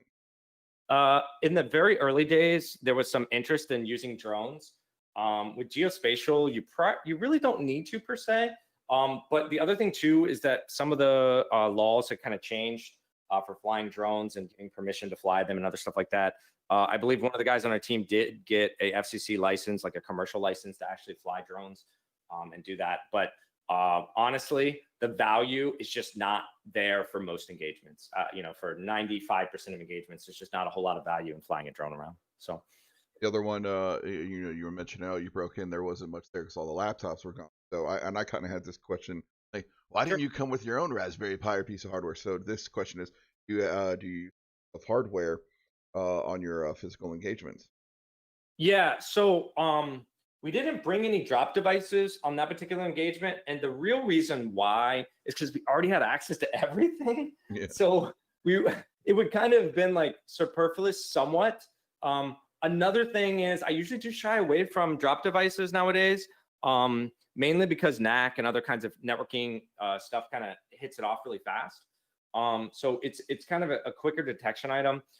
Some things that we have played with in the past has actually been LTE-based key logging systems. So if I really don't have access and I get into a building, what I'll do is I'll drop a device, a small device that has cellular backhaul, and then I will plug in transparent keyloggers onto the USB keyboards of the systems that are in the company.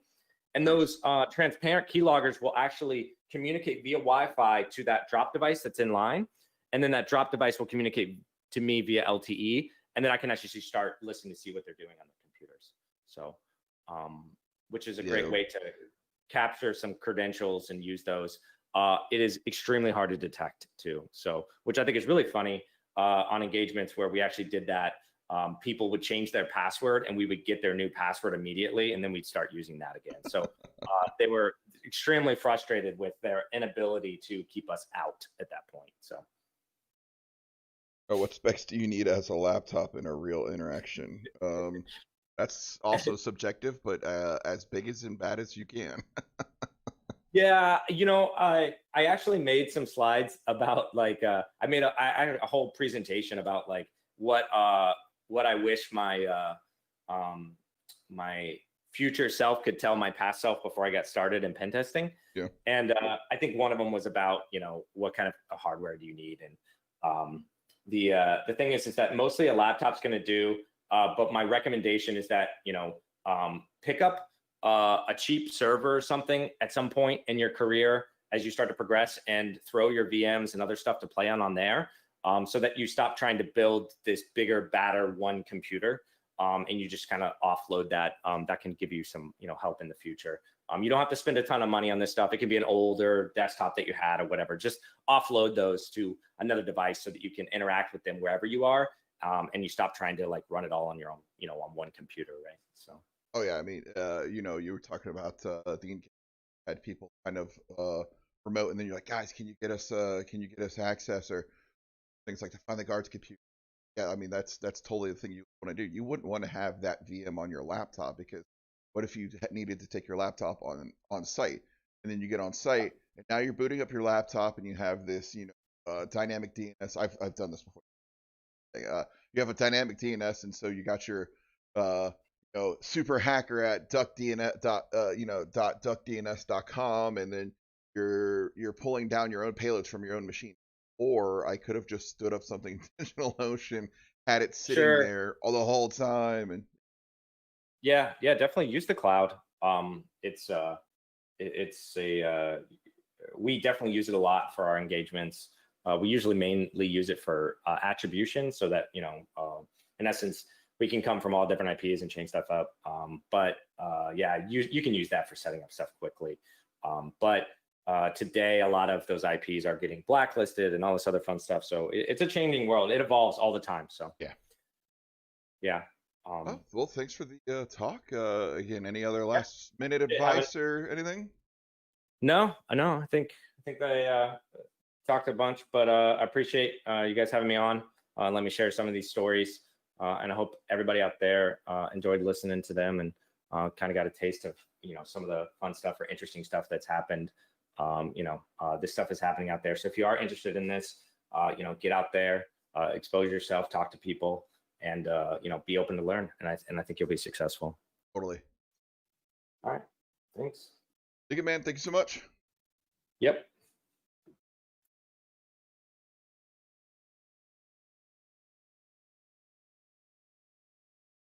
Alrighty, well, I believe that was our last guest. So I've got a few other folks coming in from community I run that we talked about earlier, Dead Pixel. And yes, I'm aware that the Discord link on the site is broken. That's why we were talking about it in stream. So let's see. Yeah, how's everybody doing? Everybody got some flags. Everybody got some other stuff. I'm gonna do give it a few minutes while I get set up, and I'm going to be doing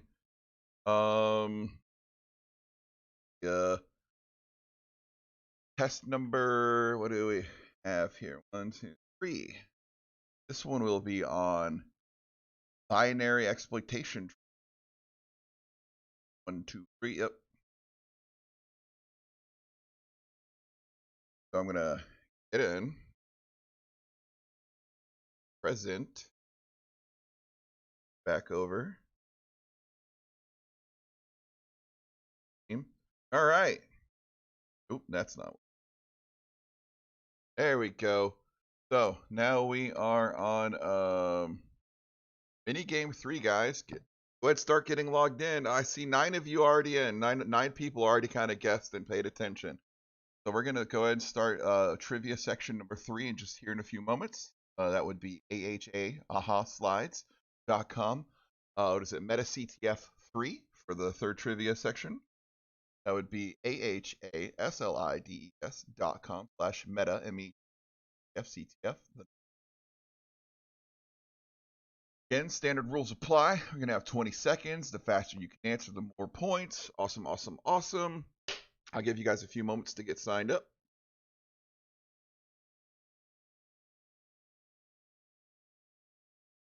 For those of you that are listening, that are guests of mine, other Dead Pixelers, feel free to go ahead and jump into the WebEx stream now, so that way, you know, I didn't want you guys jumping in early because I didn't want you to interrupt this.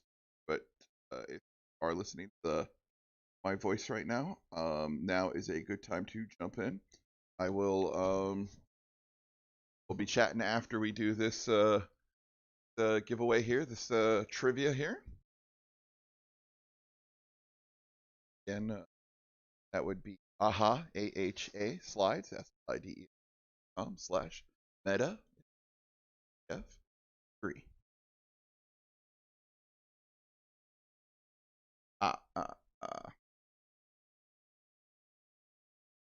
Oh, only 75 people this time. Come on, guys. These are rookie numbers.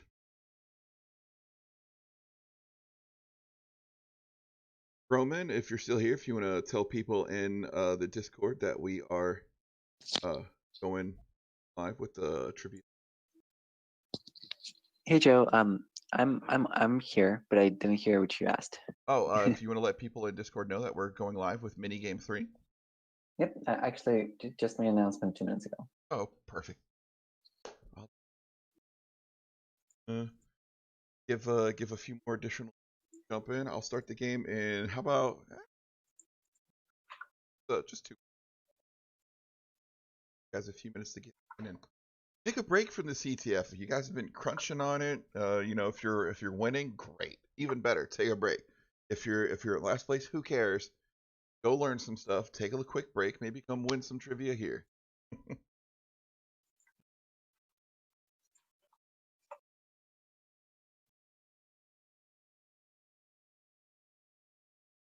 Alrighty. More minutes, guys. Again, slides.com. Meta binary X trivia.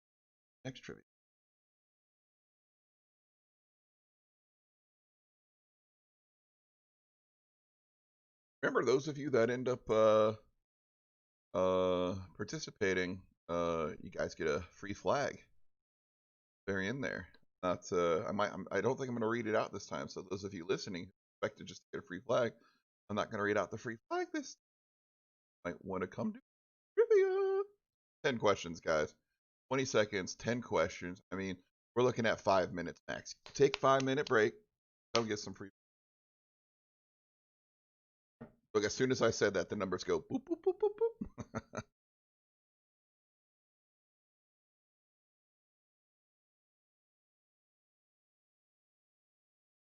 All right.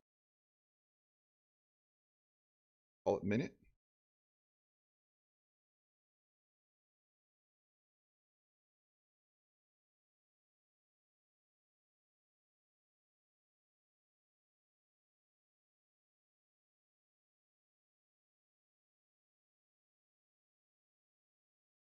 All right, 98.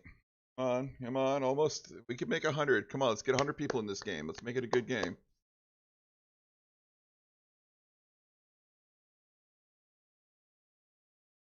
I think this is the title. Is the binary exploitation that's carrying everybody away. Hey, don't be scared. Come learn something. I'm gonna be learning stuff. I'm terrible with binary.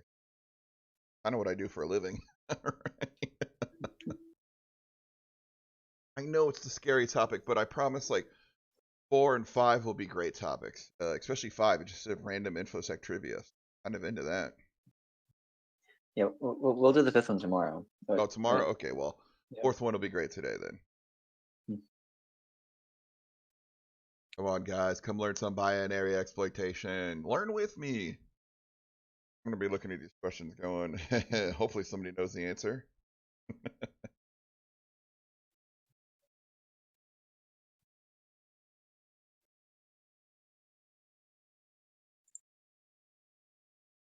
Alrighty. I'm going to start the make sure again to enter your email for prizes. And yes, we know the emails are visible. So, you know, I'll just there you go. Come on, guys. Don't be afraid. I won't leave it on here too long so that way people aren't gonna get boxed. I think it's possible to not show the emails. Oh, here we go. I'll just wait for people. Little screen. I like this little screen.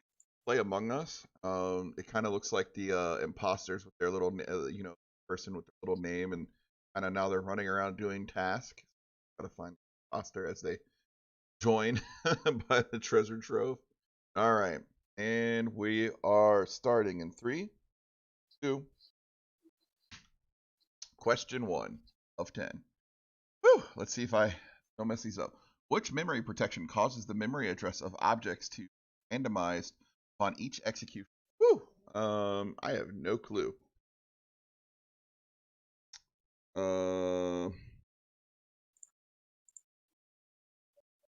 None of these look familiar. Maybe the 3rd one? Maybe? Oh, I was wrong. Oh, look at that. Look, all these people were afraid to join, and 60 people guessed right. Good work. I would have been wrong. I would have been wrong. It is the ASLR. I should have known that. I should have known. All right, question 2. Let's see. The exploitation technique is bypass NX restrictions by chaining together bits and pieces of data that already are in the binary. Ooh.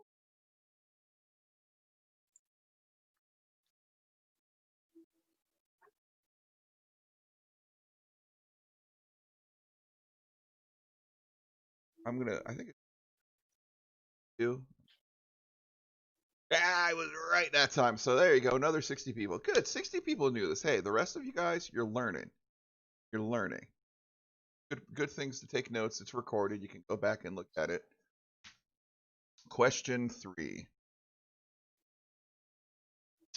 What GCC compile flag causes the output binary to be compiled with full relocation read-only relo enabled or rel-re? I have no bloody clue. I bet 60 people right then. It's going to be our binary exploit. Hello, hello, hello. Hey, Jen. I have absolutely no idea what you're talking about with this question. Is that okay with you? These are hard. Oh, look at that. 52 people. 52. And it is -W, what is that? WI-Z. Oh, way above my head. You guys are far smarter than I are. 3 questions in. Look at that. Actually, this is a fairly tight race. I mean, separated just by points, literal points. All right, let's go to question 4.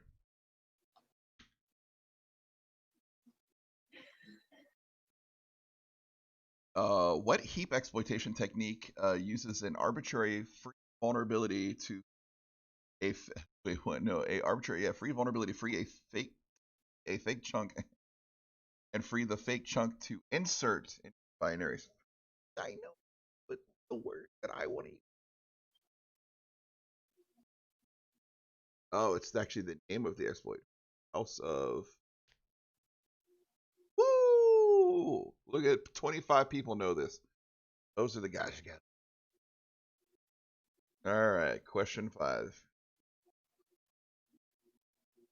This glibc version is when is when the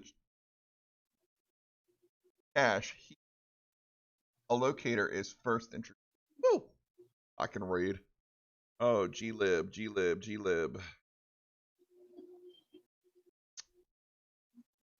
Ew. Don't listen to me. Wins. Oh, it was right though. Yeah. Good work, the 58 of you who got it. Good work. Whew, 5 questions in. Oh, geez, you are hanging on by a thread there. All right, question 6. The CPU protection prevents userland memory pages from being read or written to unintentionally by the kernel running in ring 0. Ooh, what hardware levels? I think. Oh, I'd have been wrong. It was 4.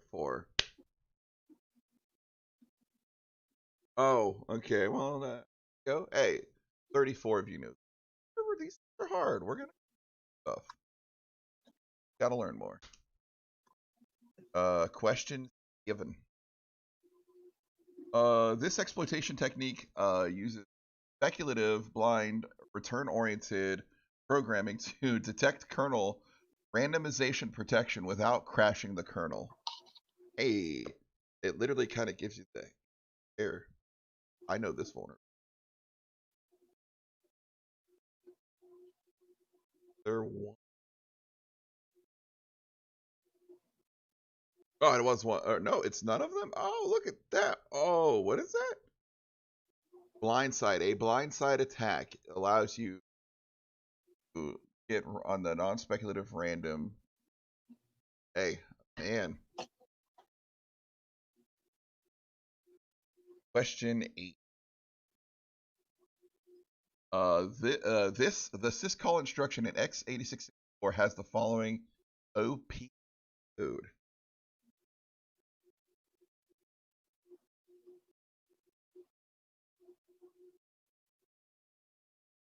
None of these. I don't know. Thought it was 4.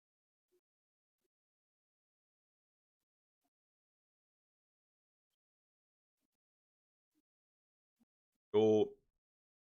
It was answer 1. It is the 0F05. Okay, that makes sense. I was thinking 004, but that might be why. Good work. The 19 of you got it. Question 9. This security feature allows compilers to compile programs that resist exception handler overwrite attacks on Windows. What is the security feature called?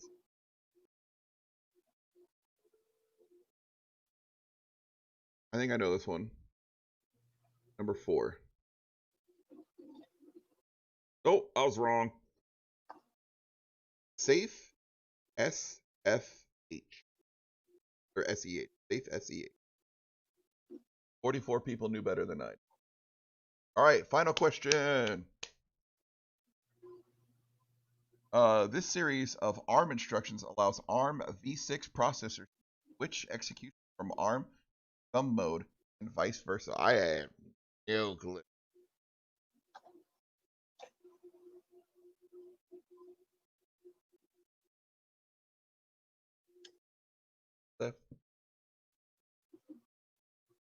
And 1 and go, and let's see who knew. Quite a lot of people. 44 people. Good work. Good work. All right. Hey, thank you all for participating. Remember again, please. L is attached. Oh, let's watch these points. Oh, neck and neck, blue and yellow. Oh, all the way. Good work to both of you. Sour wins again. I don't know who Sour is, but always keeping it real there. I think you should go back to the previous slide, just to make sure they see the bonus flag. It was really quick. Was this the bonus slide, flag slide? Just go. So right now you're on the email question slide. Go to the previous one. Not bad, here it is. Miranda. Here it Yes, is. For those of you participating or watching the stream, if you quickly go to the stream, there is a bonus free slide here. For those of you on the application, I think you could probably copy and paste. If not, I'll put it up for a few moments. Did I hear Dave? Yep. I have Dave Sec from Dead Pixel Sec, and I have Jennifer from also a Dead Pixel Sec person. Both of them are very near and dear to my heart. Jennifer is a student who has come an extraordinarily long way in a very short period of time. She is extraordinarily knowledgeable. When I've loved it every time I mention a term that she's like, I'm unfamiliar with that. Literally, like the next day, she writes a entire what do you call it, research paper on it, and goes, oh, this is what this means. It's lovely. It's wonderful. She's got her own blog. I'll let her give out her Twitter and her blog and stuff here in a moment. And then the other member from Dead Pixel Sec is one of our senior IT guys, but kind of still newer to InfoSec. About a year, Dave, or so.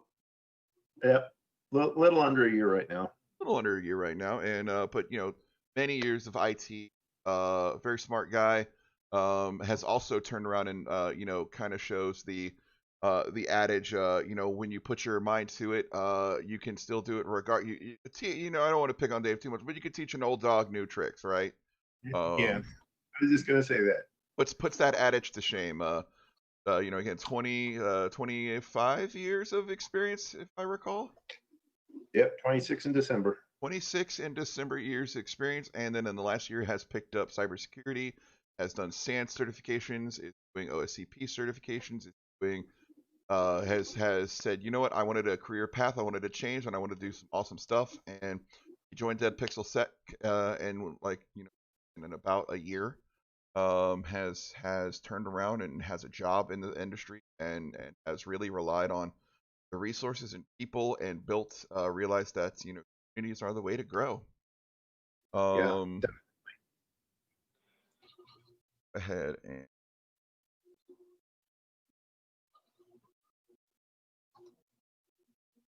I don't know if you guys are, or if you're not, it's fine. Go throw my square mug up on the stream buttons. Wish I had my stream deck up here. That was all. Deck is downstairs on my. Well, I'm gonna go ahead and start off with Jennifer because she is actually in MetaCTF. Yeah. I am. So how are you enjoying it so far? This is the first time that I'm trying this out. It started a little lost. I didn't know what I was getting into, so I kind of started reading all of them. It was actually pretty interesting because I created a team and kind of posted it in a couple of the communities that I'm part of, saying, hey, this is my team. I'm not sure how much I'm gonna be able to participate. But here it is. And I found out that people actually took me up on it. And I started trying to complete some challenges, and it kept telling me this has already been completed. So I learned today that I need to start refreshing the page often enough. This is the first time that I'm actually trying to take notes, because I keep saying every time I complete on a CTF that I'm gonna take notes to do a write-up every single time, and then CTF comes around and even right before I started, I say it again. Okay, this time around, I am absolutely going to take notes because I am gonna do a write-up and I'm gonna walk step by step through it, and this is gonna be awesome. The CTF starts and I completely forget about it. I don't know what happens. I just get taken over by the CTF's gods or something, and note taking goes out the window and I just go. But this time around, I kind of tried to slow down, and I'm trying to take some notes. But I am simultaneously doing 2 CTFs at once. I am doing the one from today, and I'm actually doing the NTL Cyber Skyline CTF. Today and tomorrow is the individual challenge. Oh. Next week is gonna be the team challenge one. So, hey. So you're gonna be up very late with Monster and coffee and just mainlined adrenaline. Something like that, because on Wednesday I'm actually doing an all-nighter as well. Oh, jeez. With Trace Labs, because why not? Let's do something to help out. All this quality is Cyber CTFs and Month. programs for sure. Yeah. Yeah, this is Cyber Month, and this is actually the first, since I've only been doing this for about a year. Last year I was too new and didn't know anything about CTFs. I found out about them in about February. Okay. Was that when ShmooCon happened? Yeah, Yep, around yep, that yep, time. when we met and we started talking about that. Yes. Yeah. That's when I found out they existed. So last year in October, I didn't know anything about anything, and I mean that extremely literally. Yeah. So this month it's been kind of like an ongoing party for me. Now in October, every week I have been getting invitation to different CTFs and different creations of different kinds, and it's been a challenge in a good way to pick and choose and see how much I can actually do and enjoy while still performing in school and keeping my life together. Good. So again, for those of you, this is Jennifer. You can find her on Twitter at JENF3RR_. And so she's apparently CTFing her butt off this month. So if you want to find her on Twitter and add her and say, as she produces write-ups, as long as she keeps taking good notes, you'll be able to, kind of when it's done, write a blog post. Hey, these I learned these, but I'll say my veteran appearance here. I would, if you can, just I create a book when I get into these things. I create a bookmarks folder and then literally put it underneath of the literally like square right underneath place where I can click and drag, like literally, make minor micro movements and click and drag it into the bookmarks, and it's the name of the CTF. So as I find the challenges and find some things that I think might be helpful, quickly drag them in there, so that way you can take notes at least on the URLs and kind of responsibly quote your sources that way. That is actually what I have been doing. I use Joplin a lot. It's been my lifeline when it comes to note taking. But what do you think about VS Code though for note taking? Let's not even get into it. Do you want me to start spamming you with memes that you've already seen? Oh, No. I've already seen the memes. Those were great. No, not happening. No. Yeah. Joplin very specifically on Dracula theme. It's beautiful. It's amazing. It's heartfelt. It's great. I wish there was a flamingo pink theme, but I love my dark themes. So no, I don't even know. That's a rabbit hole. Make a pink thing. There you go. No, what would you do since flamingos? Would you do like a pink background, or would you make the text pink? No, I don't know. I like my darkness. So I think if you see the Dracula theme, which is very dark, kind of like of black, kind of like purplish, I would like the same thing, but like the text be like a bright pink. Okay. I like the darkness. I love pink, but having anything that bright, I will kill me. My migraines will be like visiting me daily. Not happening. I would love to have just. Yep. No, I definitely the dark backgrounds and just the amount of time people like us stare at the screen. Better. It really is. All right. So again, that's at Jennifer. We're thank you for coming on. So you said you saw some challenges. You've introduced yourself. You're just doing crazy things this month. Has there been a challenge on MetaCTF that you thought was really cool that you were able to solve? Like that you're like, did you learn something yet, or are you just kind of like just cruising so fast you really haven't even absorbed anything? Cruising so fast, I have been absorbing everything. There's stuff that I don't even know how to approach. There are a couple of challenges that I'm looking at it sideways. Like, what is this? To be honest, I have been looking at. Hold on, let me open it up. hopefully it hasn't been solved yet, so it didn't get lost somewhere. It took a 1 second break team, and it's been solved. oh yeah, my team has been doing absolutely amazing, and I need to figure out who they are because I really don't know yet. I have an idea, but I don't know everybody in my team. The 3 other people, but they are great. I was looking at where is it? It was redacted. I don't even know how to begin to approach that. It was already solved naturally, but I was looking at it. Somebody brought it to my attention, and I opened it up, and I just looked at it, literally stared at it for a second, and 2 and 3 and an hour, and moved on because I really wouldn't even know how to approach that specific challenge. But there's a couple of them like that I think I have an idea, and then I realize that I actually don't know at all what's going on.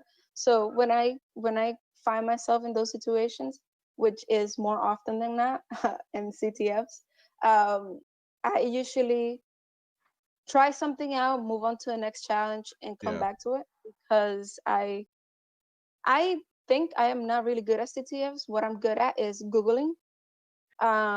So that's a secret for all of us. Yeah. It's absolutely a thing. I remember everything about my job. If anybody ever takes the time to actually read my first CTF blog, you will realize that I had no experience, no idea what I was doing. And what I mean by that, I barely even knew how to turn on a computer. And I actually did pretty well. And now I go back to my notes, my very little insignificant notes for that CTF. And I'm like, oh my God, I still don't know how to use that tool, but it worked for that. And then I look at other tools that I use completely not in the right way, but they actually did something and helped me. No, I'm not even making that up. No, it's good and though. It's just, Googling. If anybody that is listening and watching this stream ever wants to join me in a team, and they're really completely starting from zero, they're more than welcome to, by the way. I will teach you everything I know, which is mainly based on how to Google and how to find the right sources and how to find things fast, because I think that's like the main basis of the field, actually. Yeah, absolutely. No, that right there is the basis of just being self-taught, self-learned. I mean, we always talk about, the speakers throughout the day have kind of talked about that. Like, oh, I learned from this, I did these things, John Strand talking about those things. Everybody's kind of like, oh, this, that, the other. So, but no, that's finding the community, going to the places, developing resources. That is the secret. That is the key. You might be the guy who knows, or the person who knows everything about one thing. You might become the Tim Medine of things. You might become the Harmjoy. You might become the Got Milk of one particular thing. But then you're like, hey, I know a bunch of other stuff. Bite Bleeder, right? I was saying earlier how I admired them, and they always work on good things. And then they invented this fascinating way fix a lot of Python problems that I've run into. And I'm like, boom, and go ask Bite Bleeder. Hey, when did you just figure that out? Literally at the beginning of his presentation was like, oh yeah, some of these things I learned just really recently. Well, but because a programmer knew it or somebody else knew it doesn't mean us hackers knew it. And the fact that him as a hacker was like, oh yeah, so boom, by the way, there you go. That's that's the story to it, right? So you're today's lucky 1 in 10,000.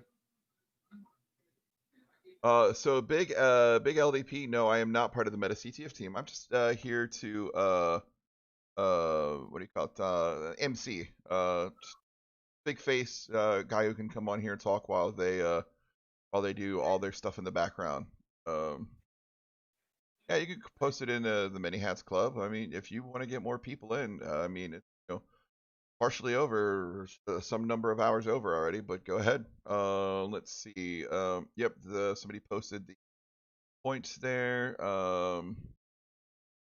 Can I trade in my 2 swag bags for?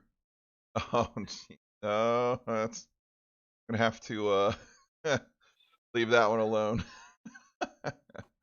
Let's see. So Dave, so tell us what. So you want to throw your Twitter out there? Give us a little story about yourself. Yeah, it's at DaveSec3. I'm pretty quiet on there usually, just hang out with others, usually on the Discord. You know, like we talked, started in IT about 26 years ago. I've done a little bit of everything over the years. Fortune 100 companies, small companies, casino in Nevada. Last 15 years was at a fire department, feeling kind of trapped, and you know, of course, there's no room to go up, so it's just started looking around, and it's like, you know, I've always enjoyed this stuff. You know, I remember reading like Cult of the Dead Cow stuff back on, you know, continuous feed paper printouts. So it's like started looking into it, and it's like, yeah, this is the way to go. This will be the fun route. So, you know, got an opportunity to start taking SANS classes and 4 certs from that, and did some WGU online school and got some more certs out of that, and doing a contract for a federal bureau right now, and you know, just seeing where to go from here. You know, been doing a lot of Hack the Box and Vuln Hub for getting ready to do OSCP. So Dave Sec is again one of our members who came in and immediately was like, I want to learn stuff, and I think we just kind of kept laying it down. He kept picking it up. He's also joined a second community I've built called Next Gen Red Team, which is not ultimately a just open public community. It is a curated community, but you can everybody can join Dead Pixel Sec, and those people who want to join, I believe, what is it? Thursdays at 9 p.m. 9 p.m. on Thursdays, we usually do a Hack the Box or CTF kind of challenge, but you know, it's really for people kind of making that active, like already kind of in OffSec, wanting to make, you know, just learn a little bit more. But Dead Pixel Sec is, of course, out there always doing those things too. We have CTF challenges. Used to do a lot more pop quizzes. I just have not had time, which is ironic. You know, COVID comes around, and you know, I probably should have. Yeah, I've been doing a lot, but needless to say, MetaCTF challenges going great so far. There was, you know, a few hiccups, but you guys have been kicking butt.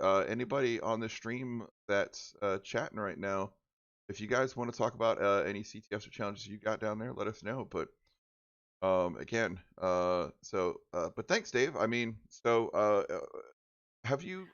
So you've done a few kind of CTF things. Is there any? I mean, Jennifer gave us her kind of story about that. Do you have any some more senior level advice? Because I mean, I think she kind of nailed it all, even though she's like, oh well, these things. But we both agreed, like Googling and finding that right Stack Overflow, finding that right blog, that's what makes all the difference in the CTF. It's if you retain all the stuff you know in a CTF, congratulations. I can't, but you got any other advice, Dave? Yeah, I'd say, you know, take a look at some of the stuff that you might be familiar with, see what you can knock out fast. You know, anything that you don't see an immediate answer to, just kind of, you know, move on. You know, don't rabbit hole too much. Don't hyper focus, because yeah, it might be worth some points, but you know, there's plenty of others that can start building up, and a lot of times you answer one, it might give you the clue to go back and get that other one that you're missing out on. So oh yeah, especially when CTFs are designed Jeopardy style, things like that. I did I've done a really long what do you call it, stream on the ABC CTFs and how to kind of take a look at things from that specific perspective. And absolutely nothing wrong with Googling. Not even in a day-to-day job.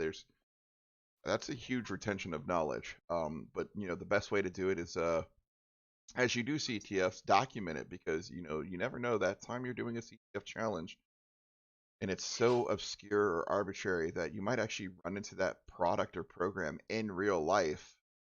So if you have it clearly documented, go from there. Other ways to help you out in CTFs: Google prior year, see what happened in prior year, see other people's write-ups. Most CTFs change and flow and create new challenges and create new VMs, and so it's not going to be the exact same, but there might be things that are real similar things to build you up in those perspectives. And that's why SANS tests are open book, as they know that you're not going to remember everything, and they're not about the memorization of port numbers and acronyms. They're about understanding the concept. So they know that referring back to that book is a real world situation. So yeah. So Googling is good. Yeah. Taking your own notes, building I know people who built entire tool repos. They have a tool that goes around and installs their favorite tool. Totally makes sense. So if you have a repo of just your notes, privilege escalation, how to decrypt base 64 quickly in Kali, how to do it online, here's websites, building your own notepads and notebooks and workbooks and stuff, totally normal. And by the way, that's the reason, like, those of us that are senior level people look like we know a bunch of stuff, just because we literally keep that little book close hand. Yeah, remember how to find it, not what it is. Yeah.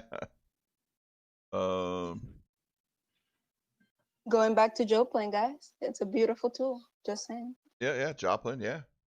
Sync it up so you don't lose it, and then you can take it across machine. Easy. So Carrot says, "Am dying with CASYM case N, EASYN. Yes, that sounds like an interesting challenge. I haven't touched the challenges. I was thinking about streaming some things. We're kind of getting low on the time frame there. Let's see. Don't think it's letting me join. What are you trying to join, JM? It's showing thanks for participating. I think he's trying to get into the MetaCTF. Oh, take JM. Find the Discord. I don't have a bot posting it. But yeah,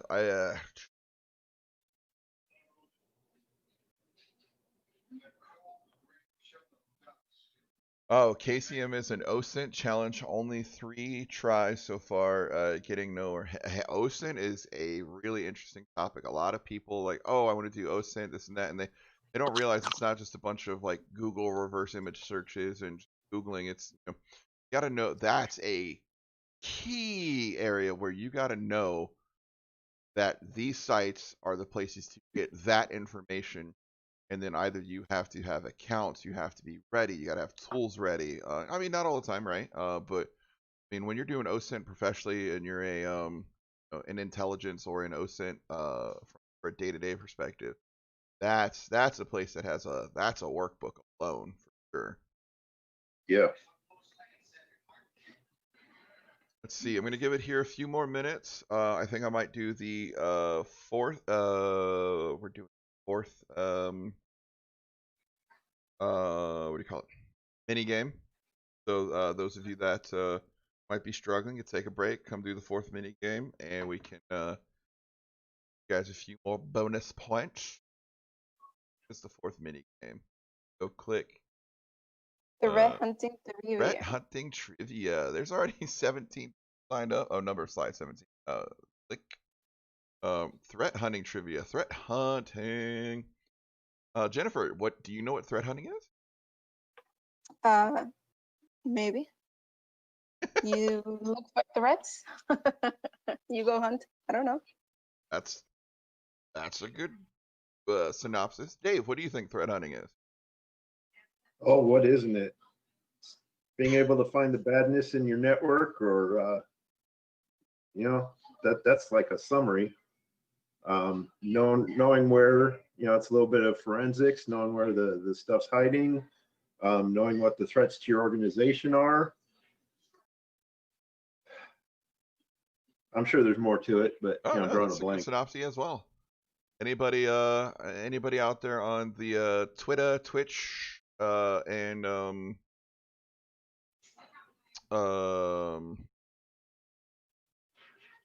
YouTube? What is it? Want to take a guess at threat hunting? Oh, look at that. Big DLP on my Twitch shared a huge Google Docs spreadsheet of all kinds of crazy OSINT.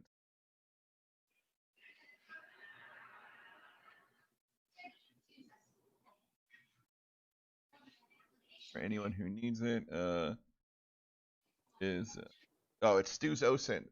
Stu's OSINT shit. There you go. I put it over on the YouTube.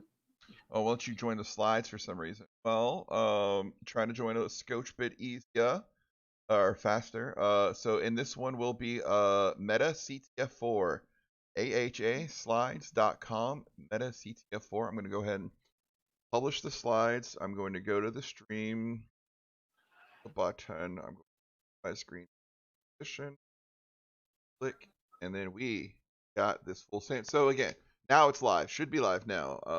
Got 13 people joining.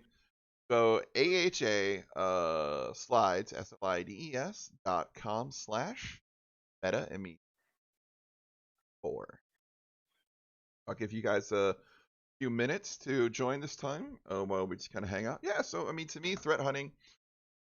I mean, yes, you're right, Dave. It is a varied world of words. To me, and understudy, my very dear friend is going to throat punch me because every time I say this, I can see that it enrages him, which I love doing. But we're. I'm his super fan, by the way. If he's listening, I am his super fan. I just want him to know. Yeah, Jennifer is your super fan. But so threat hunting to me is really operations kind of work, and I hate to say this because it is done by blue teamers, but who I think does red teaming better, or teaming better. Just give out the answer. You know who I think does threat hunting better? We actually, to me, threat hunting is it's not an incident response. It's not when an incident has occurred and then you're out there. That is an incident response. It's not DFIR. It's not forensics. You're not going out there, getting a package, imaging a drive. My brain is not working. Imaging a drive, and then you're going back and later looking for threats. No. That's DFIR. It's not a current incident happening and people doing whatever. Threat hunting is when you have a network that is in a known condition or state, and you are attempting just to go look for threats that might not even be detected. If your SIM tool hasn't gone off, you can go out there and threat hunt. You can specialize in specific kinds of threats. I hunt deeply for 0 days malware, for these things that, before the incident is reported, you are out there just looking for it. It's not just an endpoint detection and response. It's not an EDR going off. You are the EDR. You are the incident responder before the incident response. It is a pre-level of capability that usually going out and looking for badness. That's what I meant by the forensics. Yeah. No, and like I said, threat hunting could be forensics depending on your definition. But to me, that's why I said that's why threat hunting is this really interesting and fun thing. Threat hunting could also be in coordination with your red team. Hey, we know we have a red team event going on. We know they're targeting these systems. I want you to go hunt threats. So it's not an incident response. It's not once we've been detected, we've tripped the laser beam, the alarms are going off. No, it's I want you on box. I want you watching processes. Weird stuff is happening. Investigate. Get it done. So that's that to me is more along the lines of the threat hunting. But threat hunting very well could be, let's just image a machine and see what's got going on. Let's do a little bit of DFIR. There's ultimately no wrong answer. But again, to me, threat hunting is the active investigation of hunting for threats that have not gone into an incident response yet. Right? So I personally never thought of threat hunting as a passive role. I've always seen it as an active, let me look for it, not letting it happen type thing. Yep. Very much so, yeah. All right, friends, come on. We got 64 people. I'm going to give you guys another few minutes. Again, ahaslides.com, MetaCTF4, AHASLIDES.com slash, is that / guy, MEACF4 for 4. Get a few more people in here. Come on, threat hunt. There cannot be less people interested in threat hunting than binary exploitation. We can make 100 participants. Come on. Come on. Take a little break. If that, I know it's kind of close to the other one, but you know, if you've been still hunting that OSINT challenge, that KCN is still giving you a problem, just take a quick break. Come on. Just do threat hunting. Come learn something. Oh man, so yeah, my first CTF was before Hack the Box. There was CTF 365 was an application. You got in, you found a few boxes, you did things. But even before that, I had the On the Wire. Great. They had so many things going on back then. Most of the ones I believe I did are retired. And I think like the hot ones now is like War Game, Bandit. Is it Bandit? Was it War Games? One of those. Are you talking about Over the Wire? Over the Wire, sorry. And then even before that, like some ARGs, ARGs that I used to play. Back in the early Dead Pixel days, like when it was still my the Blind Hacker server and stuff. Before we went through the, I competed with a lot of the people there. We did an augmented reality game at ARG, and it was ETF style. There's things out there you kind of had to go looking for them, and it was really fun. Got together. You weren't supposed to do it together. Well, we did it together. But you know, we never gave out the answers. Again, you know, it's learning. We want to figure out how to help each other Google and find those things. And that was really cool. And then of course, you know, some of the earliest ones. And careful what you type in, but it's called Not Pron, PRON. I'm not sure if that's even not actually not. But it's again another like over the wire kind of thing where it's just any game online and you got to find the next page and the next page and the next page and the next page and eventually do some stuff. And then of course Vuln Hub's been around forever. You know, now that's with OffSec and they have their rounds. CTFs are always ongoing. There's certain ones that do that. I actually have a whole list pinned to my Twitter profile. So when I first heard of CTFs, I went ahead and asked Twitter, and I was flooded with suggestions. But of course, I did not know anything about them. So I went down the list to things that were accessible to me and from starters and whatnot. Over the Wire is what helped me kind of start understanding how to navigate Linux, because I had very little skills on that. I did Bandit, the whole thing. Nice. That was actually pretty cool. Not all of those commands actually stuck, because some of them I don't use at all. Yep. Because I leverage other ones more to do the same thing as other ones. But it's pretty cool to have them like under your belt. Yeah, absolutely. So Hack the Box is still kind of like that big wolf to me for some reason. So I went in there before I even know I knew anything, and it was very hard. It was crazy. I actually hacked my way in. You know how you need to get your invitation, and I was proud. So I looked for a walkthrough, but I didn't look for the answer. You know what I mean? Like not for the walkthrough to get it, but to get different steps to kind of figure my way out. But it's back then they didn't have the getting started thing that they have now. Yeah. But I've still got that memory of how not beginner friendly they were before. So I haven't really jumped back in yet. I still keep it like a arm's length type thing. I did do Pico CTF. I actually like it a lot. I haven't been in it for a while.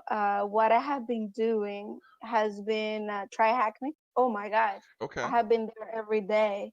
The beginner's path, that is how I actually am learning how to use Burp Suite and a whole bunch of other tools. that I vaguely used once or twice, but have no real understanding how they work. Try Hack Me does great teaching a lot of those concepts and kind of directing you to other rooms that would expand on that specific things that you need to know. It's a thing. I really enjoy Try Hack Me right now. That's like my #1 spot at the moment. Okay. All right, we got plenty of people registered now. All right. Well, by the way, as she said, it's pinned on her Twitter there, so that's again her under R. It's 2 hours at the end, Yep. underscore. Awesome. Well, let's get this threat hunting started. All right, question 1. And right when you start, I'm going to try changing the settings so that the emails aren't shown once, just to. Oh, okay. Yeah. So what does IOC stand for? I believe Internet of Chaos. Yeah. You guys put that down there, that'd be great. Almost. Woo! Time's up. Indicator of compromise. Look at that, almost unanimous. Internet of Controls. A few of you tried. Good job. But come on. It's so if you didn't know it, so it's indicator of compromise. I could very much go deep. IOC, indicator of compromise. Question 2. Which syslog severity code number defines a critical? 0, 1, 2, or 3? Got 10 seconds left. Sure. What's that, Dave? I don't remember that one for sure. No? No. Yep. See, I was wrong. What was your guess? I thought 1. Me too. I don't do a lot with the logs like that. Well, I mean, and that's the thing. There's so many systems out there. That's why it specifically says which syslog severity, right? So in syslog numbers, not criticality, or we have a Sev 1 on our hands, or a Sev 0, critical condition. In this case, syslog specifically, error code. Question. In what year was the first CVE published? I actually. Oh my God. 1970, 1998, 1999, 2001. I remember which year it was, but it was funny because it really wasn't used until these later years.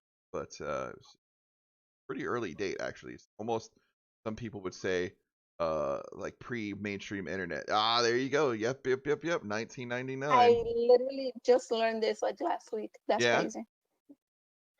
Well, how did you learn it? That's the same year my son was born. Oh, there you go. How did I learn it? What was that, Jennifer? How did you learn it? School. At school? Nice. I actually got to read. Yeah. Same year your son was born. So your son was CVE01 then, yeah? That's a serious indicator of compromise, right? Oof. Keep it PG. Keep it PG. Oh, geez. Look at that. 273 neck and neck. AB and I think that's IMS. Woo! 2 number 1s. Question 4. Which of these is not a tactic category in the MITRE attack matrix? Ooh. Discovery, weaponization, execution, or command and control? Oh. I like this question. I like it too. This is good. This is an interesting 3, question. 1.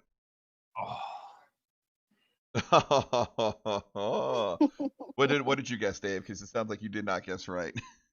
I said Discovery. Did you? Are you playing along, Jen? I am playing along. Well, what did you guess?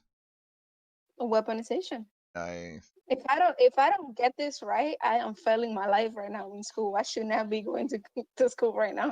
Hey, I am glad your school is even teaching it. People have asked me to do about this countless times, and IOC anyway. Oh But my this is God, great. you need to understand. I need to like live here right now. It's crazy. All right. I need to stop playing games and do more studying. Oh, jeez. Put down the fight.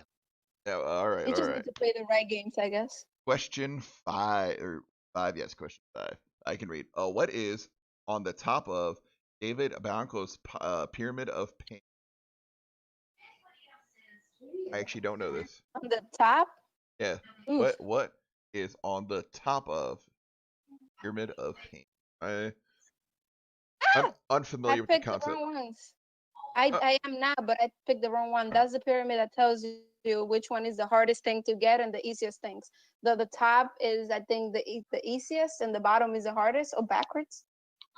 So yeah, tactics, techniques, and procedures. Yep. So that's on the top of it. I got that right. On top So of the those pyramid are of pain. the pyramid of pain is basically stands for the easiest things that you can get when you're trying to not compromise, but like let's say you're trying to research me, and this is just completely off topic. Getting my IP is easier than getting something else. So the pyramid of pain is how painful it is to get certain information about my organization, for instance. Okay. All right, good to know. We'll talk more about that after the. And all right, question. 5 questions in. Ooh, the neck and neck is broken. Sour catching up with that 8 points behind. Sour's gonna win this all over. Jeez. All right, question 6. Which of these is not a string modifier keyword in Yara? So Yara rules. Which of these is not string modifier Yara? I'm going to be honest. I use tools to write my Yara rules because I'm a red teamer and I suck at them. So I don't know. I really don't know. There is actually a challenge with Jara that I'm working on right now. So, guys, look at this. And so it's UTF-8. And I got that right. Never used Yara, so that was a good guess. What'd you guess, Dave? The UTF-8. Nice. I guessed it. Having never used Yara. Yep. Question 7.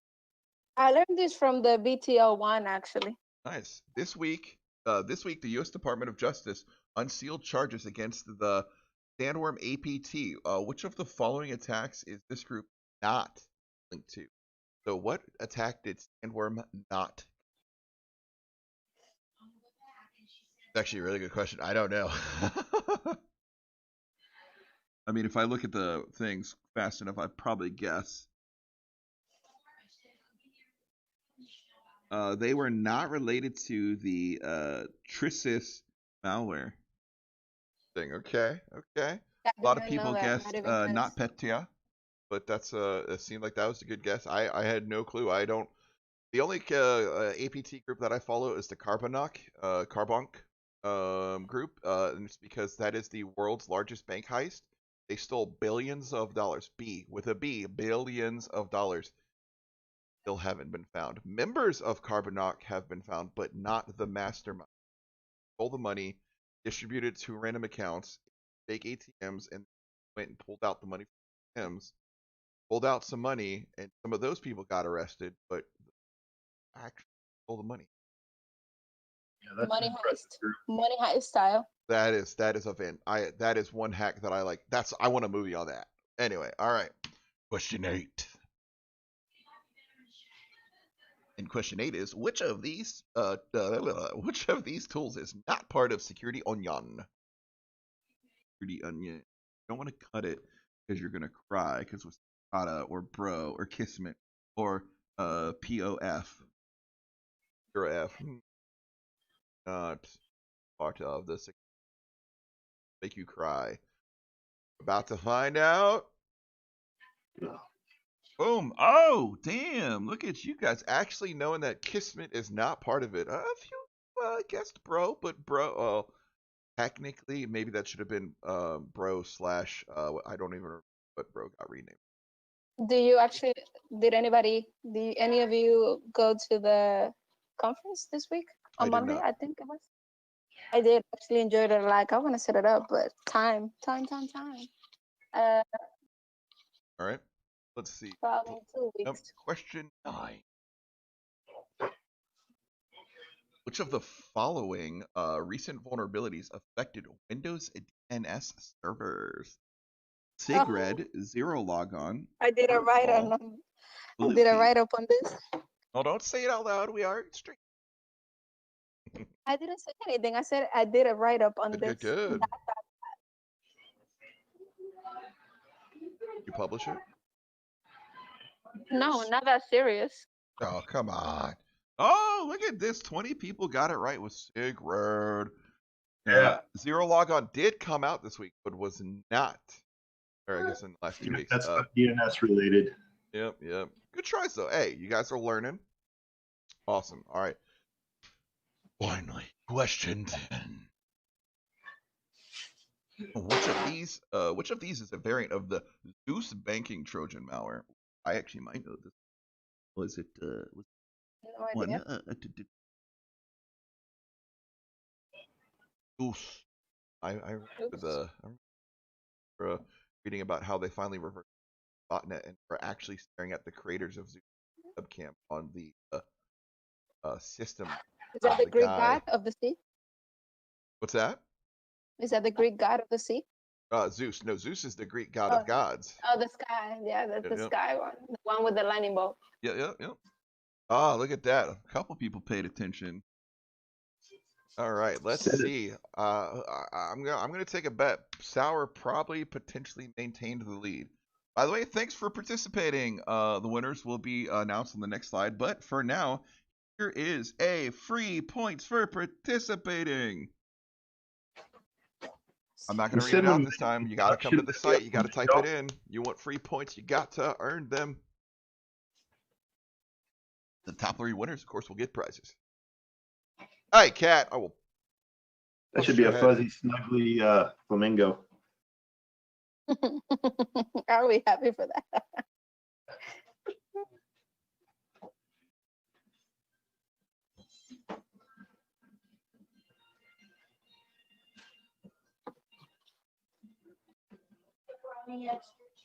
Alrighty, go to the next slide. Sorry, I had to go spray a cat for being. All right, please verify your emails. All right, let's see who took the lead. It looks like, woo, Luke. Good work there. Oh man, fireworks for Luke. And then we had Lance. Dave Sec, 5th place.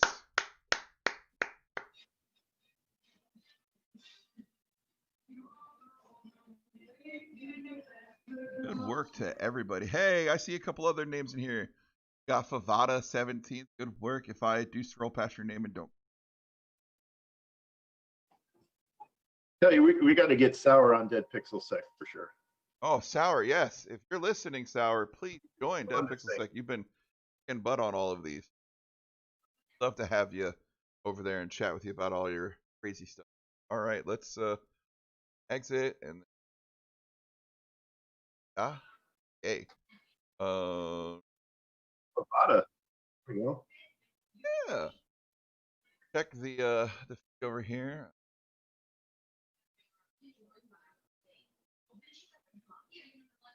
Oh, nice. In 23rd place overall. Nice.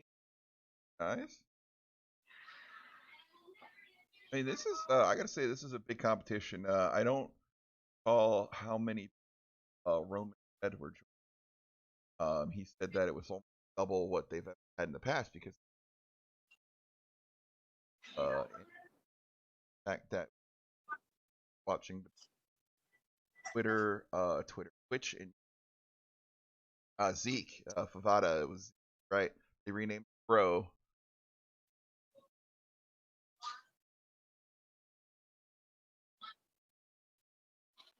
least you got the extra point. Good work, John. Good work.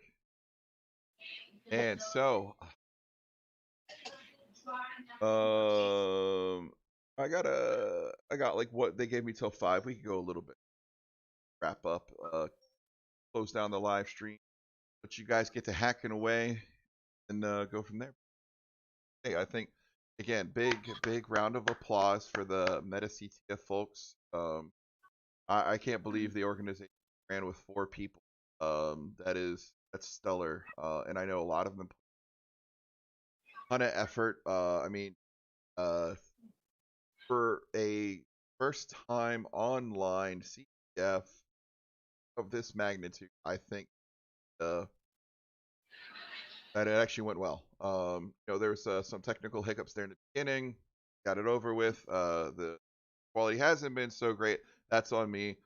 I am going to write the blog and I need to do. I literally have a Intel Nook over here that I can install Windows on, get some streaming software on that, and instead of trying to stream my weird resolution from a second machine, absolutely the manage and maintenance one machine, another. That's big braining. Kind of my only feedback here is thank the MetaCTF team. Thank you for inviting me to stream and talk. And I think the CTF's going well. It seems like a lot of people are having fun. I'm in places where I see people talking about the CTF, MetaCTF, of course, DPS, and other Discords out there. So that's really those of you watching on the stream, if you guys have any feedback, hanging out for a few more minutes, but go ahead and drop. I want to see some claps and some props to the MetaCTF team in the Discord. Throw it out there on the lovely. I'm sure they'll see it, but you gotta appreciate it. Putting on a CTF is hard work. Never done it, and you thought about doing it. I challenge you, do it. Publish it for 10 million people to potentially have access to it, and hope that the infrastructure doesn't buckle under its own weight. So yeah, it's not easy. I helped one of our dead pixel do it for his work. Oh yeah. I remember we did that challenge, that end of it. Yeah, and you always get nervous. I mean, when again, so this is how prevalent CTFs are for those of you watching. You want to know how prevalent a CTF is? I use it as my hiring tool. I really do. I can sit down and I can ask you questions all day. What service runs on port 50? Go ahead and answer.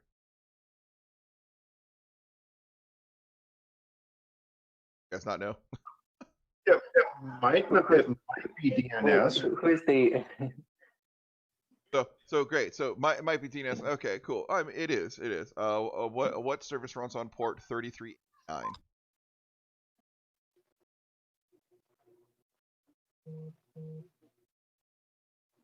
Nobody?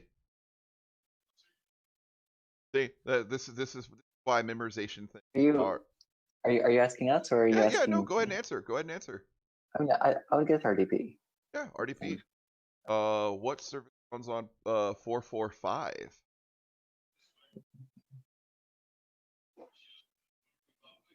SMB. There you go. So that's an okay way of interviewing. Now I know you've memorized something, read something, that there. Or I could go, hey, tell me about a box that you did in a hack the box. Tell me about the most recent. Tell me about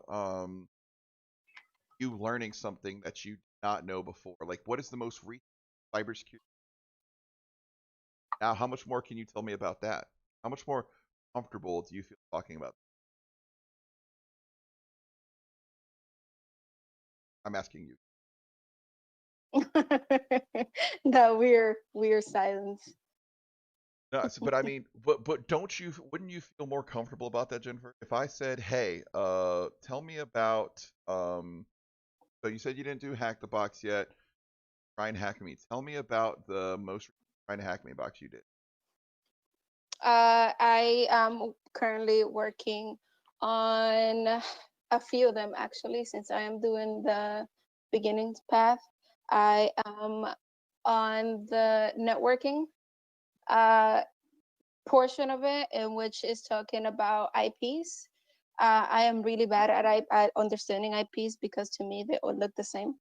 I mean, I have a base. I understand what an IP is and everything around them, but I have a hard time understanding the difference between A, B, and C types. I know what's a local IP. I know what is I know what is a private IP, and I know what is not a private IP. But I have a hard time differentiating between the different types of IP. Yesterday, as a matter of fact, and this is something that I have learned how to convert things from binary to other the conversions. But yesterday I sat down and through try hack me there's 3 sections where you're converting from binary to binary and things like that, and it's a long list. So yesterday I really had it's a really long list. I had a chance to do it so many times that it finally at some point it became easy. It clicked in a way that before I thought I understood it, and I kind of did, but at times I second guess myself. But yesterday it just it made so much sense. And after I was done with that specific project, I'm like, so where did the 1, 2, 4, 8, 16, 32, 64, 128 come from? Like, how am I gonna remember those numbers? And then I said it again, and I'm like, wow, I'm a mathematician, I'm a chemist, and I could not figure that out. Times 2 on everything. 1 times 2 is 2, 2 times 2 is 4, 4 times 2 is 8. And exponents. Things like that. Yeah.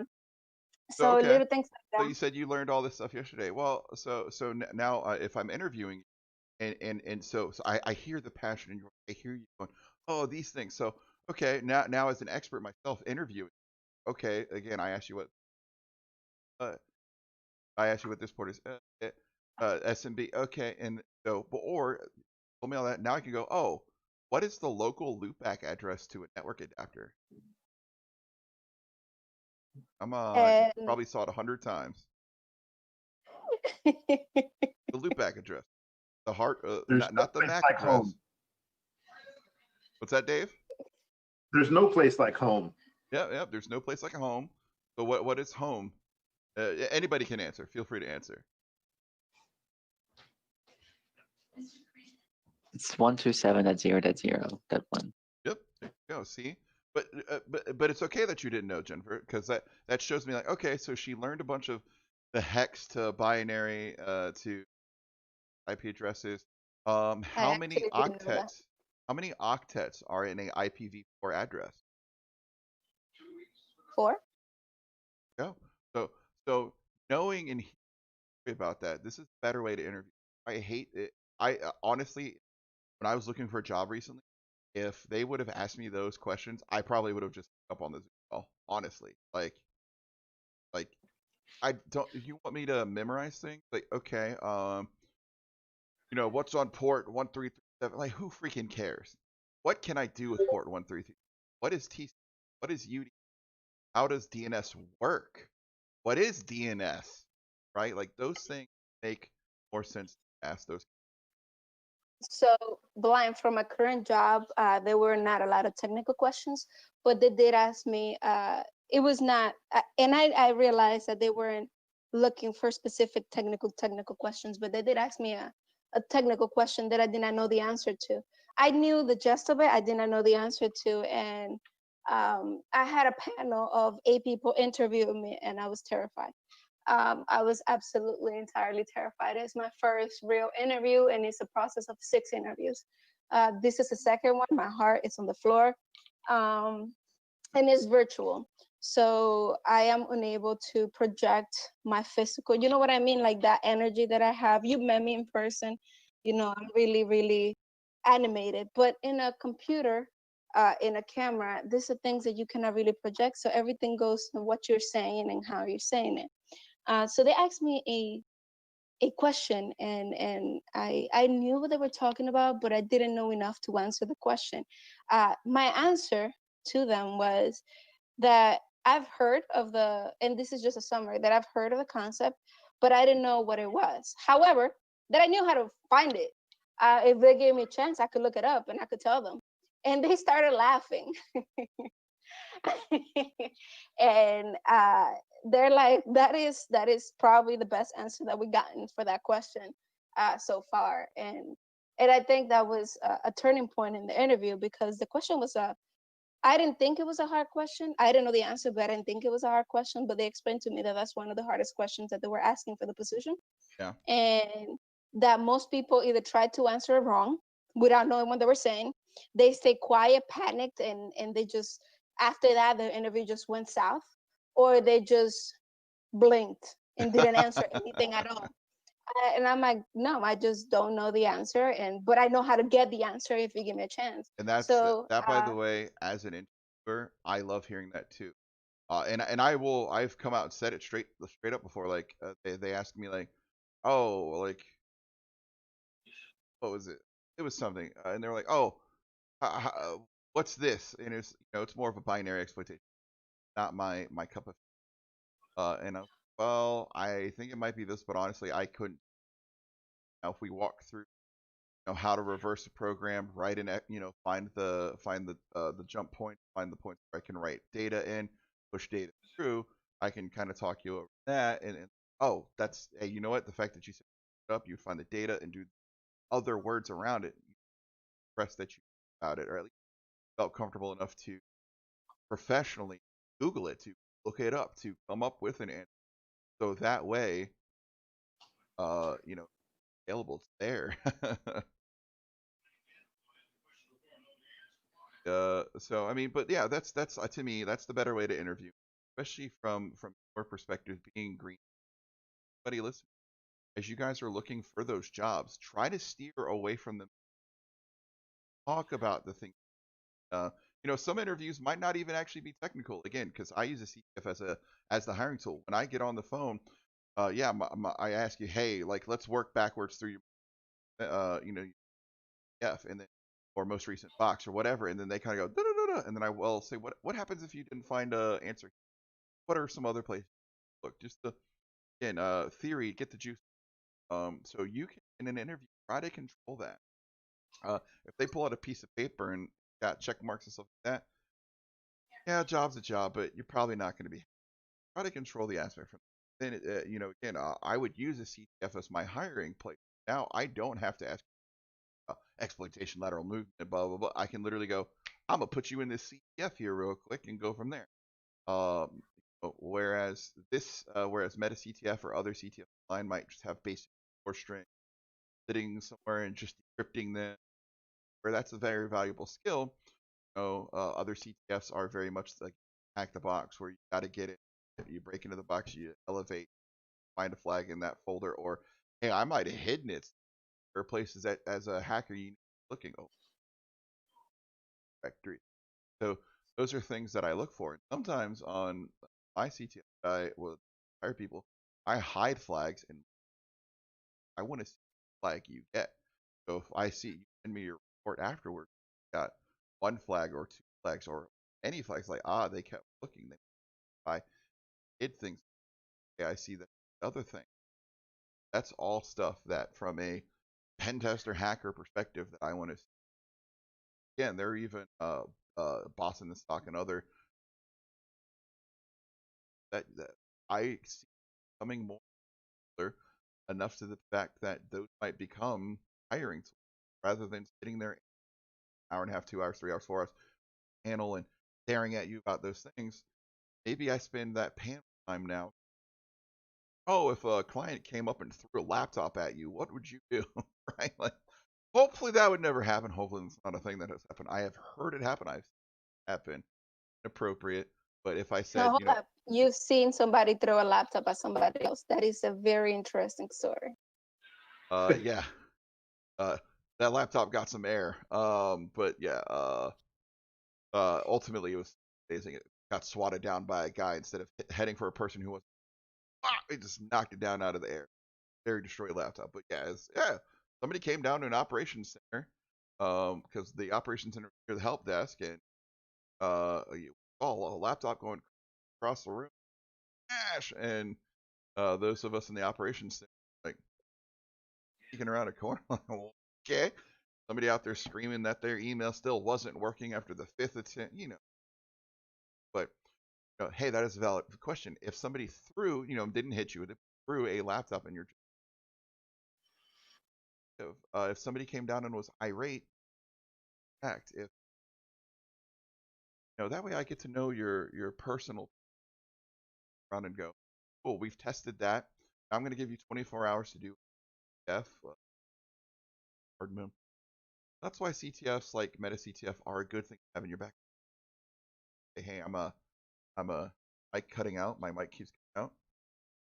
I apologize. I don't know what's going on. But those are kind of things that I definitely have asked, and from there, don't you attack her now. Gotta be.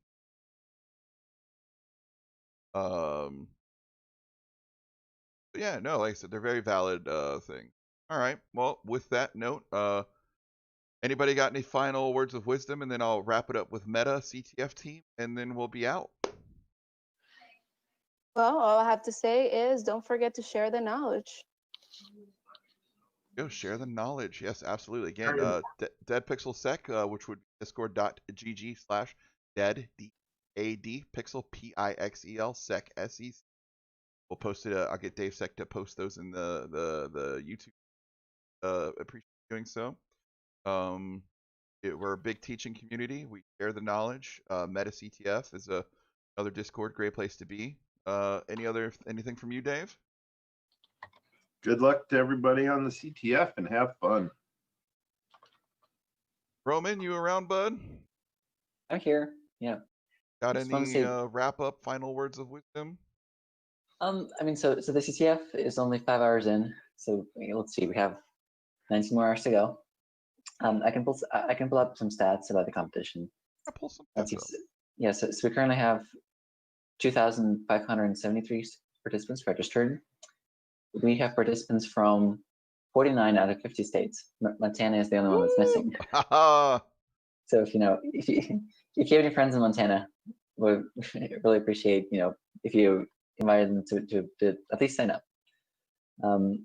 Let's see, we have we actually have exactly 18,000 submissions for challenges, and out of these 18,000 submissions,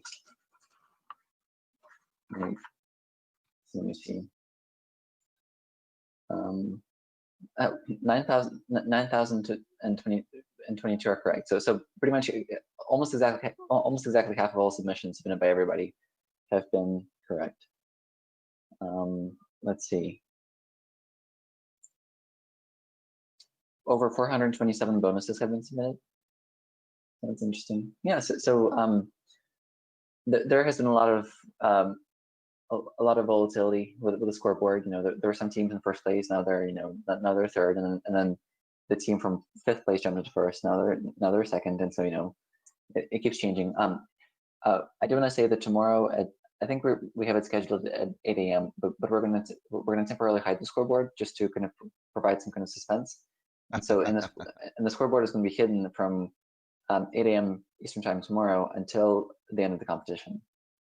And so yeah, and then we're gonna start the live stream tomorrow at about 11:30, 11:45 a.m. We're gonna answer any final questions. Do the final trivia while we're finalizing all the winners and confirming everything. And then we're gonna announce the winners. And yep. And once again, I really appreciate everything.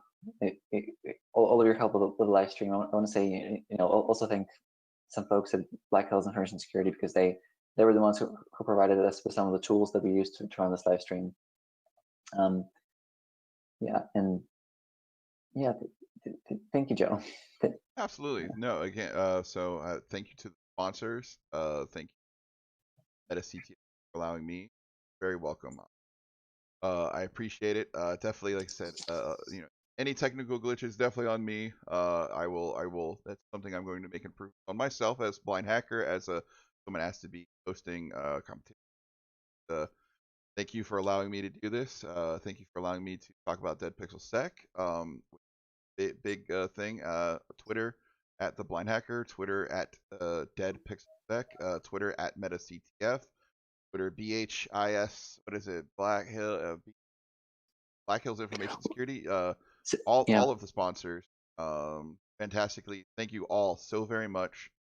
And again, I as the MC, as the person kind of repping you guys doing this, I think you guys are doing a great job, fantastic job. Big hand claps to the four of you that have minimally slept over the last 3 weeks. I believe even when we first started talking 3 weeks ago, you already were sleeping less. And yep. I saw your emails come out at 1, 2, 3, 4, 5. I didn't see any at 6, so maybe you took a nap. If not, but then as soon as I was awake at 10:30, 10 o'clock, you were already sending me other emails. I saw Discord invites, so I can tell by technical timestamps and things that you did not sleep. So I doubt you'll probably sleep tonight. You'll be trying to keep the systems and board alive, but you guys have done a great job. Thank you for allowing me to speak. Anything else before we wrap up here?